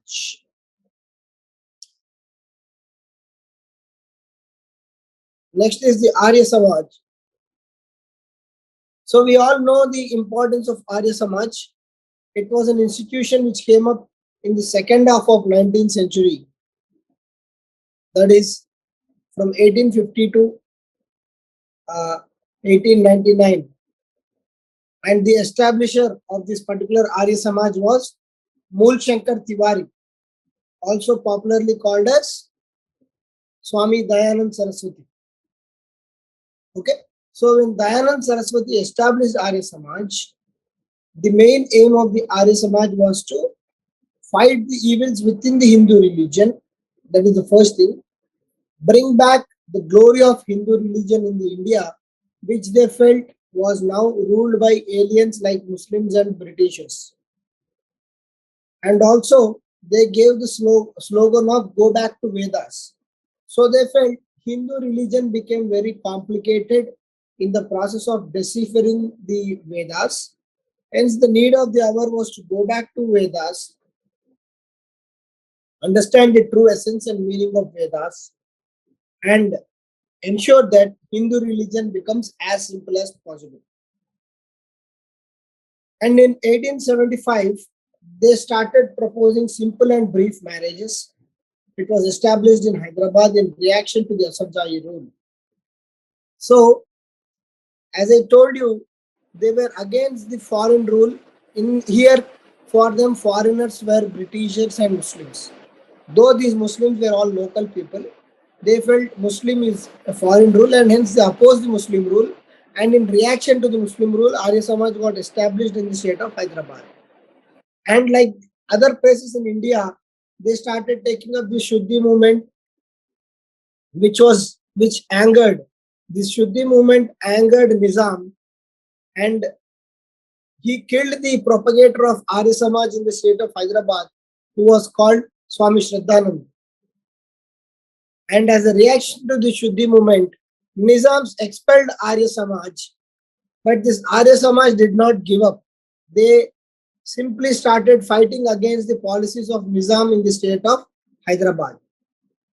For this, they used their weapons, that is the text called, popular text called as Satya Prakash, and also their journal, monthly journal was Vaidika Adarsh. And people in the Nizam state who did not like the Nizam's rule, who were opposed to the Nizam's rule, and who believed that Nizam rule was not in their liking, started encouraging Arya Samaj. And this secret support gave impetus to Arya Samaj, who started taking up activities in the state of Telangana. They established their first center in Suryapet, and Arya Samaj was trying to decipher the true meaning of Vedas and hence opposed these animal sacrifices, which are even today very much prevalent and very popular in Telangana region. Because of many Grama Devatas, the animal sacrifices are very much there in Telangana region. They opposed these animal sacrifices and tried to reform the people to great extent. And in 1938, All India Arya Samajist Confederation was held in Sholapur. And for the first time, they organized Hyderabad Day in 1939. Hence, though the Nizam was targeting Arya Samaj very badly, they continued their existence in Telangana region, that is the Hyderabad state. They have propagated the nature of Shuddhi movement in Hyderabad state. They have established their center in Suryapet. They have used their means and ways of popular texts of Vaidika Adarsh and the Satya Prakash. They conducted the first Arya Samajist Confederation in Sholapur at Hyderabad state. And on the whole, this Arya Samaj played an important role in bringing social, political and cultural awakening among the people of Hyderabad. So it definitely helped in bringing great extent of reforms in the state of Hyderabad.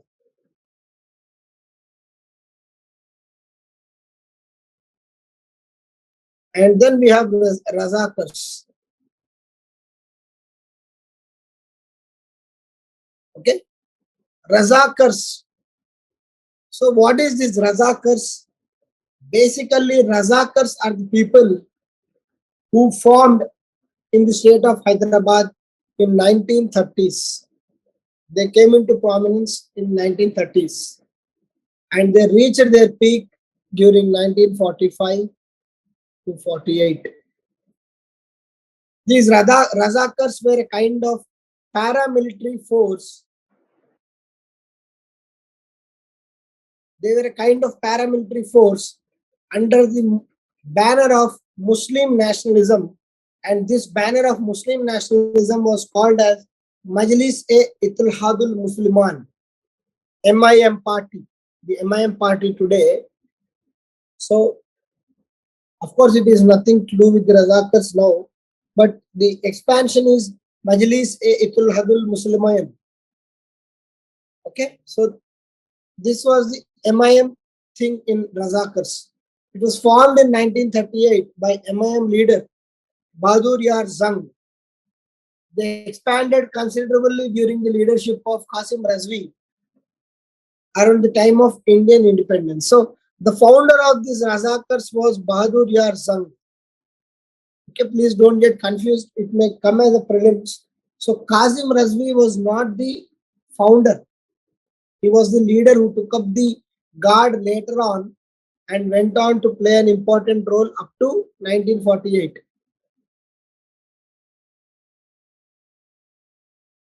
So their main aim was to continue and maintain the Muslim rule in the state of Hyderabad. During the integration of Hyderabad into Indian Union, they have resisted the same. They described themselves as enthusiastic and undisciplined. So the main target was to target the Hindus and stop them from expanding. They also fought communists because they thought the communist revolution was against the Islamic principles and also opposing the Nizam rule. So in a way, it can be called as a private army of Nizam.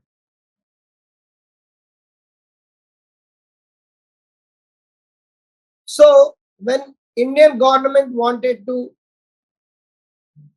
get the Hyderabad state integrated into the Indian nation, the first thing Indian government told Nizam was to disband these Razakars. But Nizam denied. He told that I have nothing to do with Razakars. But it was known fact that he was supporting the Razakars. And he did not yield to the Indian government's request of suppressing or disbanding the Razakars. And eventually, when the September 14 to 18th police action happened, the Razakars, who were the main resistance in the form of Nizam's private army, were crushed and all the Razakars surrendered. This leader of Razakars, Qasim Razvi, was jailed and then subsequently allowed to go to Pakistan on his request.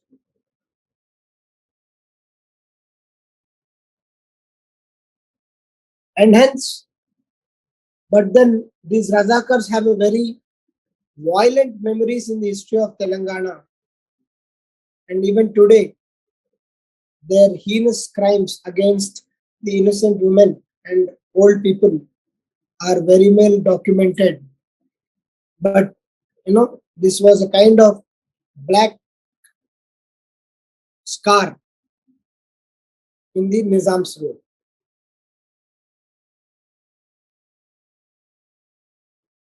So far, any doubts?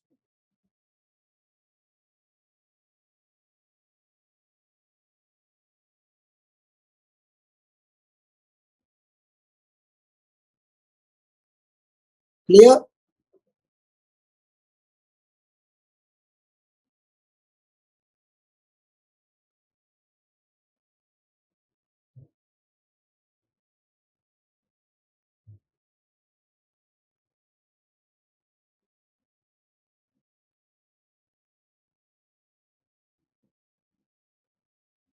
Next is the library movement. Okay. So these are all various important movements. Okay. Some of these are there even in your paper 6. For example, the library movement, the Nizam Andhra movement, all these are available in paper 6. All these are part of your paper 6 also. So if you do it here, you will be covering there. And if you do it there, you will be covering here. So there is a decent 20 to 30% overlap between this part 2 of paper 2 and paper 6 of your syllabus. Okay. And that also goes to show because if two papers are covering this particular syllabus, then definitely this particular syllabus is very important. Very, very important. Okay, please remember that. So coming to the next concept, which is library movement. So we all know that the Nizam, 7th Nizam, established in 1918 the Osmania University. Before that, there are a lot of people who were trying to gain knowledge, and we are also talking about an era where there is socio-cultural impact in the state of Hyderabad. So the main source of socio-cultural impact and propagation is the education and political reforms in the Hyderabad state. We have for sure seen that Usman Ali Khan, the final Nizam, gave a lot of impetus to the education. So all these have led for the educated people to come forward so that they could share what they have read and understood with others. And this particular movement of sharing what they have read and organizing and bringing all these literature at one place is popularly called as library movement. This is not a single movement. These are group of libraries which have come up during this time, which would benefit the common man to go there and study. So the vital role in 1886, these people called Abdul Qayyum, Maulvi Bilgrami, and Imadul Mulk for the first time established this Asifia State Library. And in 1895, Gunavartaka Society came up in Lal Darwaza area. In 1901, Sri Krishna Devaraya Andhra Bhasha Nilayam came up at Sultan Bazar under Munagala Raja, Komaraju Venkata Lakshman Rao and Rangarao. These were also prominent fighters during the Hyderabad integration.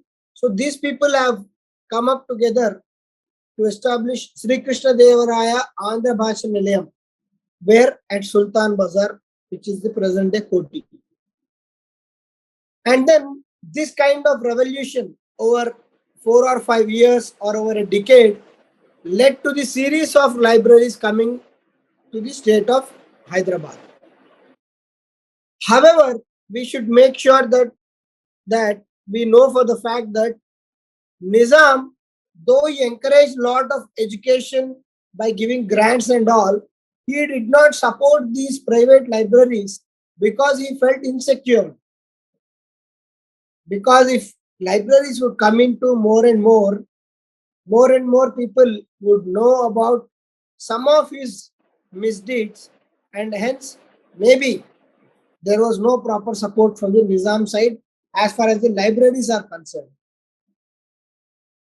And these researchers collected a lot of transcripts across various languages, and they started publishing various articles and books.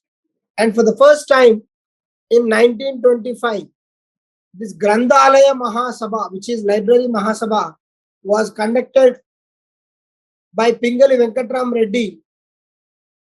And this was because of the cooperation and development of various libraries. So he conducted this particular thing for bringing up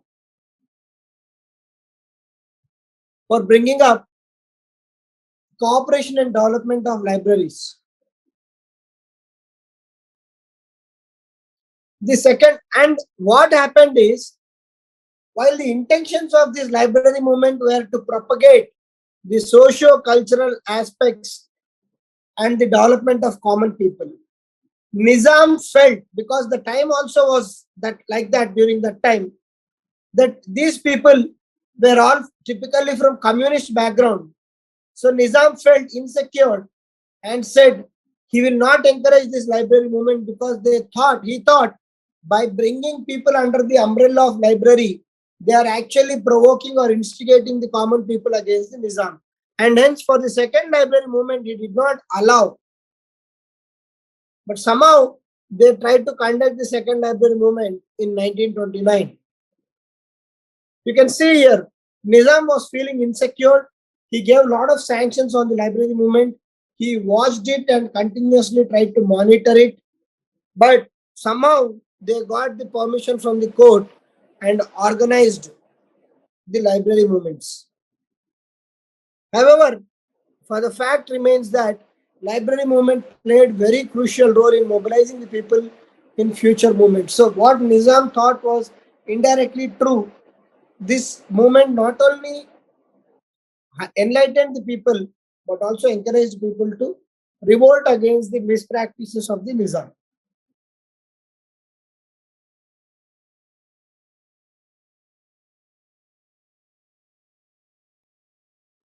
So then comes the Nizam Andra Mahasabha. This is also the Andhra Mahasabha movement, which is very important. So what happened is, by 1930s, Mir Usman Ali Khan, who was the final Nizam, was becoming a kind of autocratic, and a lot of anarchy prevailed in the state of Hyderabad. There were socio-economic issues. Please remember, the socio-economic issues were in the state but not to the Nizam, who was probably the most richest ruler across the world. And because of the library movement and because of many people joining the library movement, this particular restrictions were put on the newspapers. GO 53 was passed by the government, which indirectly banned conducting meetings. So conducting meetings became very difficult. So this person, Munna Venkat Ramaiah, on advice of Susala Raman Narasimham, they started this Nizamandhra Mahasabha. The first association came at Jogipet. They have come together and formed this Jogipet library. And they have requested Nizam that, sir, we are not having any intentions against you. Please allow this library and Nizam Andhra Mahasabha movement. They have requested Nizam for permission in 1929. So Nizam kept three conditions.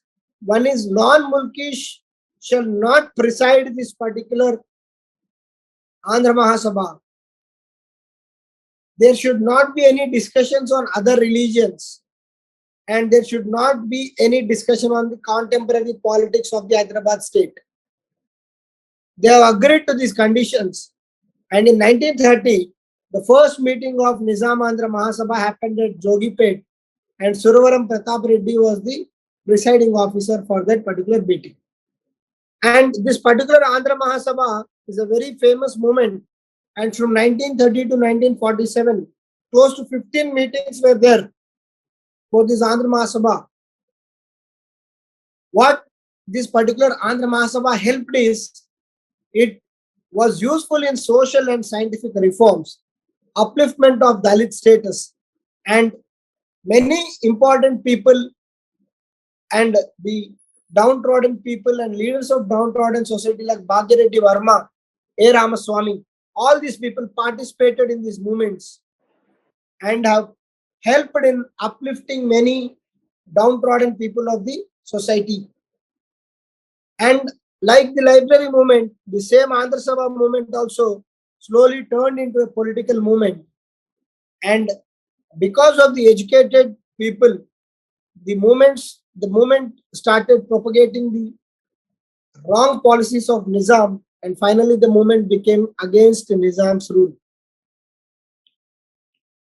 And it played a role like the Indian National Congress at the national level in Telangana. And what INC did at national level, this Nizam Andhra Mahasabha NAM did at the Telangana level. So it started with the permission of Nizam, but finally turned against Nizam. Similarly, like how INC started with the permission of British, but turned against British and its policies. Similarly, the Nizam Andhra Mahasabha started with the permission of Nizam. Slowly it turned against the policies of Nizam.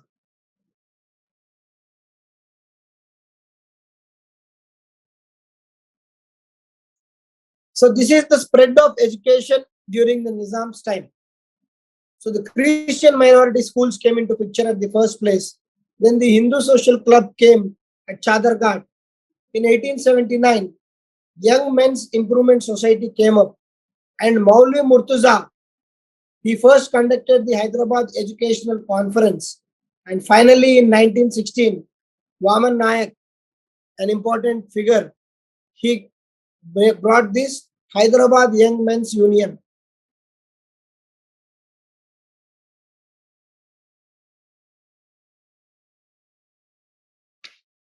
And impact of INC on Nizam state. So what is the role of Indian National Congress in the Nizam state?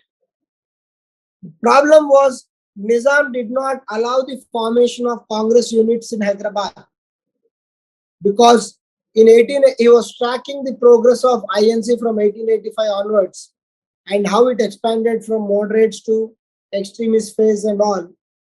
So he was not convinced about the true intentions of INC and he was very insecure.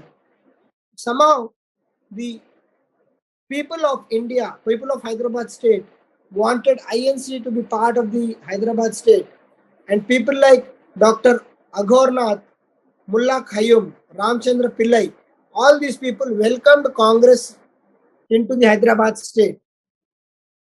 And for that reason, they have toured extensively and participated in many Indian National Congress sessions and invited the INC leaders to the state of Hyderabad. They also took up distribution of pamphlets in the Nizam state to create awareness about the activities and the importance of Indian National Congress. Vaman Nayak started the INC and he was the district unit head of the INC for the Hyderabad state. But INC in every step was severely suppressed by the Nizam state.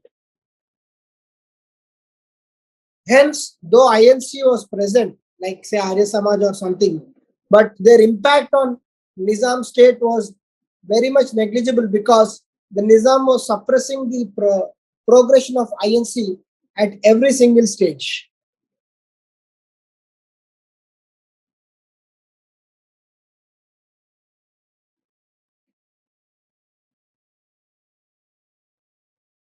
Up to INC, is it clear?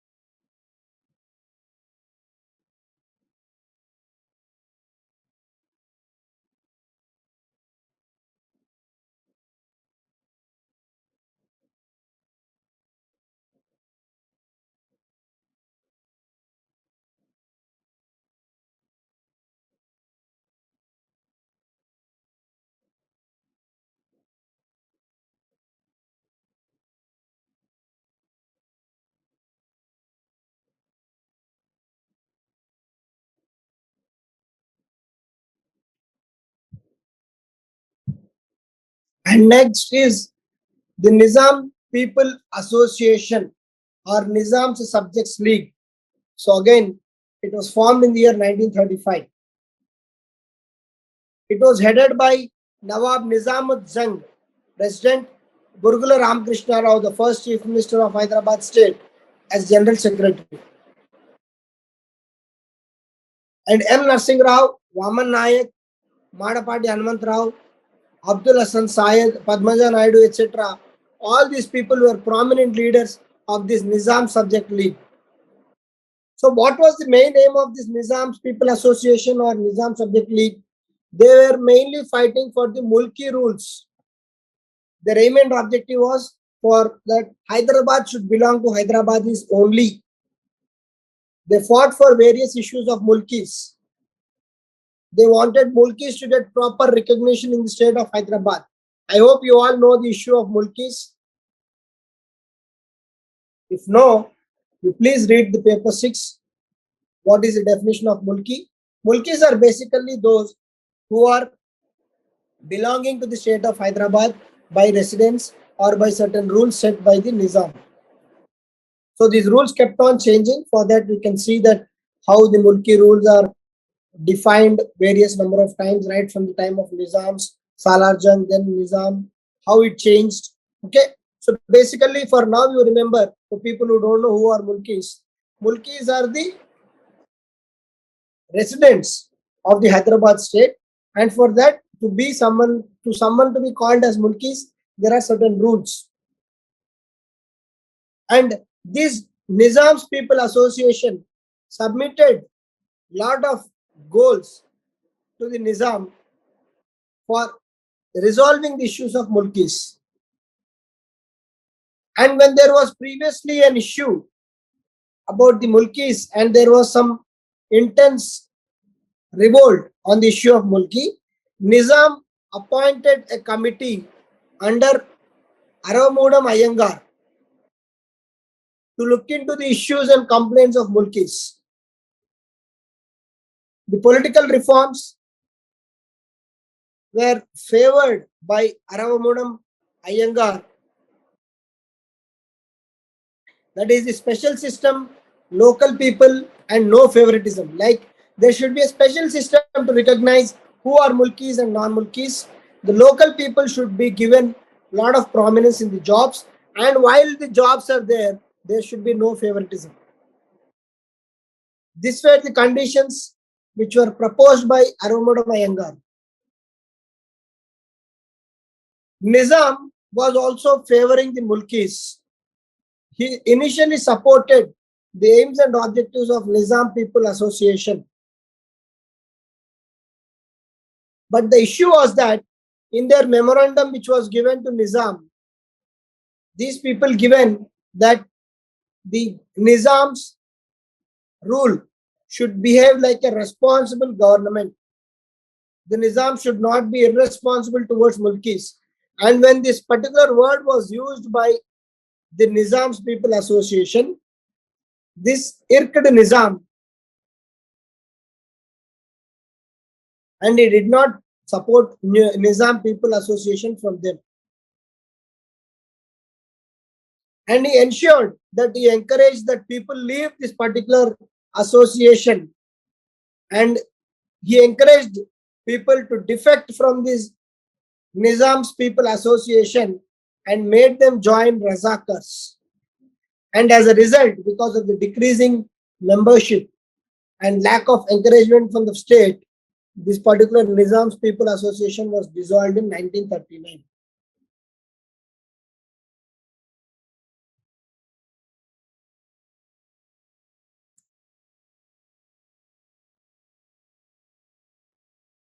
So the aims and objectives of this league, they wanted to bring fraternity and cooperation among different castes, sects of the Nizam state. Possibility and opportunity to achieve league's aim. Main was this: protection of Mulki rights. Efforts to form rule which will be responsible towards legislature. And protection of Hyderabad state monarchy rights.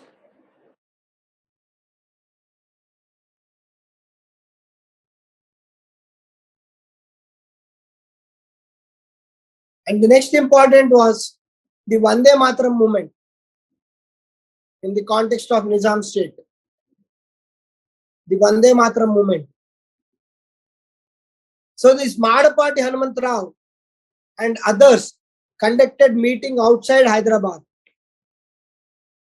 Okay, so they wanted to enlighten the people about the Nizam's rule, because we seen previously that GO 53 was prohibiting the meetings within the Hyderabad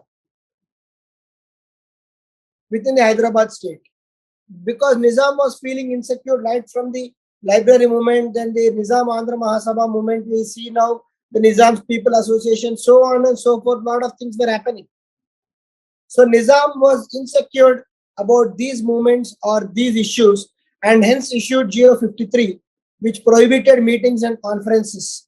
So in view of that, Madapati Hanumantrao conducted meetings outside the Hyderabad state to enlighten the people. In Usmania University, which was established in 1918, some people in students, hostel B students, sang Vande Mataram on Dasara. And in this particular hostel, majority of them were Hindus. And when Vande Mataram was sung, the university officials were very much unhappy and they prohibited singing of Vande Mataram in the university campus. This was a very big trigger point, and this particular movement started in 1938.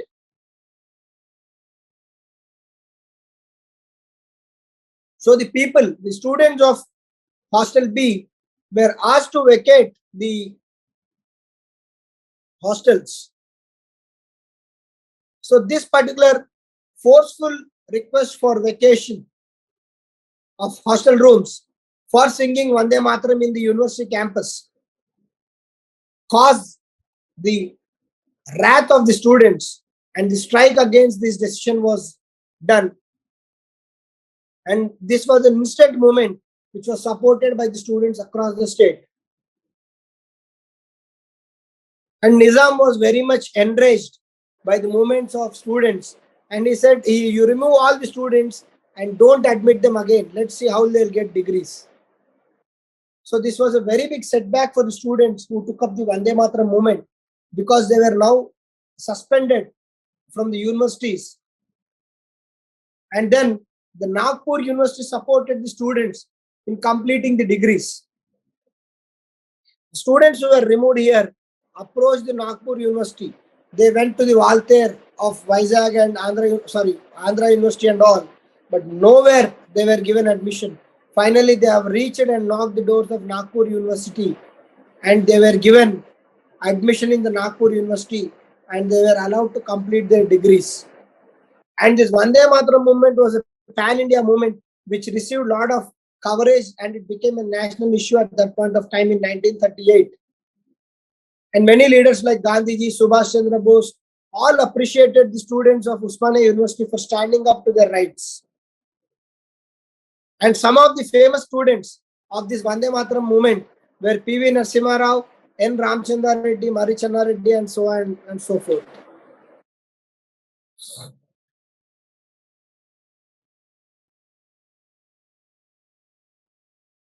Clear up to Vande Mataram movement?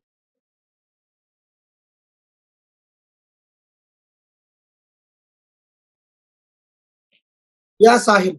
In the context of the Telangana movement and the Hyderabad state, Mulkis means locals.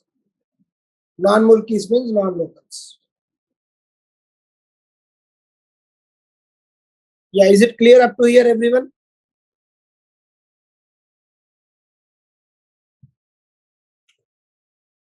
So that is a geo which is basically prohibiting the organization of movements or meetings.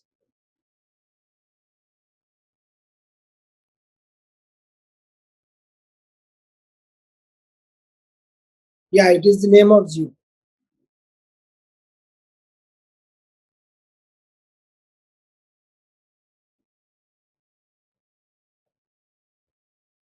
Any doubt?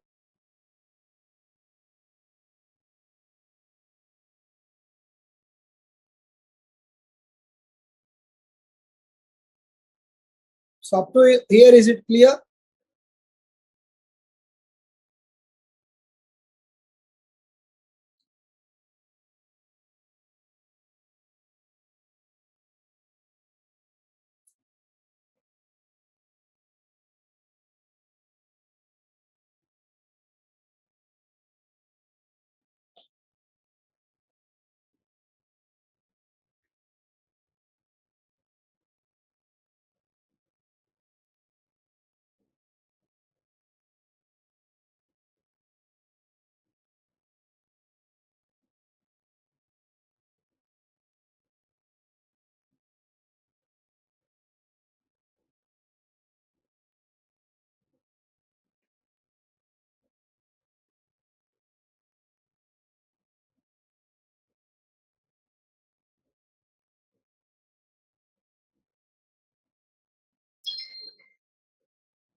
So the next is the Adi Hindu movement. Basically, what is Adi Hindu movement? It is another name for the Dalit movement. Okay, because we all know from the 19th century onwards, the education came to India, though slowly it came to Hyderabad state also. So this educated the lower caste and lower class people also. These people now started entering into the social life, and they've now realized what are the kind of atrocities they are going through, what is the discrimination against them, and gave them this education gave them a lifeline to enter into the social life and to question the practices of the upper castes and classes. And this particular concept of they coming into the mainstream society and challenging the upper caste domination is called as Adi Hindu movement. And one of the prominent persons in the Telangana or the Hyderabad state was Bhagireddy Verma. He was basically from the very downtrodden caste, and you can see that his name Bhagireddy Verma is a kind of Sanskritization, because he is trying to say that I am no less than the upper caste of the Reddy or Verma. So that hence he renamed himself as Bhagireddy Verma.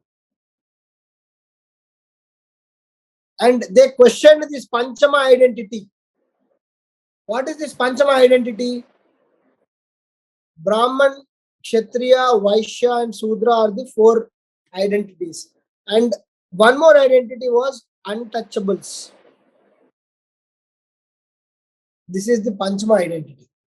They questioned this Panchama identity, and they have raised the people to challenge this Panchama identity in the Hindu religion. And in this, they have conducted various conferences. In 1924, A. Ramaswamy formed Adi Hindu Jatiyonnati Sabha. And along with A. Ramaswamy, Bhagireddy Verma also played crucial role in converting his Manya Sangam into Adi Hindu Social Service League. And this Adi Hindu Social Service League became a very prominent vehicle for Dalit movement in Hyderabad.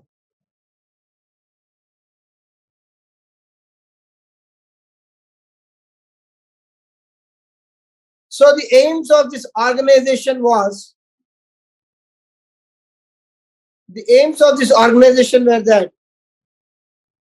they promoted the awareness about the rights of Dalits. They propagated for removing the social evils. They established the schools for Dalits. They created societies, reading rooms, bhajana mandalis. And basically, they supported the identity of this particular thing called Adi Hindu.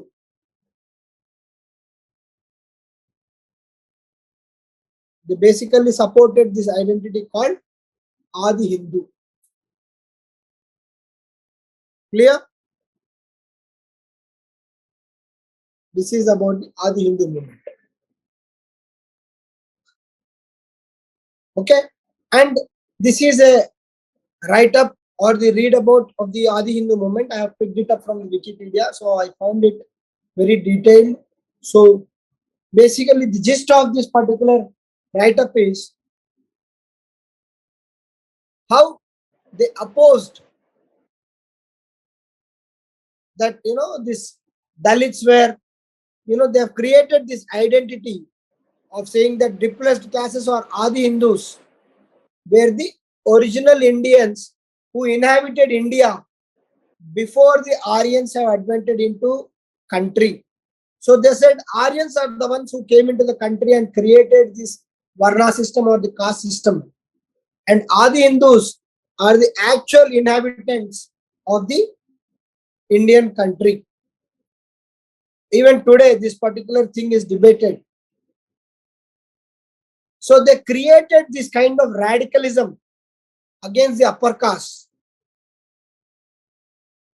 and they asserted the rights of Dalits and said that Dalits also enjoy high position in the society because they are the actual people of India.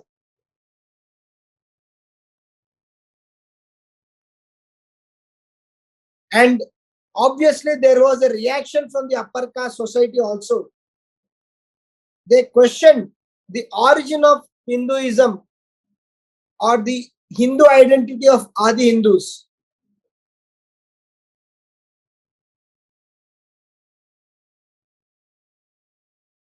They said, since you are challenging the roots of Hinduism, do you actually belong to the Hindu religion itself? Since you are challenging Manusmriti, do you belong to Hinduism itself? So all these radical thoughts and the positions by the groups were happening during this time, mainly because of the education which the downward classes received. And of course, this churn was in a way good for the society because the Adi Hindus also came to the came to the picture, and people like Bhagireddy Varma, Ramaswamy at the Hyderabad state level, and subsequently B.R. Ambedkar at the nation level fought for the rights of Dalits, and they have tried to position them for getting the political and other rights.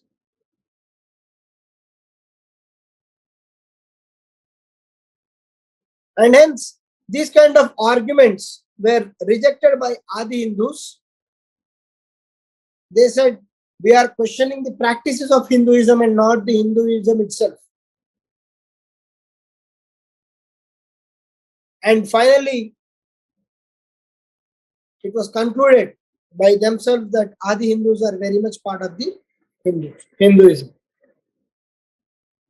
And the main hero of this Adi Hindu movement in the Hyderabad state was this person called Bhagireddy Varma.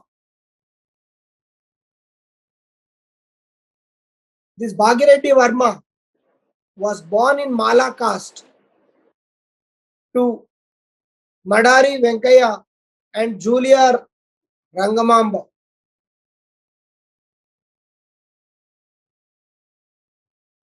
Initially, Bhagireddy Varma started his own fight against the upper caste domination, but was subsequently inspired by B.R. Ambedkar and also the Jyotirao Phule.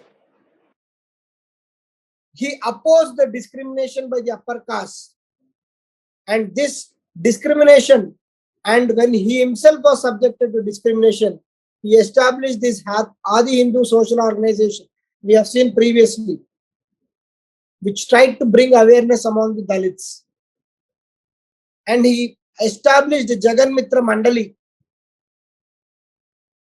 which used to conduct these harikathas to enlighten the Dalits about their rights. Finally, he started many schools to educate children. And within a short span, he established 25 schools supporting 2,000 students and educating them, most of them being from the lower caste and class. He also promoted Buddhism. And he has toured extensively in the state of Hyderabad and across India in promoting the rights of Adi Hindus or the Dalits. He brought many Dalits onto single platform and conducted Adi Hindu conference in 1921. It was led by T.J. Papana.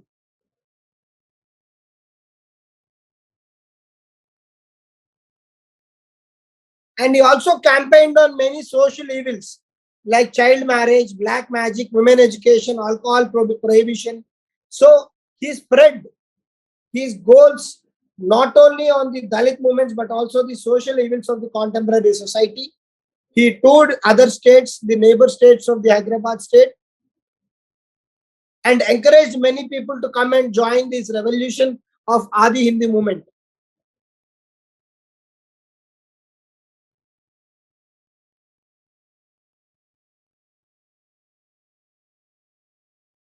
There are also references that he had correspondences with Dr. B.R. Ambedkar.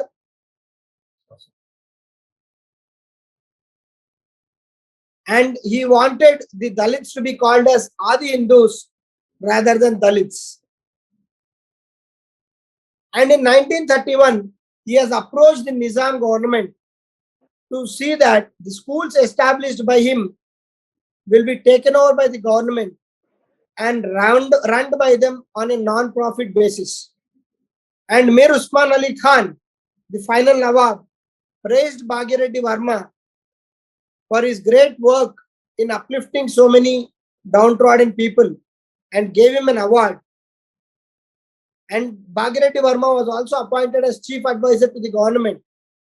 Adi Hindu Bhavan was sanctioned at Chadargarh, and all the schools under the Bhagireddy Varma were taken over by the Nizam government, and the schooling was encouraged by the government itself.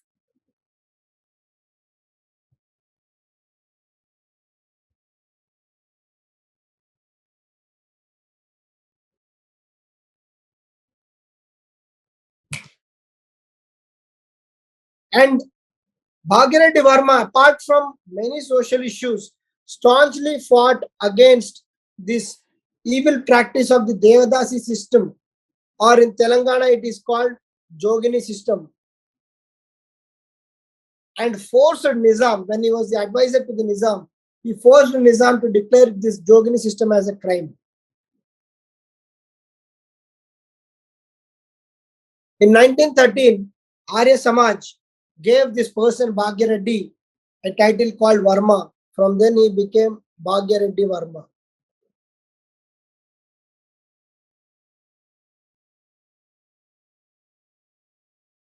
Clear about Adi Hindu movement and Bhagyareddy Varma?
Fine. So we have one last class where I'll be completing the other aspects which are pending in the 4th and 5th chapter, which is women's movement, then the tribal movement, especially the Ramji Gond and Komaram Bhim, and the final part will be the integration of Hyderabad state into India, the police action, the Razakars violence, and the integration into. So hardly one more class and we will be completing the syllabus. Okay, I'll just inform you whenever is the class. It may be tomorrow or day after, or maybe here and there, but we are just, now we have completed 90% of the syllabus. Only one more class is left to complete our syllabus. Okay, so meanwhile, I'll ensure that these 2 and 3 chapter PDFs will come to you by today or maximum tomorrow morning. Just revise them, and after that, in the next session, we'll be completing our syllabus. So in the last 1 week, we have come quite a bit, in trying to complete the syllabus. So the next class will be completing the syllabus. Not to worry at all. So far, any doubts?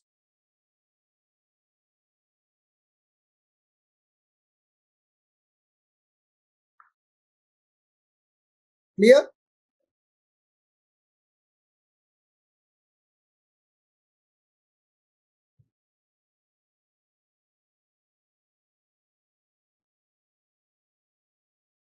Fine. We'll meet in the next class. Thank you.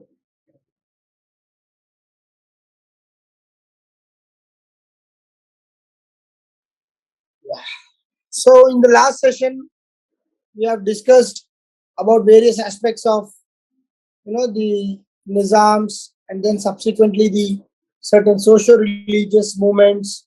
Okay, then socio-cultural awakening in Telangana, how the Brahma Samaj, Arya Samaj played their own role in the growth of cultural awareness in Telangana. Then we have seen the episode of Razakars, okay, how it was formed under the leadership of Bahadur Yar Zung, and then subsequently led by Kazim Razvi, and how they have created a kind of law and order issue, being a private army of Nizam. This we have seen. Okay, and then we have seen the library movement. Okay, how the educated sect of the Telangana, especially the Hyderabad state, started propagating the idea of literacy among the common people of the state, and how it slowly grew into a movement. It was resisted by Nizam, but then ultimately it became a movement in mobilizing the people against Nizam. And then we have seen Nizam Andhra movement. It was a similar movement like the library movement. Okay, despite the GO 53, it started gaining traction, and it mainly it had certain issues, and then the social reforms and the scientific reforms were part of this movement, and finally it also helped in creation of a medium to turn against the Nizam. Then we have seen the spread of education and the role of Indian National Congress in the Nizam state, how the Nizam categorically has tried to suppress the Indian National Congress, and subsequently how it had its own impact. Then Nizam People Association or Nizam Subjects League, how they were fighting for the issue of mulkis. Okay, some of the prominent leaders, how they fought for the issue of mulkis in the Nizam ruled Hyderabad state. And though it gained certain traction initially, because of their petitions which had very excessive demands for the Nizam, he started using the divide and rule policy and started mobilizing these people into the Razakars. We have seen the ideology and aims of this particular Nizam Subject League. Then we have seen the Vande Mataram movement, how in a particular hostel of Usmania University, students sang Vande Mataram and it was banned and they were asked not to sing it again. So there was an instant reaction across the Hyderabad state against this particular ban imposed on the Vande Mataram singing. And the students were removed from the universities and they have gone to other universities, and finally Nagpur University has helped them in completing their degrees, and it became a very big national issue, and prominent national leaders also expressed their solidarity with the Vande Mataram movement students. We have seen Adi Hindu movements of Dalit and middle class, which Dalit middle class who were educated and now getting into the mainstream society. They understood that for many ages they were being suppressed by the upper caste. So the untouchables, especially people like Bhagirathi Verma, propagated a lot of values and a lot of ideas to mitigate this untouchability and ill treatment to the Adi Hindus, and he was well supported, and he was also a propagator of education, especially the girls' education. Nizam also supported people like Bhagirathi Verma, and he received national-wide attention, and he was inspired by Jyotiba Phule and Dr. B.R. Ambedkar. So, a lot of conferences which have tried to bring the upliftment of the Adi Hindus, or present day they are called as Dalits. So, this was the case. Okay. So, they mainly challenged the Vedas, Manusmritis, the categorizations of the Brahmin, Kshatriya, Vaishya, Shudra, and the untouchables. So these Adi Hindus were categorized into this particular Antya Jati in the Hindu religion. So they challenged this categorization and they fought tooth and nail, and many a time, especially with the help of the state, they won these battles. And slowly there was a change to be seen. And then Bhagireddy Verma, a very prominent person in the socio-religious uh, cultural development of the Hyderabad state. He was inspired by Ambedkar and Jyotiba Phule. He himself faced a lot of challenges in his childhood, like what Ambedkar did. So he came up and then started propagating the rights of Adi Hindus, and he promoted Buddhism, and he also established a lot of schools for girls, and which was subsequently taken over by Nizam, and he has allowed that these schools be allowed to function for the welfare of the people. And then we have seen about Durgabai Deshmukh, Andhra Mahila Sabha, how she played a prominent role in mitigating this Jogini system, okay, in mitigating the Jogini system and other social evils. She has championed for the women's empowerment, and she also pioneered the role in improving the betterment of the women, okay, and she has promoted the cosmopolitan culture, and for that she was given a lot of awards, including the Paul G. Hoffman Award. Okay, she was very much in favor of Hindi in South India. So one very prominent instance of someone who's propagating Hindi in South India, and she was given Padma Vibhushan also subsequently. So that is about what we have discussed. So far, any doubt? Any doubts with regard to the discussion so far we had?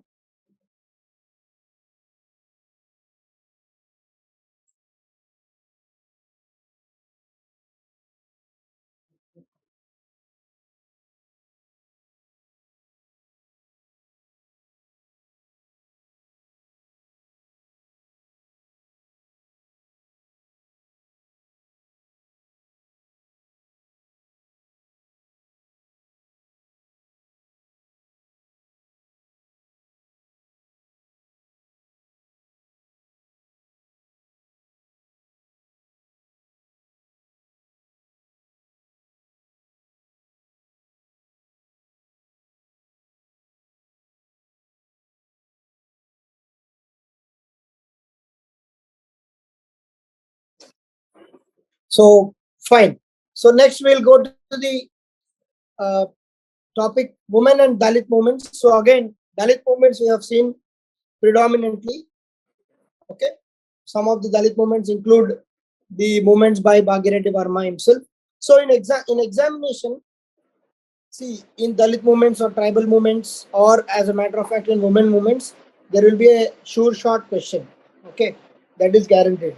So don't try to remember 100 names and do injustice to the question.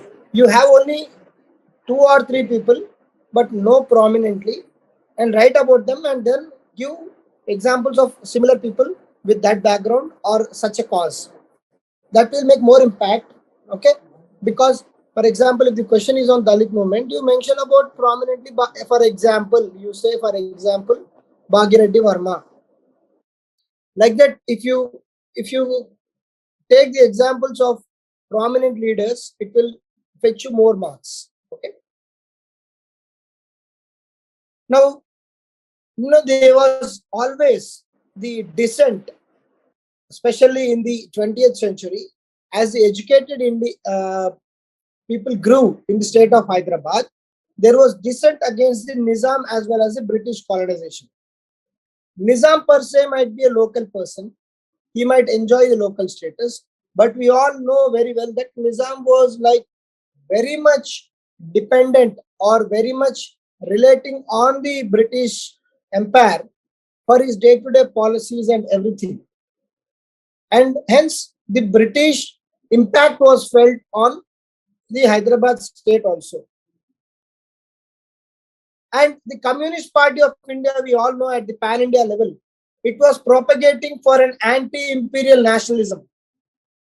So it was propagating a nationalism which was trying to fight the British Empire at the all India level. We know right from 1920 onwards, from M.N. Roy time onwards, the Communist Party of India was fighting for the cause of Indian nationalism.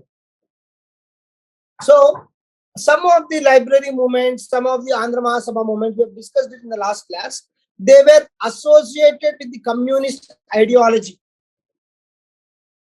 They were all associated with the communist ideology. So we all know the communist ideology. They are in favor of having assets with the poor people and against the rich people. So they attacked this class called zamindars. And also, since zamindars were dependent on Nizam and Nizam was helping zamindars through Razakars, so it became a war, that is Communist Party versus the Razakars.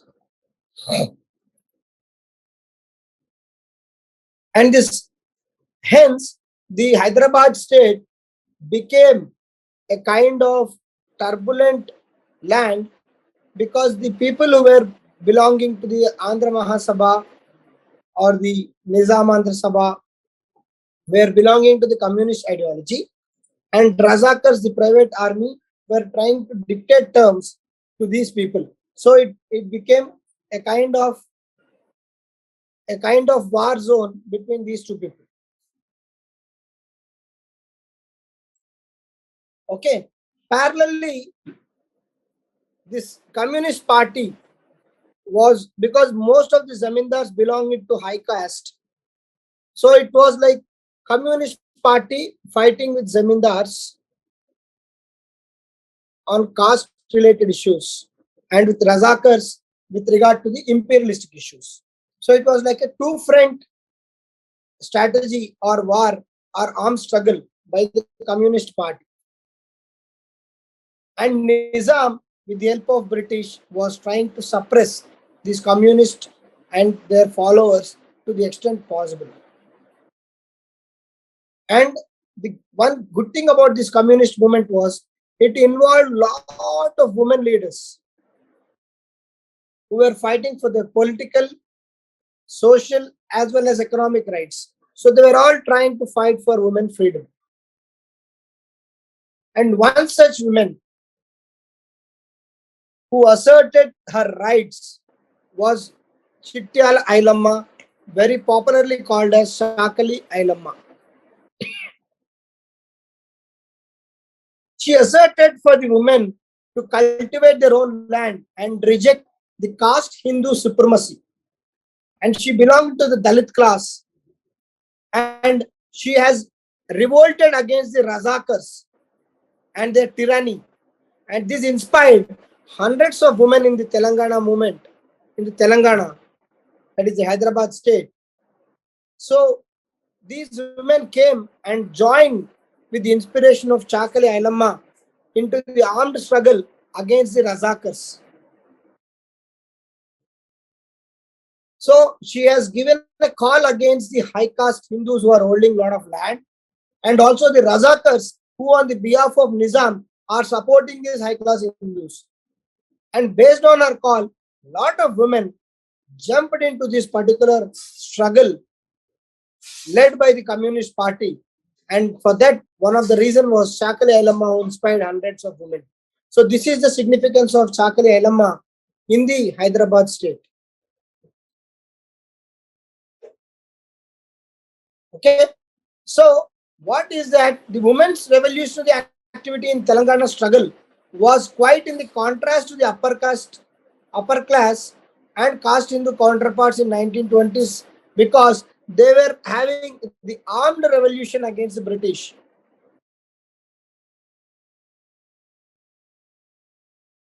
Okay. So they created sangams. Sangams is group of people coming together for a proper or common cause. So they were trying to have militancy. they were trying to be militants, that is, armed revolt was preferred in Telangana region. Because at pan-India level, we know this phase of 1920s to 1947 was led by Mahatma Gandhi. The main theme was non-violence.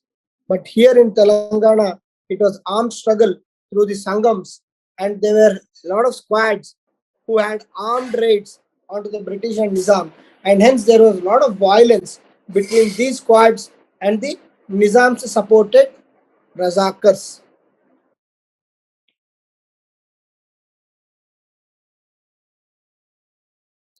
Next is Andhra Saraswat Parishad. Okay, so this is one main subtopic. So what is so special about Andhra Saraswat Parishad is because it basically brought entire Telugu speaking population onto one platform. And it was mainly headed by this person called Dasarathi.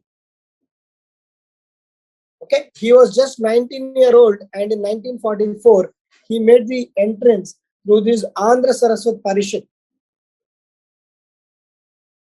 It was started in this area called Boglakunta in Hyderabad, and many prominent poets subsequent to the formation, like Sri Sri and other people, came and spoke at this particular Andhra Saraswat Parishad. They have held many forums, many discussions, many meetings for propagation and development of Telugu literature.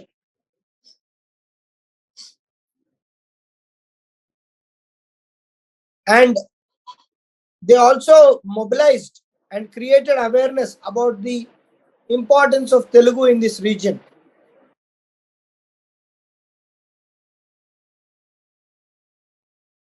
Okay, it was first called the Nizam Rashtra Andhra Saraswat Parishad. Okay, it was created by few people, but then the number of activities of this particular Andhra Saraswat Parishad were quite limited. And we all know Nizam was against any kind of movement or any kind of gathering because he was highly insecure. He was insecure about the library movement. He was insecure about the Nizam Andhra Mahasabha movement, including the Nizam Subject League. He was insecure about any kind of gathering because he was afraid that he would lose his control over his subjects.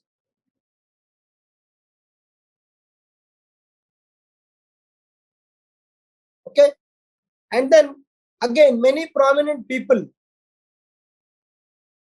like the Kaloji, Developalli Ramanuj Rao, all these people participated in various meetings of Andhra Saraswat Parishad.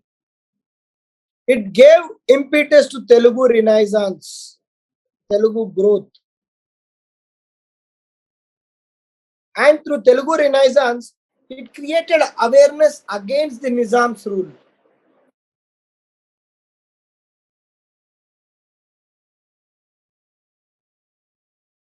And whenever there was a threat to the Telugu language, like in this case, when Hindi was trying to be made medium for the Usmania University, they tried to lobby against such moves.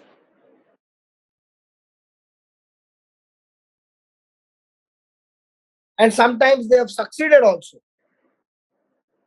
So that is the role of Andhra Saraswat Parishad in bringing all the Telugus together, creating Telugu Renaissance, propagating the Telugu language, giving impetus to the Telugu literature, and involving many grades of Telugu literature in their domain.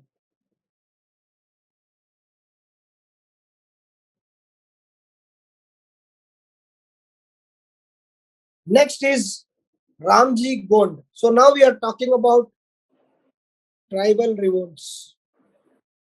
Tribal revolts in the Hyderabad state. Tribal revolts in the Hyderabad state. The first person is the Ramji Gond. Ramji Gond was a Gond leader. Okay, Gond is a tribal name. Even today, Gonds are there in the present day Hyderabad. Okay, Hyderabad district of Telangana. So the area under this was the Nirmal, Utnur and Chennur and Asifabad. So the main thing was this Ramji Gond fought against British rule and ultimately was caught and hanged. So what was the reason for this Ramji Gond to go against the British rulers? To have this kind of guerrilla warfare against the British rulers? Because Gond was not happy with certain reasons.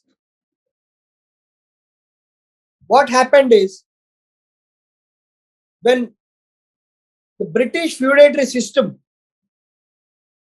the British, we know the tribals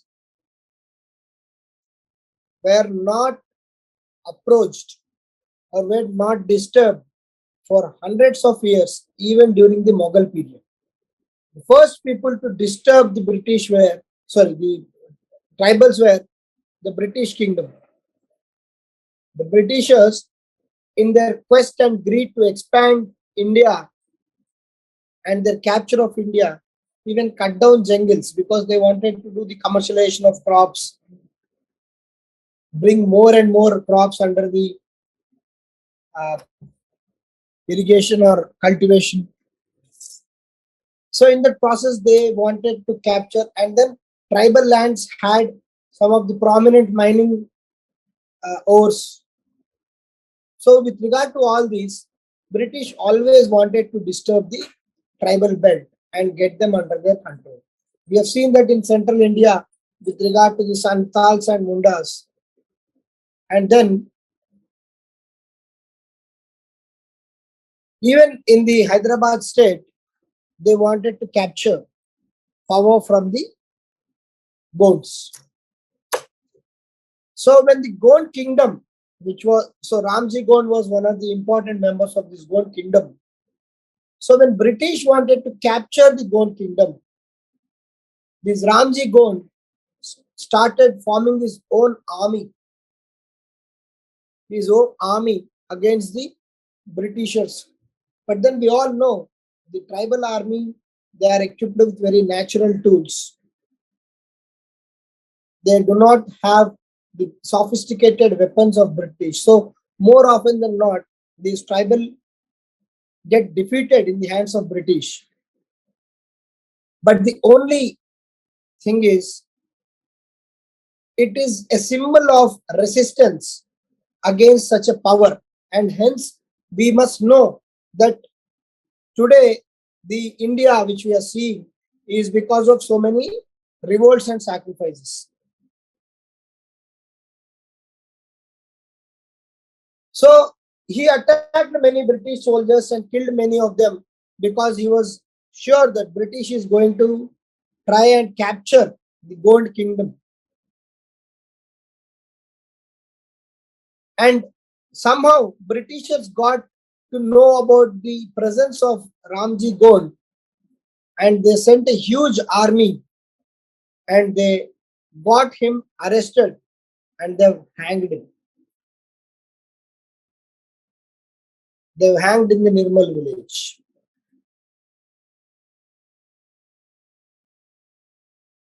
So it was one of the first revolts by an Indian against British, and all his Gond army, close to 1,000 Gonds, were hanged along with Ramji Gond. But however, unfortunately, this very big sacrifice of Ramji Gond and his followers could not get enough traction during that time. So this is the story of how Ramji Gond and why Ramji Gond revolted against the British.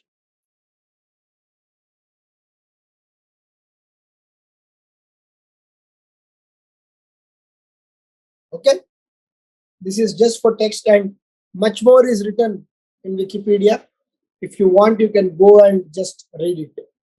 But the importance is that he was one of the first revolutionary, because British was trying to enter and encroach into the Gond territory. He was not pleased with that approach. He started forming his own private army. He started taking up the guerrilla warfare approach. He killed many British soldiers, but Britishers somehow got to know his whereabouts and gone and attacked him, and he was hanged publicly, and remaining 1,000 followers of Gond community, especially of Ramji Gond, were also killed. The next important is the Komaram Bhim. So Komaram Bhim was one of the revolutionary leaders again from the Gond community or the Gond tribes.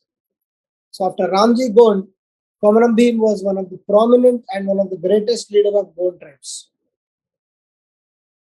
He was born in Sankepalli near Asifabad in the Hyderabad state. So his family belonged to the Gondi tribal community. Basically, being a tribal whose family was always in search of livelihood, along with them, Komaram Bhim also moved from place to place throughout his life.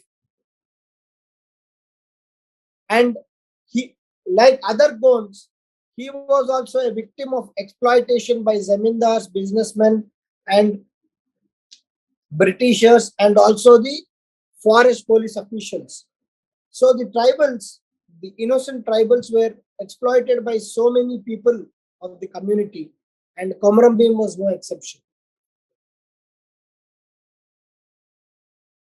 And again, like previously, the British wanted to expand the mining activities,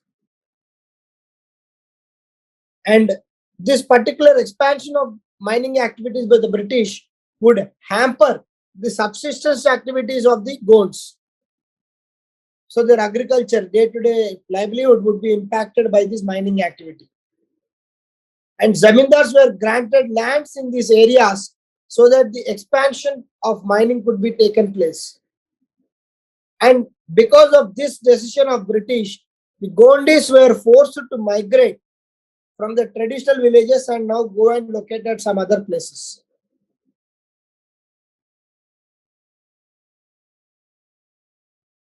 And the Gonds resisted this change because this is our land.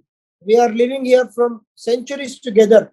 Why are now we being forced to go away from this particular area? So there are occasional revolts and protests. In one such protest, Komaram Bhim's father was killed by the forest officials. And Komaram Bhim already knew the heroics of the Ramji Gond. So he was inspired by Ramji Gond. And because of this inspiration, after losing his father, he has migrated to another place.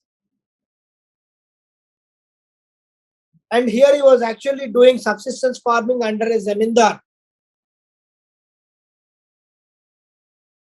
But when there was more and more demand of tax from the zamindars or from the British, for the first time, Bhim revolted and killed a senior official who was sent by the zamindar for asking more tax. And then, after killing the senior official, they have ran away. Bhim and his friend Pondal took shelter at one person called Vitoba. So this Vitoba helped Bhim and his friend Pondal to regroup, recoup. And here Bhim has learned many languages. He tried to approach Nizam because he did not trust British. He tried to approach Nizam so that he could get some appointment of Nizam and could discuss the Adivasi issues. But Nizam did not give Komaram Bhim any appointment, and he did not get any help from Nizam. And this actually enraged Bhim, and he started to take up the armed revolt.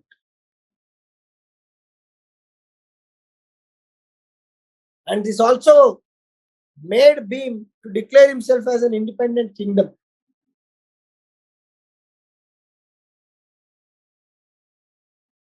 And they started attacking zamindars across the Hyderabad state. So this annoyed Nizam, and he recognized Bhim as the leader of Gond community and sent collector to negotiate with Gonds. But he did not. Now Bhim was in an advantageous position, so he did not take up any offer of negotiation with this particular collector.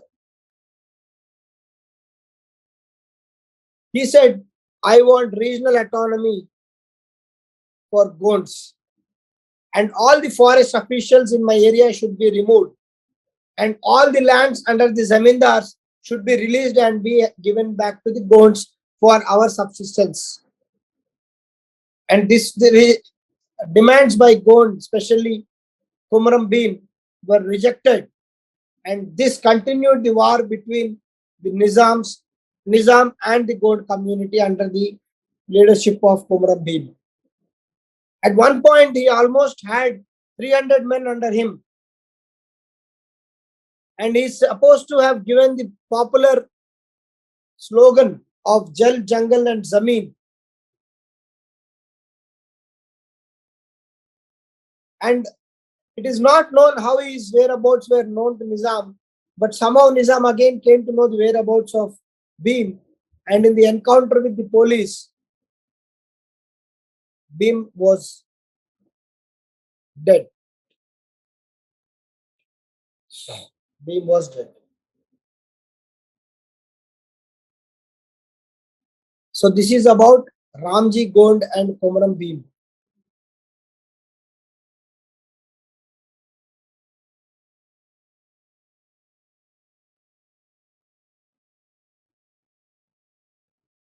Oh, I have not shared the screen. I'm really sorry.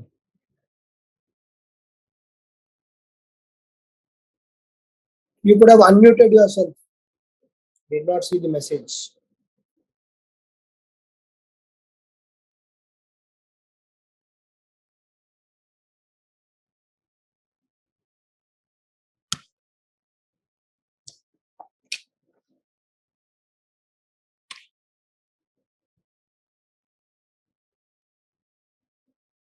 Anyhow, you have listened to the lecture. Now you can see the screen. I hope you can see the screen now, right?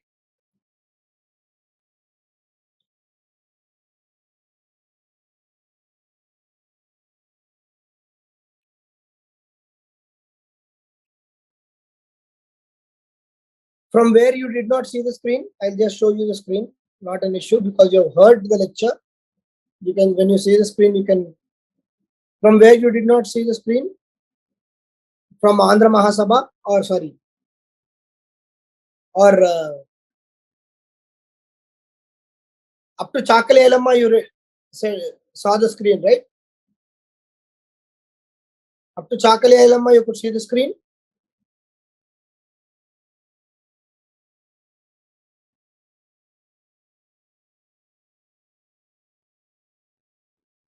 Up to Chakali Elamma, screen was visible. Okay, fine, understood. Okay, when I've given the break, probably I have not. Right. So this is Andhra Saraswatha Parishad. Okay, so just see the screen once. See, you can read the points.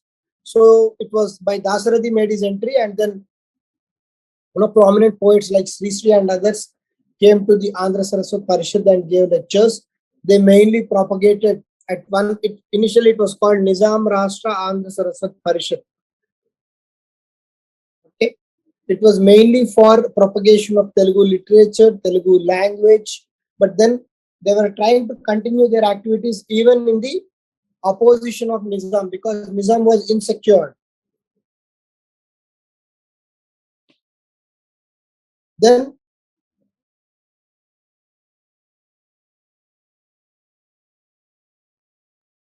at one point when there was an effort to turn Hindi as a medium in Usmania University, they have opposed that and successfully stopped it with the help of the then education minister, that is Abdul Kalam Azad. So that is, and then many prominent people like Kaloji Narayan Rao, Devlapalli Ramanuj Rao, all these people participated in Andhra Saraswatha Parishad. Okay, their main aim was to create awareness about Telugu and promote Telugu language and literature. So this is Ramji Gond, born in the present day Adilabad district. When the British were trying to encroach the lands of Gonds, he was opposing that particular encroachment. Okay, so the tribals, this was the first recognized revolt against the British, and he had his own followers, the Gond community followers. They attacked the British officials and killed a lot of British officials. But finally, he was traced. Ramji Gond was traced, and he was hanged along with thousands of his followers. It's a very big massacre which could not get enough traction like Jallianwala Bagh. And also probably Ramji Gond was one of the first person to revolt against the British. Even that is not popular as far as we all know about the Mangal Pandey struggle, but not the Ramji Gond struggle. Coming to the Komaram Bhim, so I've told you the story of Komaram Bhim. Basically, he was born to the tribal people, so he was already subjugated and exploited very badly by the higher caste and higher section people. And at one point, when British decided to expand the mining, their subsistence was challenged. So some of them protested. Komaram Bhim's father was also part of the protest, and he was killed by the forest officials. So seeing no option, these Gonds have gone and settled in the land of Lakshman Rao. So this Lakshman Rao became greedy, and he started asking for more tax and sent an official. And that official was for the first time killed by Bhim, who was inspired by Ramji Gond. He and his friend Kondal fled to and took shelter near a person called Vitoba. There, Bhim has learned many other languages. Bhim tried to request Nizam for help, but he could not see any help from the Nizam, so he decided to form his own army, and he started raiding everyone independently, zamindars and all. So Nizam was now afraid of the Bhim's growing stature, so he sent the collector. He sent the collector of Asifabad to negotiate with Bhim. Bhim asked a lot of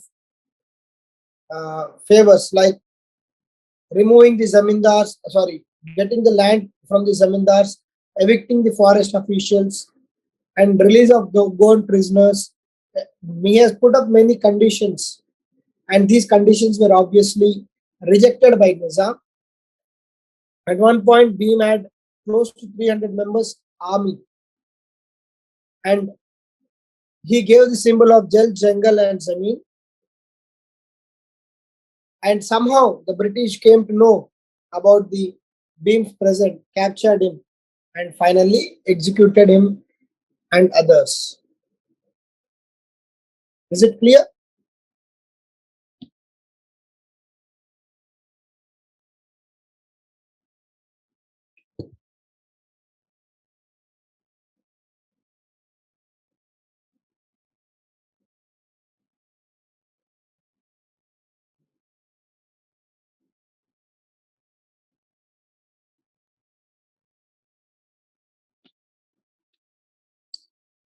So this is one odd public movement. Okay, just for information. Nizam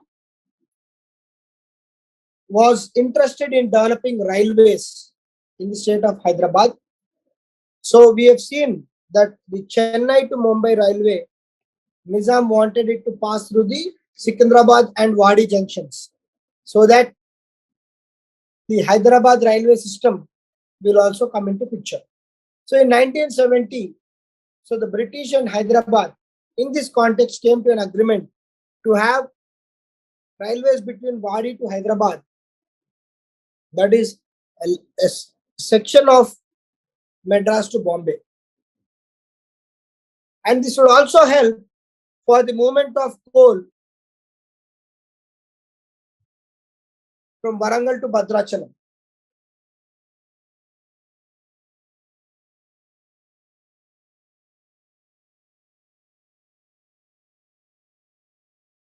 Just 1 minute.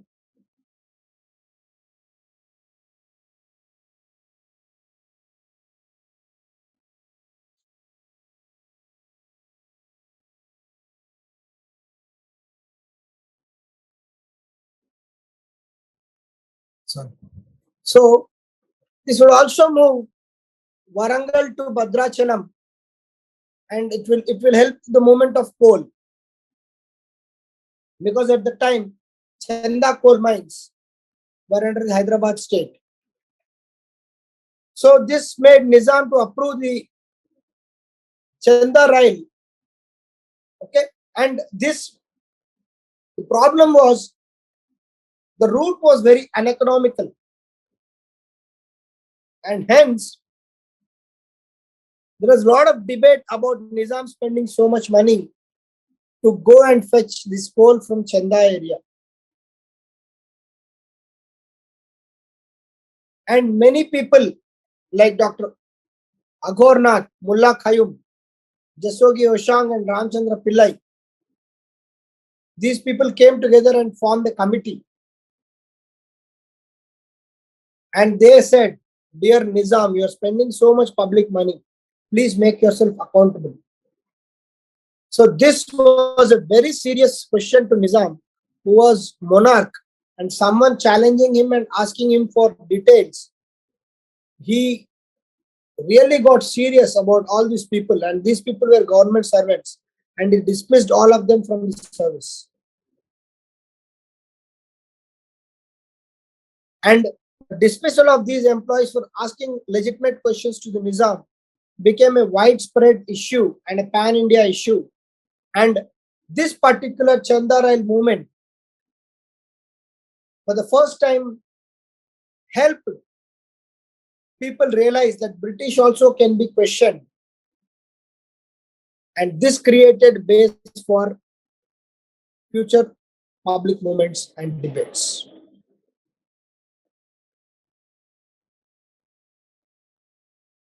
And coming to the final part of the syllabus, that is merger of Hyderabad state into Indian Union. Very important. This is part of your Telangana history and culture as well as the Telangana movement. Again, there is a lot of intersection here. If you know this, you'll be knowing there also. So basically, we all know the phase of merger of Hyderabad state into Indian Union. How it happened, we'll try to just understand. In 1947, when India got its independence, in 1947, when India got its independence, there were certain issues with regard to some princely states. There are certain issues with regard to certain princely states. We all know the cases of Junagadh, Travancore, Bhopal. So this is all very much there in your post-independence history. And one such state, obviously Kashmir also is there, one such state which was also creating a bottleneck in the formation of Indian Union was Hyderabad. Why? We all know Nizam was a very lavish and very powerful and very wealthy king. He had the backing of British. And he, by religion, was following Islam. So we know all the partition issues. So what was the dilemma in the mind of Nizam is, first, should I join or not join? I am having so much wealth. Should I join or not join? If I join, should I join Hyderabad? Sorry, if I join India or Pakistan. But the cabinet mission plan and Mountbatten plan are completely different. In the Mountbatten plan, there was no option to the princely states. Either you should join, that's all, you should join. There is no either or. Either you should join India or Pakistan. The only option is India and Pakistan. So we all know the Razakars, the Majlis, they all were very active in the Nizam state. So when India became independent, Majlis did not allow Nizam to join any particular country, India or Pakistan, but they asked him to be independent.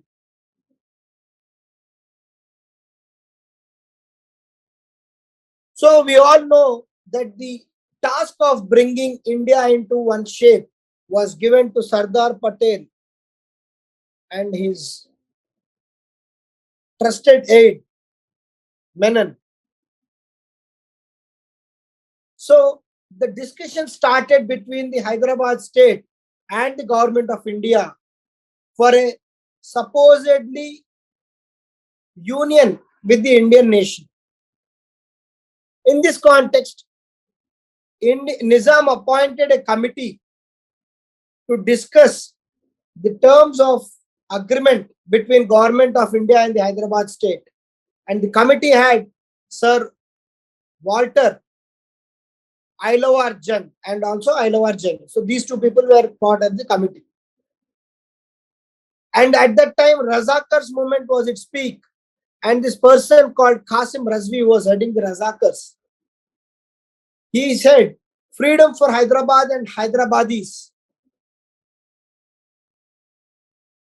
And he gave the slogan Hakamut Alu Gulzar. One more person, Hakamut Alu Gulzar, proposed Osmanistan for Hyderabad. So at that time, Mir Usman was the Nawab. So he gave a call for Osmanistan for Hyderabad. So you can see the type of attitude or a kind of mindset the Nizam had in not joining India. The state Congress became active. They opposed and asked people for the decision and not Nizam. They said the Nizam state might be ruled by Nizam, but the ultimate rulers are the people. So let people decide as to where they want, whether they want to be in the Nizam state, that is the Hyderabad state, or they want this Hyderabad state to be part of India.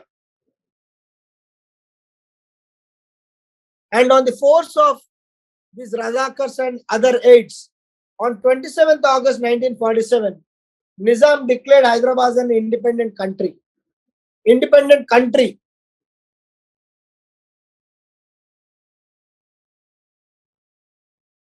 But immediately government of India came into the picture.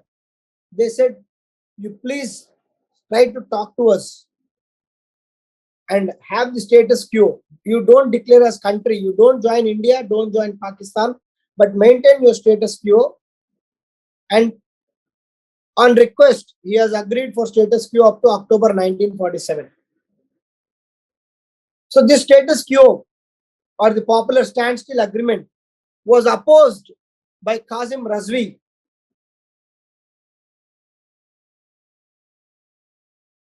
He said, why are you afraid of Indian government? Just continue to declare Hyderabad as an independent country. But one more advisor of Nizam, Mr. Iyengar, said, dear Nizam, the India's union is a very powerful union. Better not to take against them. Just try to maintain standstill. Meanwhile, Nizam received moral support from Pakistan. Pakistan said, you can always join Pakistan. So firstly, Nizam is not committing anything to government of India. He is maintaining standstill. Already he has declared Hyderabad as the country once. And then he is getting support from Pakistan. All these issues annoyed government of India. And now they've decided to take stringent action against Hyderabad state because they are not only trying to play the double game, but also trying to, get in touch with Pakistan.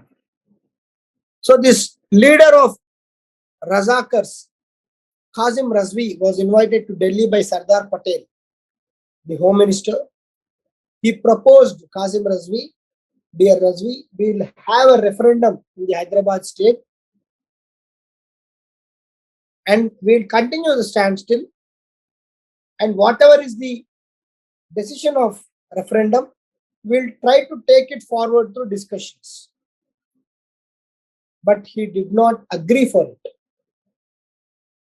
He did not agree for such referendum by the government of India. And the internal situation in the Nizam state further worsened, because we all have seen that there was already the struggle of Communist Party versus Razakars. So the Razakars' atrocities on the common people was growing, and there was a lot of issue of law and order in the state of Hyderabad. This was the situation. Razakars versus communists, and also the state Congress associations who were asking and encouraging the people to speak up against the Nizam. And in this situation, more than 1 lakh Nizamers, Razakars came into picture. And knowing that the government of India is not happy with the law and order situation in his state, Nizam started accumulating a lot of weapons. He started importing a lot of weapons from the Middle East. So Indian government got information about this particular possession or accumulation of weapons by the Nizam. And parallelly, this person called Qasim Razvi, the head of Razakars, gave phonetic speeches, threatened Hindus, and appointed a person called Layak Ali as the Prime Minister of Nizam state. And this Layak Ali happens to be a very close associate of Muhammad Ali Jinnah. So all these sequence of events actually made India, central government, union government, really apprehensive about the direction in which the Nizam state was going. And hence, they have asked the Nizam, see boss, your state is now yet not part of India. You have asked for standstill. You are approaching Pakistan for help. You are accumulating weapons. And parallelly, your Razakars and communists are fighting like anything. The atrocities have grown like anything. Please abolish the Razakar system immediately. So when such request came from the central government, the Razakars and Nizam gave the call for Azad Hyderabad.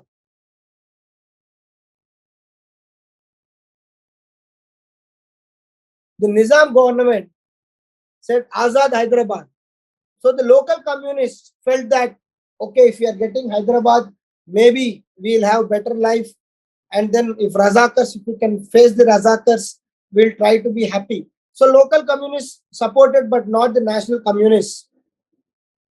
Because the Azad Hyderabad was the game played by Nizam to divert attention from the national level. And the Prime Minister of Nizam government, Liaquat Ali, was called to Delhi to sign the heads agreement so that there could be a slow transition of Nizam state into India.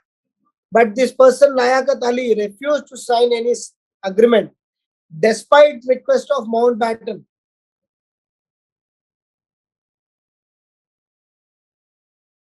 And the state Congress of Nizam state also opposed Nizam and requested him to join the Union of India.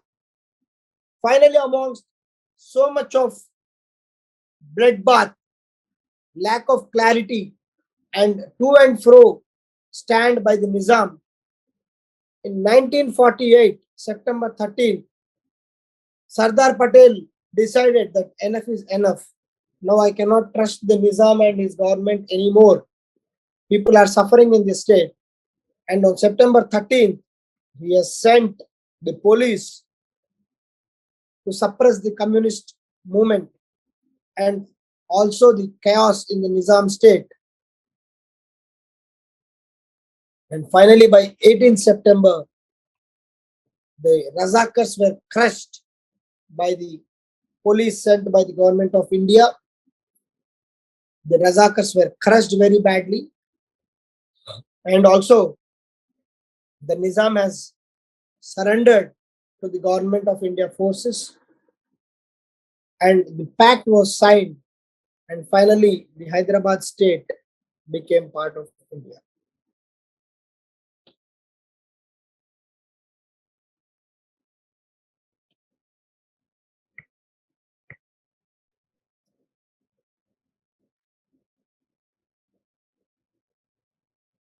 So that is about how the Hyderabad state became part of India. There is much more in the Telangana movement paper. So when you do that, try to revise this. So that is about your paper as a whole.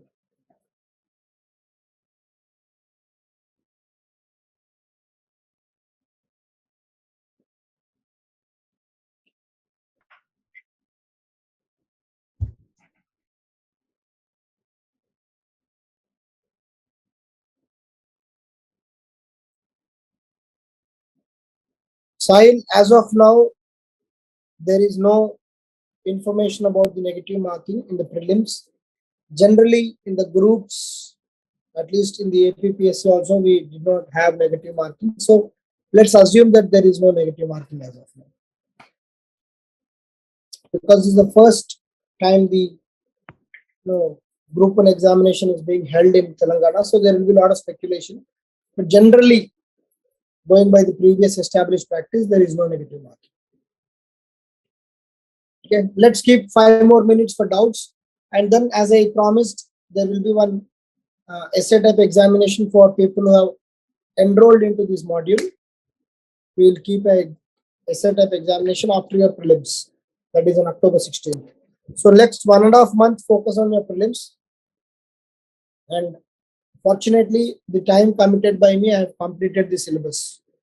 Okay, because I did not want you people to be in double mind about this. So hence, I've actually gave 31st August, so today is 1st September. So 1 day delay is fine for you guys. Yesterday being holiday, it should not be a problem. So if you revise the entire PPTs which I have given, I'm still maintaining the same thing, that you will be able to attempt 60% of the questions on history and 90 to 95% of the questions, 50 to 60% in prelims, 90 to 95% in your mains. That is for sure. Okay, because prelims, we all know it's very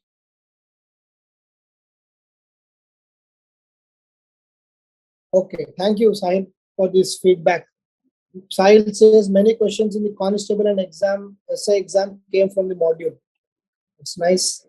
So hoping for the same in the group 1 exam also.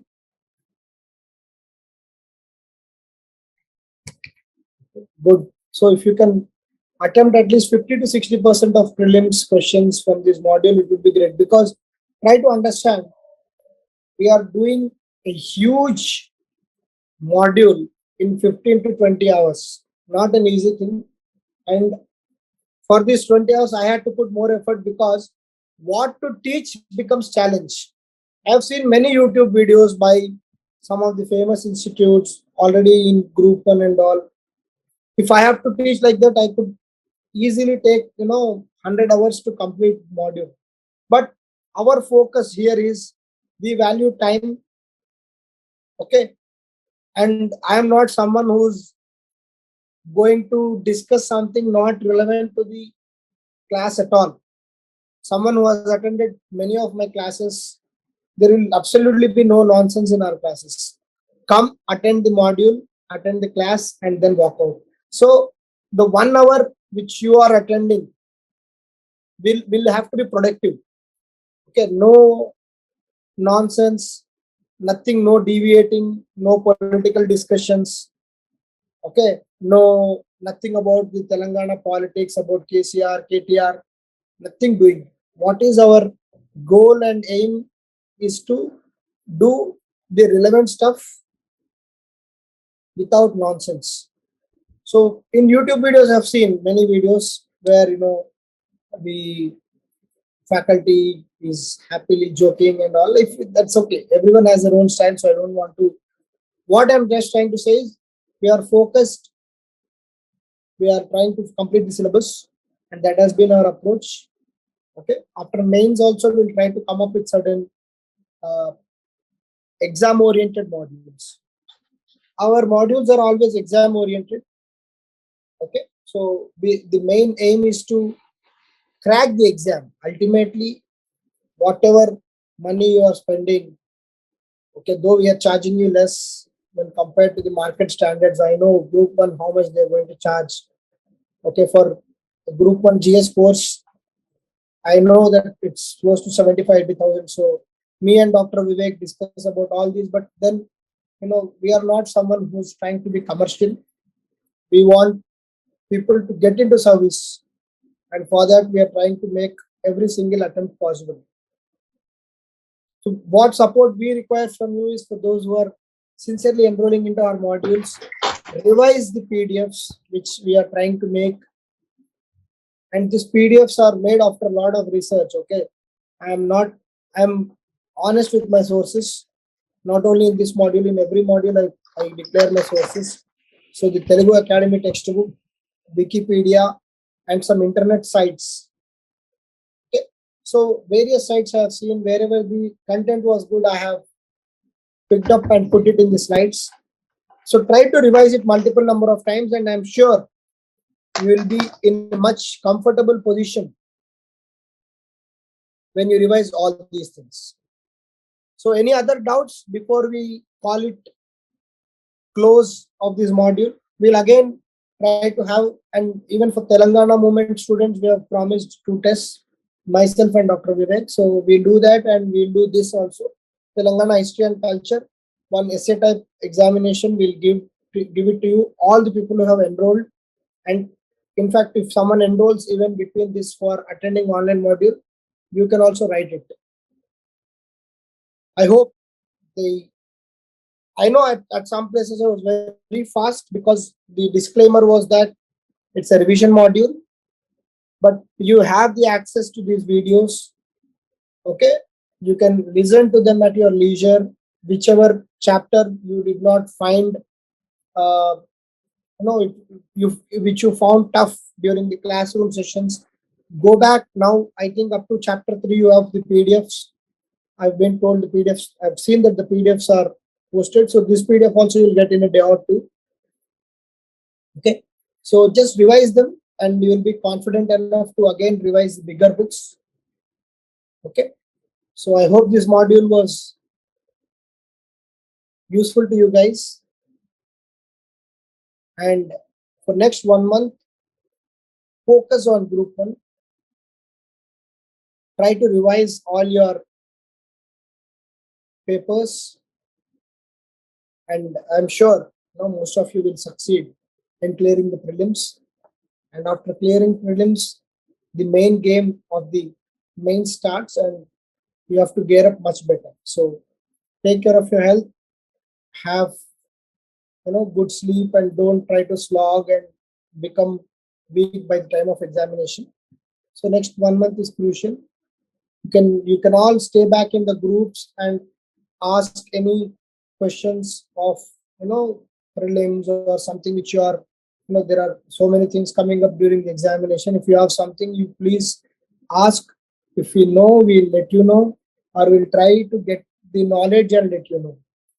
Okay, so on that note, we'll close the class. Thank you all for being part of this module, and we are with you and wishing you all the best. And yeah, bye.